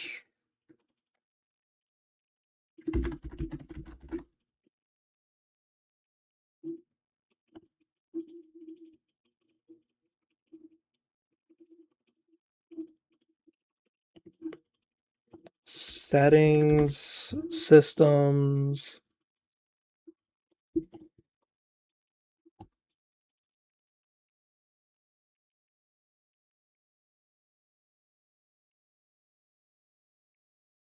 Oh, there it is. About.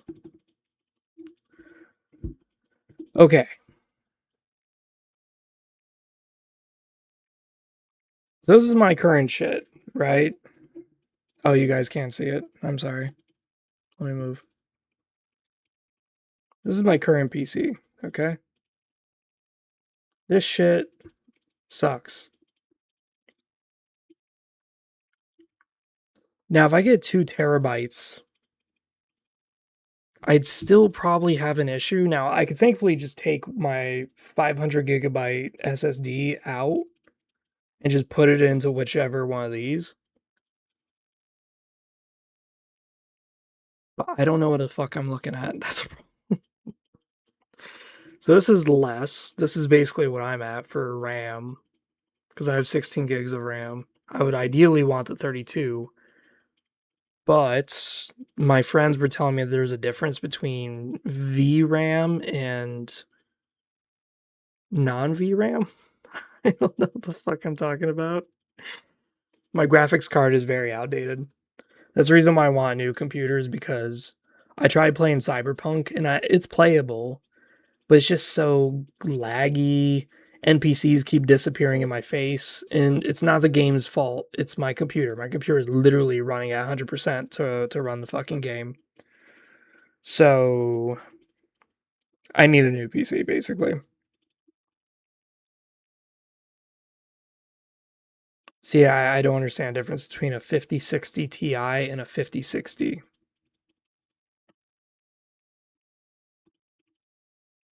Like, what the fuck is the difference?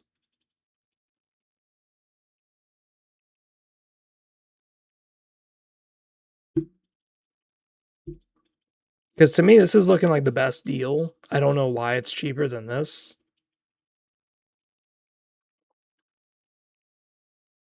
I don't see anything that's different.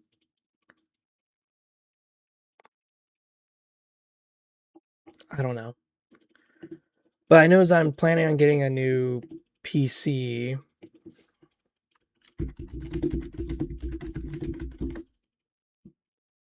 After I move. Because I'm planning on moving to a new area.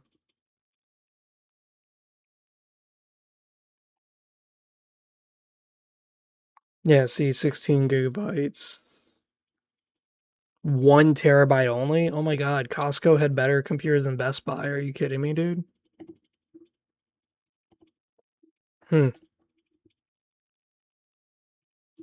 Yeah, so Costco's the winner. I guess I'll buy a PC from Costco.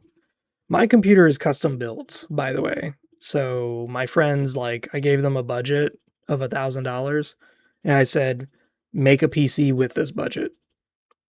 And this is what they made for me, like 5 years ago or some shit like that.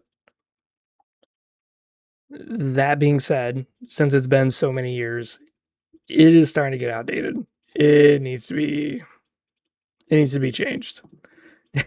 It needs to be, yeah, it needs to get going. It needs to get out of here.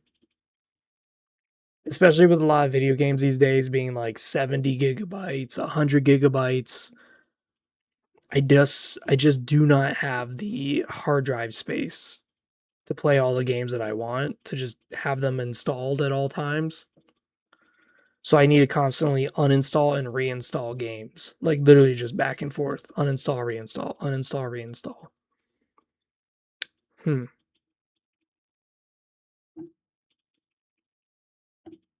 Sure, let's discover.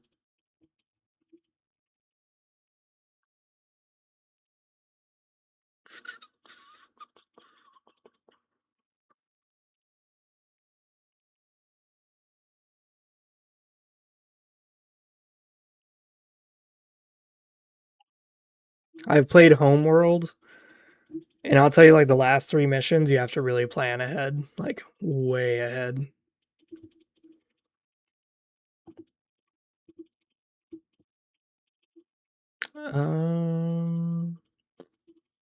High DLCs.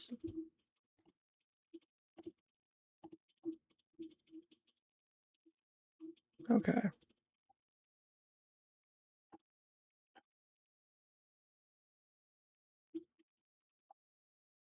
This looks cool.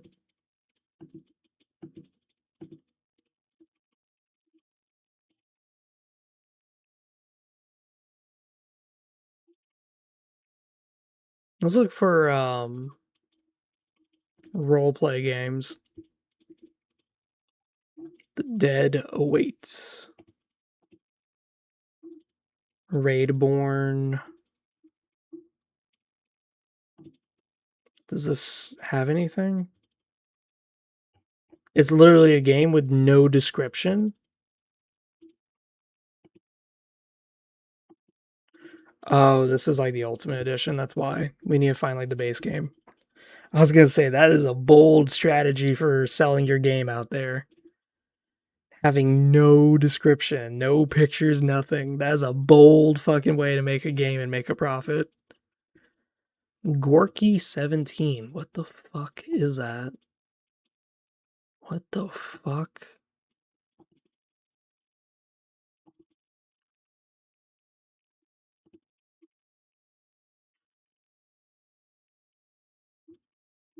Combines the complete dark strategy RPG with an extensive collection of sinister bonus content. Disturbing core of the main game to rare material. Fuck.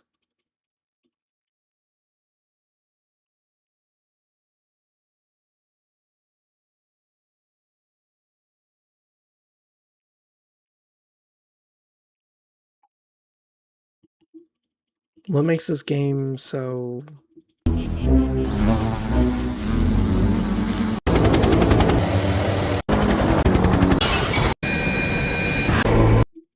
Okay, cool. Yeah, that literally doesn't tell me anything. Let's see here. Okay, so you're like a team who's killing shit in a lab. Okay, that's not bad. Wow, that's like a person reeling in another person. That's really crazy.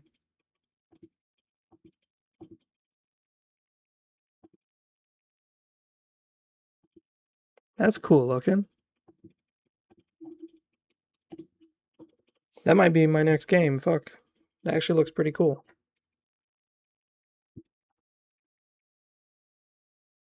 I do wish video game stores had like an option somewhere here where I can if there is a game that's a sequel or a prequel or whatever, it can like put them together.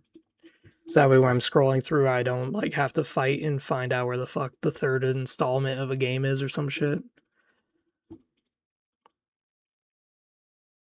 Labyrinth of the Demon King. How come that sounds familiar? Yeah, I've never played that.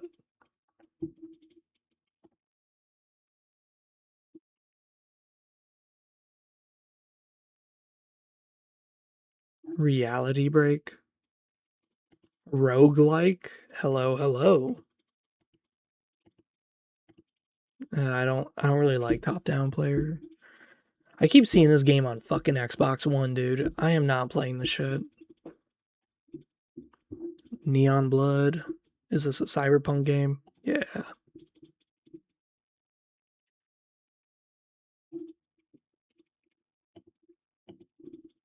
There was one game called Dragonlance? Dragon something. And it's like StarCraft, but you make in a way that you make decisions that changes your army. Like all of a sudden you'll allow gay marriage to be a thing, and then next thing you know, you'll make it a thing for necrophilia because you're playing with the undead faction. Stuff like that. Like you just start making like weird decisions that affect your society and your kingdom. And it presents certain benefits. And you choose a bride, and the bride has to be like one of the princesses, and one of them is like the undead skeleton. And if you choose her as a bride, she actually like has a whole story for you and shit. It looks really funny. We already saw this Prophecy of Shadow.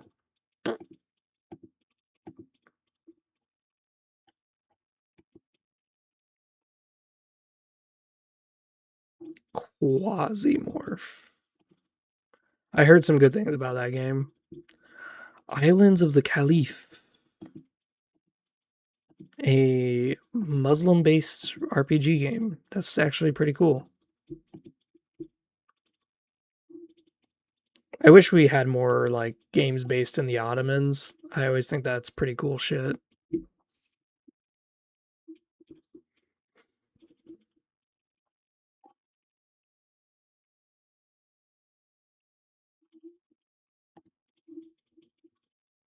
Shard Punk. Yeah, no, that does not look fun.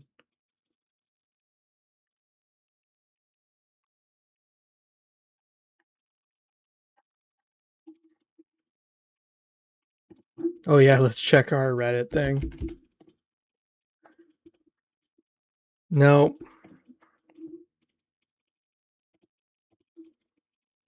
We didn't get anything new. No new victims. Oh well.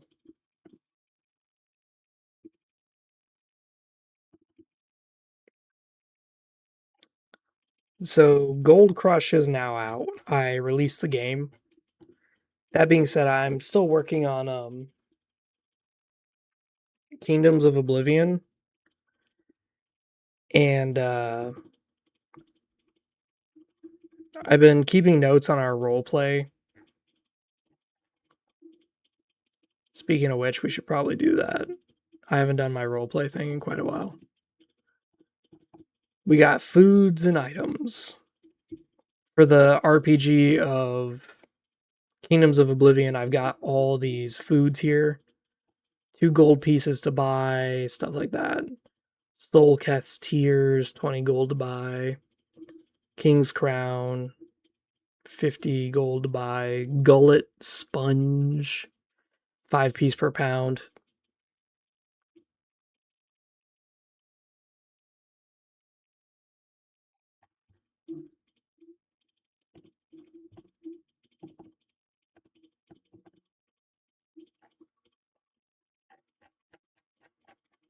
Did I complete this? Last of the Meek? Is that the end of it all? Yes. So we were working on random encounters and loot tables. Yeah, that's right. I was going to write down loot items and stuff like that. That's what we were kind of stuck on last.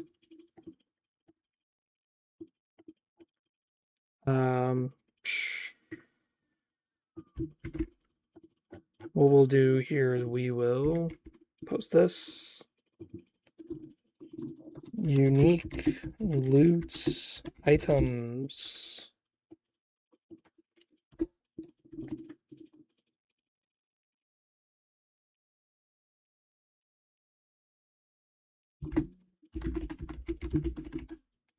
Demonstrator. I think I already did that though, didn't I? Yeah, I think I already did unique items in this. I did. Yeah, I did. Yeah, no, I'm not doing this.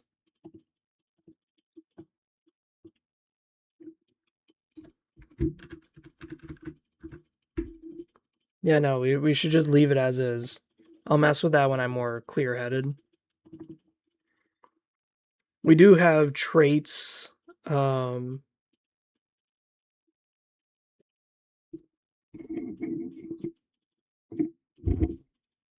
so with Kingdoms of Oblivion, the difference between this game and World of Nosgoth is that there's a lot more kind of going on. Like you're limited to 3 positive traits, but you can have unlimited negative traits. So these will come in play. I think this needs to be boosted to +2.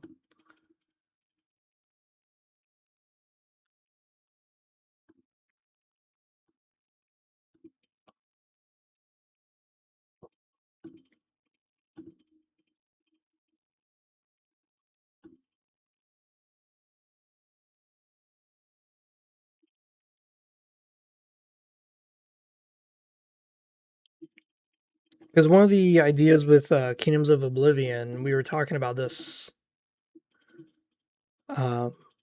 sweet artwork, I know. So you have your stats, right? Now your stats start at 2.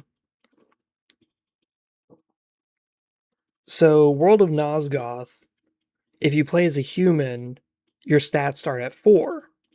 But the maximum level is 10 for a human, 8 for a vampire and a Hilden. As such, you have 5 to 4 skill points. I mean stat points to change these. The design philosophy is, are you inherently good at something or are you skilled at something? In World of Nosgoth, since vampires have higher stats, you could have a strength of 12. 12 strength is insane. That means that you could pick up an axe, even though you have 0 skill in it, and swing it just like a pro could, because you're inherently good at it. Kingdoms of Oblivion, I wanted to go away from that. I wanted to focus more on skills. So your stats are valuable, yes, but your skills are more valuable. So the idea here is that you start with shitty stats, so you're only going to have like 4 HP. Yikes. But there are limiters. Like stats can only be 7 unless it's changed by species. So some species can have higher strength. This is where I come to my... This is what an elf man looks like.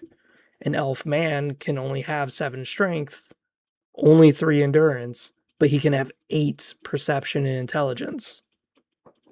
Whoa, ho, ho. Much better, right? Here's all your skills. Each magic skill is different. As I said, I broke magic out into like a bunch of things. I put a lot of work into this, okay? So please be nice to me. So here's your human woman. This is where you are, instead of 2 in everything, she starts with 3 in the charisma and the perception. So being a different gender does affect the game. If you're a man, you have 3 endurance and 3 strength. Human female has 3 perception, 3 charisma. So a female might be better as a spokesperson and better as a archer or as a assassin than a man would. There's no restrictions. The max level is like 18. So 18 divided by 2, that's 9 stat points. So you can easily reach the maximum strength, the maximum endurance, and still dabble in other things. That's totally capable of doing it. The problem is that levels get harder. So in World of Nosgoth, the max experience you need is 20, and it never changes. Kingdoms of Oblivion, I address that by making it expand by 10. So level 0, you just need 10 XP. Level 1, you need 20 XP. Level 3, you need 30 XP. Like, it just keeps going. So you're going to have to make those trade-offs. And it's just like the world of Nosgoth, where every 2 levels is a stat point. So level 1, you just get a skill. Level 2, you get a skill and a stat. Yeah, I put a lot of work into this. My favorite is the Krakatoran. The Krakatoran are, they have 1 extra strength. They're limited to 3 intelligence only. They can't be that very smart. But a Krakatoran gets 2 extra skill points for you to put. So a Krakatoran could have -1, -1, so a -2 modifier instead of a -3, because most people are going to start with -3. Yep, so you choose your culture. Fryrens have this, Kurnish have this, blah, blah, blah. And you can add 1 skill. So what happens here with Krakatorans is they have 3 strength, which is -1. They get 2 extra skill points, so they go up to 3, and then they get 1 skill point, so it puts it at 4. That jumps them down to a 0 mod. So now they're attacking with a -1 mod instead of a -3. You smelling what I'm cooking here? The Krakatorans have the earliest and easiest beginning. But stat-wise, they're kind of fucked.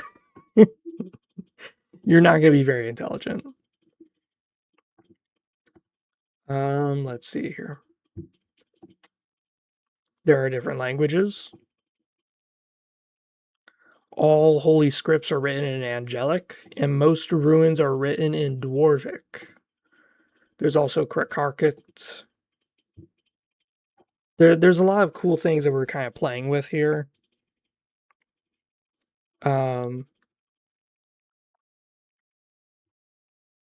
Yeah, there's just a lot of cool things we're playing with here that we can really expand. We have a whole dice roll modifier chart. The highest you can get is +3 and -3. So that's the nice thing. But if you are a -4 mod, you have to roll 2 successes. So that means you need to land 12 twice. 10 to 12 to get a glancing blow. Glancing blow does not exist in World of Nosgoth, but it does exist here. Glancing blow means you do half damage. There's also more armor types.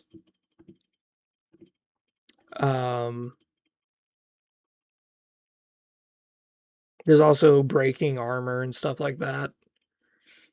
And there's a lot more classes. Way more than World of Nosgoth has. Lich Aspirant. I kind of like that one a lot. I think I need to lower the intelligence because no one's going to have 12 intelligence. But yeah, and then you got your skills. This is your magic. Now, if you notice, it has tiers. Each tier has requirements. Tier 1 requires a skill of 2, and you can cast basic stuff. Tier 2 is a skill of 4, and you get -2 roll requirements. So if a spell requires a 7 to cast, now you just need a roll of 5. It's easier to cast. Lower rune costs. Tier 1 spells are free. Tier 2 spells are free plus -1 rune cost. And as you get into the tiers, it gets crazier. Like some of the spells are insane. Like tier 5 holy magic. Yeah, you give -4 attack mod to everybody because they're blinding light. Or you heal a target to full and give a shield, which is your holy skill plus staff quality for 2 turns. Yes. If you crit success, you could revive anybody that died. And then there's different magic types.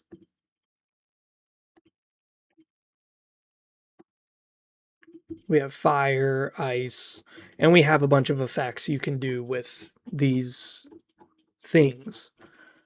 Classes are unlocked. You don't just get them, you have to earn them. So, again, I'm going to have to fix the strength stat. As you can tell, I made the classes and stuff before I made the restrictions. So, level, you have to be level 10. Let's add a comma so we can. You need a strength of 5, an endurance of 3. So, I'm going to change that to endurance of 4. And you need one-hander skill of 4, two-hander skill of 4, and this unlocks extra skills. And it gives you new abilities. Now, extra skills are down here. We didn't cover this. Advanced skills are unlocked by classes and some racial starts. Like if I play as a Fryrin, I automatically unlock horseback. So I could put level up in horseback even though I don't have any levels anywhere else. This is one of your ways of going around things like languages. This one I'm wondering how to balance. I'm thinking every 2 skill points into a language gives you a new language, but you don't speak it fluently. You know what I mean? But I'll leave that up to GMs to figure out. Bombs, smithing, mechanics, venom, locks. This is all fun. I like exploring with this. So if someone wants to use my system, you're more than welcome to go ahead. It's just that you got to play around with it. It is late, and I think I'm about to go to sleep. I'm just trying to stay awake a little bit because I know I'm going to be on my phone if I lay down right now.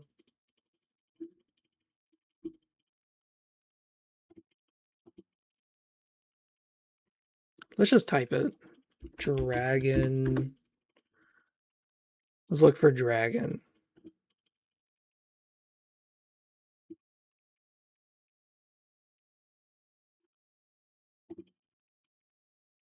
This is one of the reasons I hate good old games is because the browser has issues all the time. The Eye of the Dragon. That's cool. Dragonfall. Was it Dragon Strike? No, that wasn't it. Let's get rid of roleplay.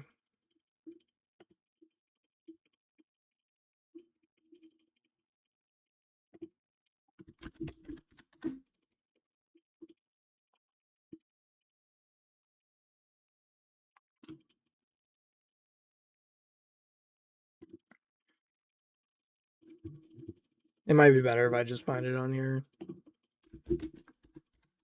Dragon strategy game.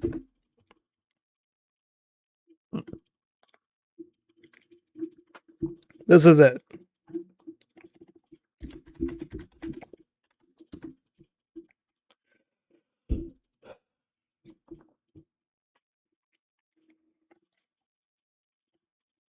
$44.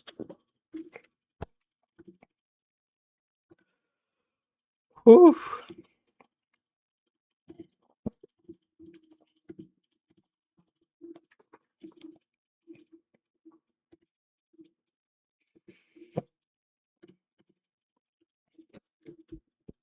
I got hiccups again. I'm getting off. These hiccups are killing me, dude. Oh my god. This 3rd time it's happened today.